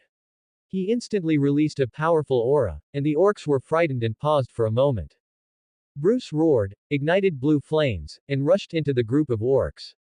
Sharp claws slashed across the orcs, bodies like sharp blades, iron armor was cut open like tofu, blood splattered, and internal organs were splashed all over the ground. The Kijin girl and the guard looked at Bruce in surprise. They didn't expect someone to suddenly appear to help, and such a powerful monster at that. The Kijin guard's brain worked rapidly. Since when did the Jura forest have such a powerful monster? Under Bruce's attack, within 5 breaths, this orc squad was completely annihilated. The land was drenched with the orcs, blood, and body fragments were everywhere. Even the princess, who was used to death and injury, couldn't help but vomit. After all, this scene was still too stimulating. Bruce walked to the girl and the guard and said, I am ordered by my master to protect you. Take me back to your village. The Kijin girl looked at Bruce gratefully and nodded. Although she didn't know who the master mentioned by the other party was, to be able to tame such a powerful monster. However, it shouldn't be someone who would harm them. After all, most of the monsters in the Jura forest knew the location of their Kijin village. It could also be determined that it was not from the orc side. After all, the two sides were fighting so hard that their brains were about to come out. If they had such powerful combat power, they would have pushed the Kijin flat long ago. Moreover, they couldn't resist. It was better to take a gamble. If it was really as the powerful monster in front of them said, then the village would be saved. Have you all seen the news about the earrings recently? Sigh, I feel like every time it refreshes my understanding. This feeling of knowing something but being unable to change it is too painful. It's only been how many years, and it's become like this. Wishing everyone happiness every day, and don't let these things bother you. Please wait, oh powerful one, the ogre princess called out to Bruce, while her guard hurriedly tugged at her sleeve, signaling her to remain silent. My dear ancestor. Please, stop talking. I could barely manage to help you escape from that orc earlier by pushing myself to the limit, but this one. Even if I drained myself dry, I wouldn't be able to stop him. The guard said, on the verge of tears. What is it? Bruce stopped, his mountain-like physique exuding immense pressure, and his single eye made the master and servant shudder. Noticing their fear, he couldn't help but grumble inwardly, no eye for talent. No wonder they're so weak that they need me to protect them. Besides, he was clearly quite likable. His master also loved to pet him. Sigh, just thinking about how his son gets to follow Rimuru-sama while he is stuck working here. He would have to train his son when he returned. As a personal attendant to his master, one could not be slack, Bruce thought to himself. Ranga, who was tasting mushroom ale in Dworgen, suddenly shivered, as if he had been targeted by something unpleasant. What's wrong, Ranga? Is the mushroom ale not to your liking? Kaijin asked, thinking that the master certainly had many powerful monsters under his command. No, Kaijin dono, the mushroom ale is delicious, Ranga replied, regaining his composure. Why is this feeling back again? This crawling sensation, the last time I felt this was when my old man revived and beat me up. Did he kick the bucket? The ogre princess suppressed her inner panic and decided to speak to the giant wolf before her. We have medicinal herbs here, and many wounded who need them. Playing the emotional card on strangers was useless, it was better to be direct and let the powerful being before her decide. Fine, but be quick, Bruce agreed without much thought. Regardless of whether he arrived late or if there were no herbs, some ogres would be lost anyway. It was better to let this female owe him a favor, perhaps it would be helpful to his master. Besides, this was their own choice, so they couldn't blame him later. Thank you, my lord. After expressing her gratitude, she hurriedly turned to gather herbs and called the guard to join her. Time was life right now. Meanwhile, the guard's mind was already racing. Compared to the naive princess, he thought more deeply. Generally, when a powerful monster protected a tribe, there were only three possibilities. First, the tribe was its vassal. Second, there was a good friendship between the two. Or third, it was a powerful individual who had emerged from their own tribe. Those old fogies in the village were always so full of themselves. How could they possibly have made contact with such a powerful being, let alone the master he mentioned? It seemed life for the tribe wouldn't be easy from now on, the guard thought while gathering herbs. However, compared to total annihilation, it wasn't entirely unacceptable. How did that saying go? When the gap between two parties is small, it is servitude and suffering. When the gap is too large, it is a blessing and happiness. Perhaps because he often followed the princess, he always liked to look on the bright side, and he wasn't as stubborn as the old guys in the village.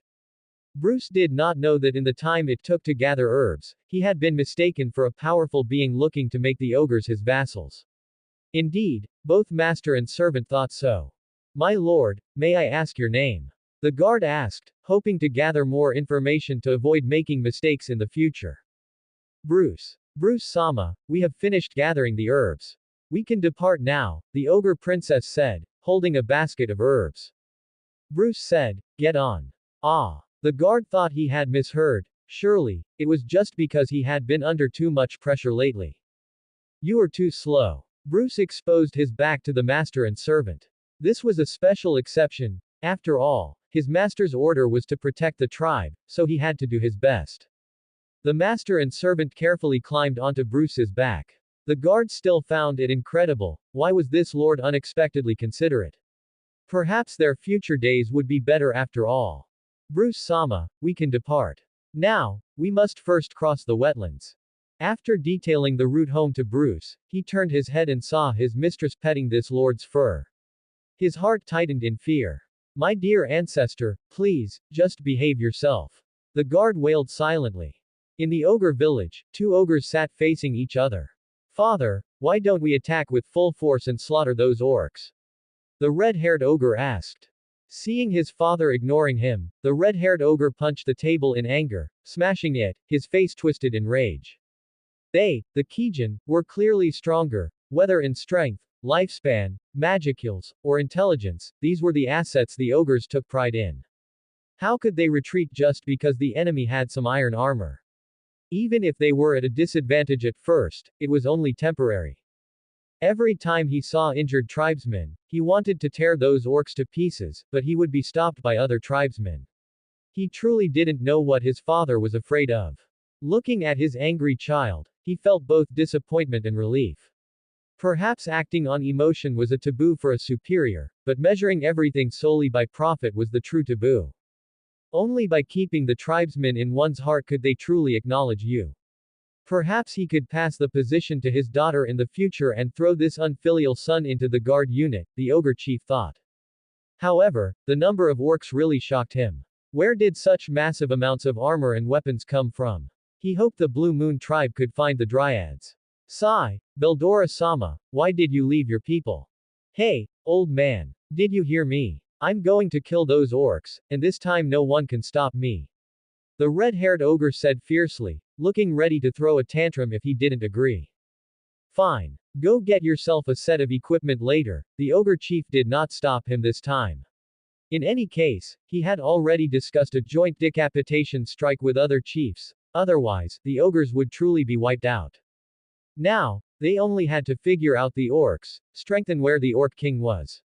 Really? Father. The red-haired ogre said excitedly. He really hadn't expected his old man to agree. It seemed the sleeping potion he had asked his sister for wouldn't be needed. Watching his son change his face at light speed, the ogre chief decided to have this unfilial son guard the gate for half a year first. Otherwise, he feared something would go wrong if he became a guard. Come to think of it, where had his good daughter gone? The guard he arranged was also missing. He should check the wounded area, his daughter was probably running around there again. He was annoyed just looking at this brat now. Just as the ogre chief stood up, his peripheral vision caught a glimpse of a corner of the room. When his gaze converged, his hair stood on end, and he grabbed his foolish son and protected him behind his back. The red-haired ogre was pulled by his father and nearly fell. Oh no. The old man isn't going to beat me, is he? The long sword at his waist was drawn in an instant, the cold glinting blade pointing forward. Yet even so, he couldn't feel safe, even his breathing felt heavy and viscous, and the room was so quiet that a pin drop could be heard. Good reaction, a deep, heavy voice transmitted through armor to the ears of the two. The newcomer was actually an orc clad in iron armor, holding a blood-colored great axe. Its bloated body compressed the little remaining space in the room, crushing the nerves of the father and son Kijin or people too. But what made the ogre chief wary was not him, but the equally fat masked demon. The magicals released were visible to the naked eye, as if the air were turbid with debris. How could the enemy have such a strong monster? Then what was their previous resistance? Was it just a joke? Intense anger made the ogre chief temporarily forget his fear, and he began to analyze calmly. The fact that he was approached by the two without noticing must be the masked person's ability. The village should be under attack by now, but there was no sound outside, which meant the room had been sealed off. He gripped the long sword in his hand tighter and tighter.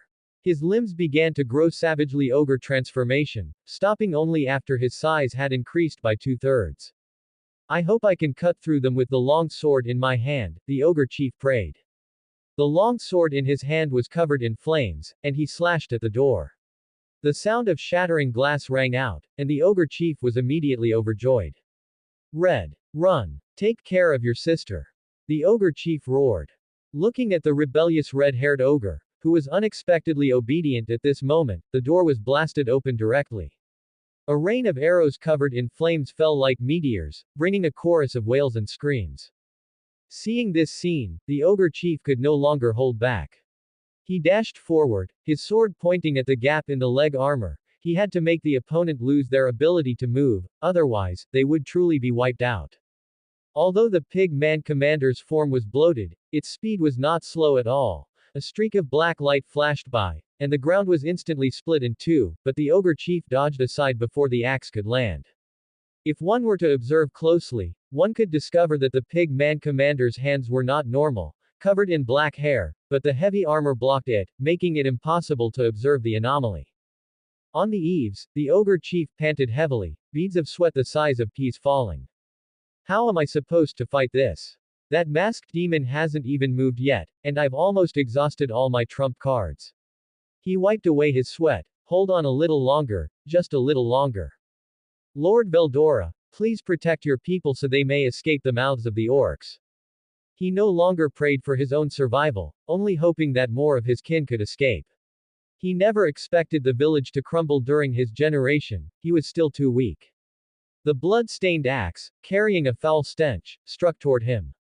Helpless, he could only dodge aside again, and the roof of the house was ripped open, leaving only 4 pillars standing there forlornly. Seeing the opponent dodge again, a trace of panic appeared on the pig man commander.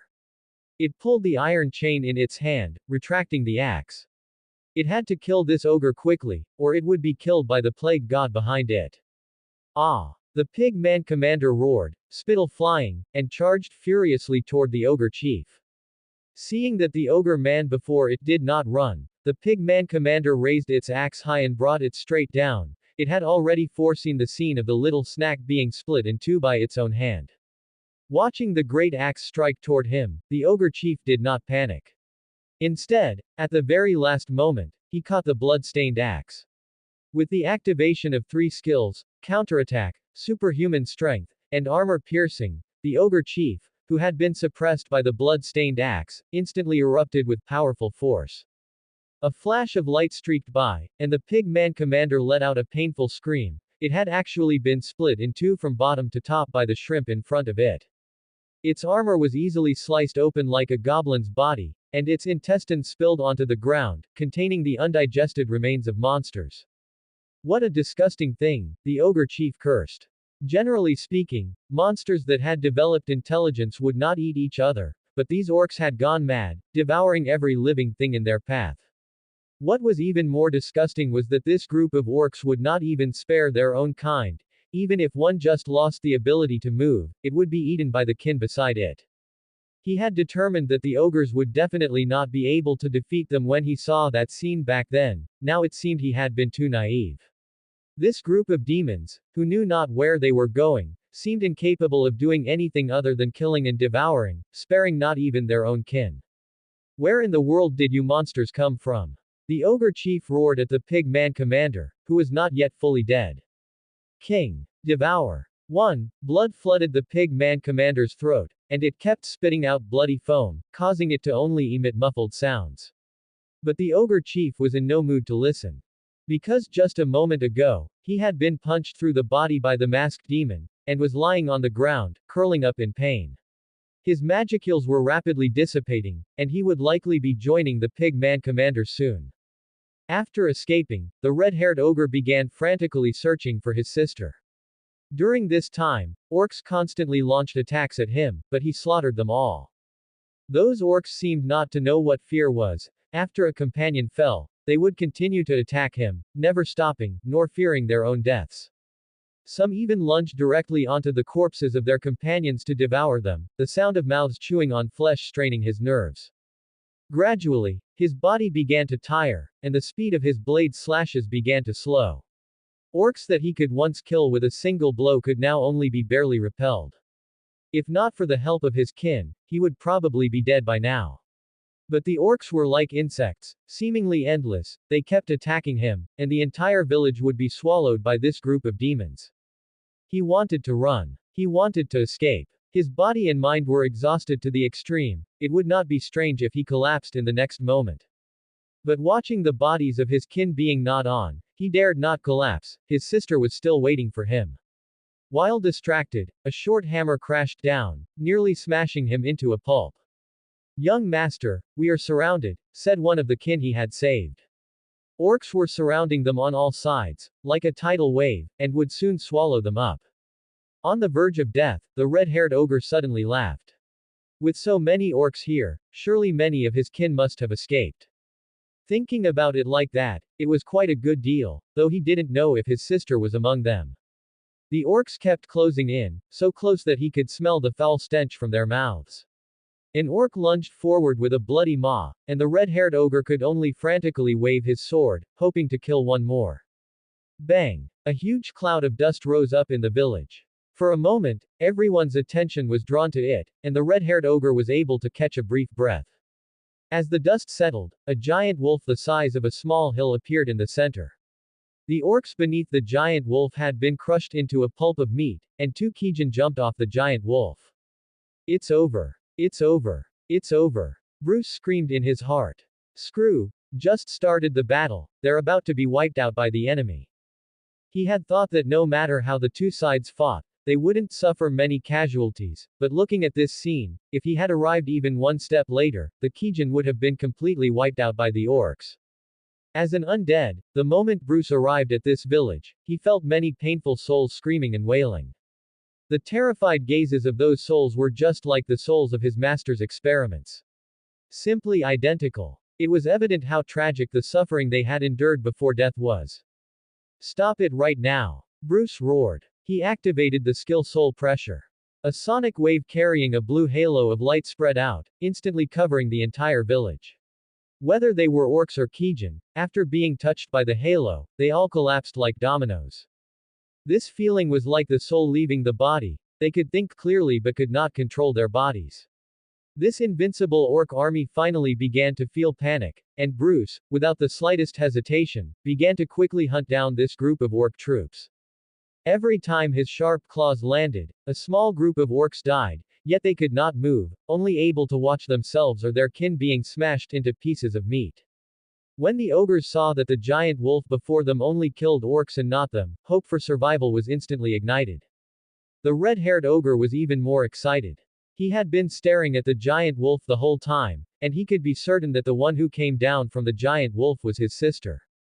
It really had to be his sister. The crisis of annihilation was resolved so easily. Bruce wove through the village, frantically hunting down the orc tribe.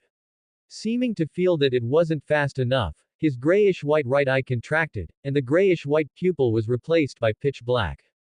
Wherever his gaze fell, the burning flames extinguished without wind, and blue flames ignited on the bodies of the orcs on the ground. The blue flames would not ignite anything else, they would only kill the orcs. One after another, the orcs watched as they ignited in flames, helpless, only able to be burned into a pile of ashes. Other than the pungent odor in the air, all other traces were erased. Just as Bruce was searching for the remaining orcs, a round sphere suddenly appeared in his vision, and then he was sent flying. Bruce was sent flying into the air, his mind going blank for a brief moment. He tasted the metallic tang of blood in his mouth. Just as he tried to suppress it, he uncontrollably spat out a pool of blood, which showed just how powerful that strike was. Bruce crashed to the ground, smashing through some houses. He had just climbed up from the ground when he saw countless purple spheres flickering before him. In an instant, Bruce made a decision and used all his magicals to protect himself. Bruce's entire body ignited with flames, wrapping himself up like a zongzi, and the purple spheres exploded right on cue. The spot where Bruce was located was instantly engulfed in a bright light. When the light faded, he was lying in a deep crater. A significant amount of his fur and flesh had been blasted away, and his breathing had become short and rapid. Bang! The sound of an object hitting the ground echoed. Bruce struggled to turn his head to look. He saw a fat man wearing a clown mask walking towards him, and he was chattering away about something. Wait. Mask, clown, fat man. Bruce's muddled brain recalled another instruction from his master. If he ever encountered someone with these characteristics, he shouldn't care about anything else and should just run. If he couldn't run, he should say. He hadn't taken it seriously at the time. It was one thing to get beaten before I was named, but if I get beaten after being named, then wasn't the naming for nothing. Bruce thought. The fat clown had already walked up to Bruce and raised his fist high. Bruce did not doubt that he would survive once the fist came down. Using his last bit of strength, he hoarsely shouted, "Long live the Moderate Clown Alliance." The fat clown's descending hand paused, stopping exactly a hair's breadth from Bruce's head. If it had been a second later, his head would have exploded like a watermelon. The fat clown scratched his mask, looking quite troubled. Suddenly, his face pressed right against Bruce's eyes, startling him so much that his heart skipped a beat. He could clearly see the texture of the mask and hear the breathing of the masked person behind it. The clown spoke in his childish tone, "Who are you? Why did you ruin my plans?" Even though the words were clearly angry, coming from the clown's mouth, it sounded like a child sulking. Because he had been beaten silly, Bruce was still frantically trying to recall his master's instructions. Stupid brain, hurry up and think, ah. Seeing that Bruce didn't respond for a long time, he swung his fist again, intending to blow Bruce up. Clayman. I am here to help Lord Clayman. Bruce finally remembered and roared it out with all his might. The fat clown paused again, his brain visibly overheating. Wasn't he here to help Clayman? How could this weak monster in front of him also say he was here to help Clayman? Could he have remembered his mission wrong? Forget it. He would go back and ask the vice president, otherwise he would get scolded by the president again. His figure flashed and disappeared in front of Bruce. Even though he was a fat man, he was incredibly agile. He just left. Bruce gasped for air, his face filled with disbelief. Just a moment ago, he was being brutally beaten by the other party, and now he just left after saying 2 sentences. Unable to figure it out, Bruce ultimately attributed this to his master's power. He bit into a small blue pill, and a feeling of comfort swept through his entire body. Due to the characteristics of his race, Poti did not give Bruce healing potions, but instead gave him most of the small blue balls. After all, these were more useful for Bruce. Sure enough, when he ate the 8th small pill, Bruce felt he could move. He stretched his body, which felt like it was falling apart, and with a big leap, flew out of the deep crater. Although he couldn't figure it out, he knew he had deceived the other party. He had to get the ogre tribe out of here quickly, otherwise it would be over if the other party came back, Bruce thought. He at least needed to get some distance away first. Lord Bruce. Are you alright? The ogre princess ran over immediately when she saw Bruce. When the explosion happened, they still couldn't move. They had assumed the violent noise was caused by Bruce. Now it seemed there were terrifyingly strong individuals within the orc tribe as well, to be able to beat Lord Bruce like this. I need you all to leave with me right now, immediately, Bruce said, his tone unquestionable. He was truly panicking now, terrified that the next moment that Clown would appear before him, say, "You lied to me," and then blow him up with a punch. The ogre princess was stunned. She hadn't expected the other party to be so eager to subjugate their ogre tribe. But hadn't the war just ended? Although she had been prepared, she couldn't help but fall silent when she actually heard it. In one night, their homeland was destroyed, their kin died one after another, and not even their corpses were left behind. Now, even their race was about to become someone else's dependence. Such a blow was undeniably massive. In this situation, it would be normal for anyone to break down, but she couldn't. Her kin needed her, she was the ogre princess, and she had to ensure the tribe survived. Lord, the surviving kin haven't all been found yet, and their families' corpses also need to be buried. Some of the severely injured cannot endure a long journey. In her view, this should be the limit of what the Lord could tolerate. She still had to go back later to do some ideological work with her kin to prevent anyone from reacting too strongly. Don't bother looking. There are 2 children in the 5th house ahead, and 1 in the 2nd house on the right. Other than that, there is no one else alive, Bruce decided directly. As for the corpses, with the nature of these orcs, there wasn't a full thing left. If it wasn't too hellish, Bruce would have just said it. Very well, Lord. I will go gather the kin. The young woman turned and left, her chest rising and falling slightly before returning to calm. She didn't hesitate at all, as if it wasn't her own homeland that had been destroyed. Wait, take this. Feed one to both the severely and lightly injured. He could see the young woman's reaction, but there was no help for it. He couldn't exactly say that if they didn't run, they would be beaten to death, as that would be too embarrassing for his master. Poti, is this right? A large handful of small pills fell to the ground. Although the healing effect of these things was a bit lacking, they weren't useless. Now it seemed like he should save whoever he could. The young woman called over her kin to move the pills. After arranging everything that needed to be arranged, she pondered how she should speak to her kin. Meanwhile, Bruce looked at the patches of souls, drooling. He was so weak must be because he hadn't eaten enough. Looking at the Kijin souls, Bruce fell into deep thought again. Could he perhaps save these souls? His master could resurrect him, so could he resurrect these ogres too. And even if he couldn't, he could give them to his master for research. He acted immediately. He tore apart and devoured all the orc souls, and stored all the Kijin souls in his right eye. Feeling many souls scurrying around in his eye, he felt uncomfortable and could only lull these souls to sleep. But he discovered that his eye couldn't hold so many souls. Helpless, he could only abandon the weak and incomplete souls, keeping those that were relatively strong and sound, while Bruce ate his buffet. The ogre princess looked at the surviving kin and began her speech. She told her kin that the destruction of their homeland was now a reality, but they could not be sad and could not cry, because their lives were bought by their kin. They had to strive to live on and tell the departed kin that their sacrifices were not in vain. The words were overly direct and stark, but for the warlike Kijin, it was just right. Many of the crying Kijin stopped crying. They could not let the sacrifices of their kin be in vain. No matter how difficult the road ahead was, they had to survive. There really was an ogre corpse. Bruce was stunned. This was his first time seeing an ogre corpse, and it should be the most intact one. Other than a missing piece in the chest, it was undamaged. Moreover, the soul of the other party was surprisingly strong. Of course, this was in comparison to the other ogre souls. If one were to say who had the highest chance of resurrection among these souls, it would definitely be this Kijin with the intact body. That's the end of part 2. Part 3 is coming soon. Thanks for watching. Please subscribe and support our channel for more stories.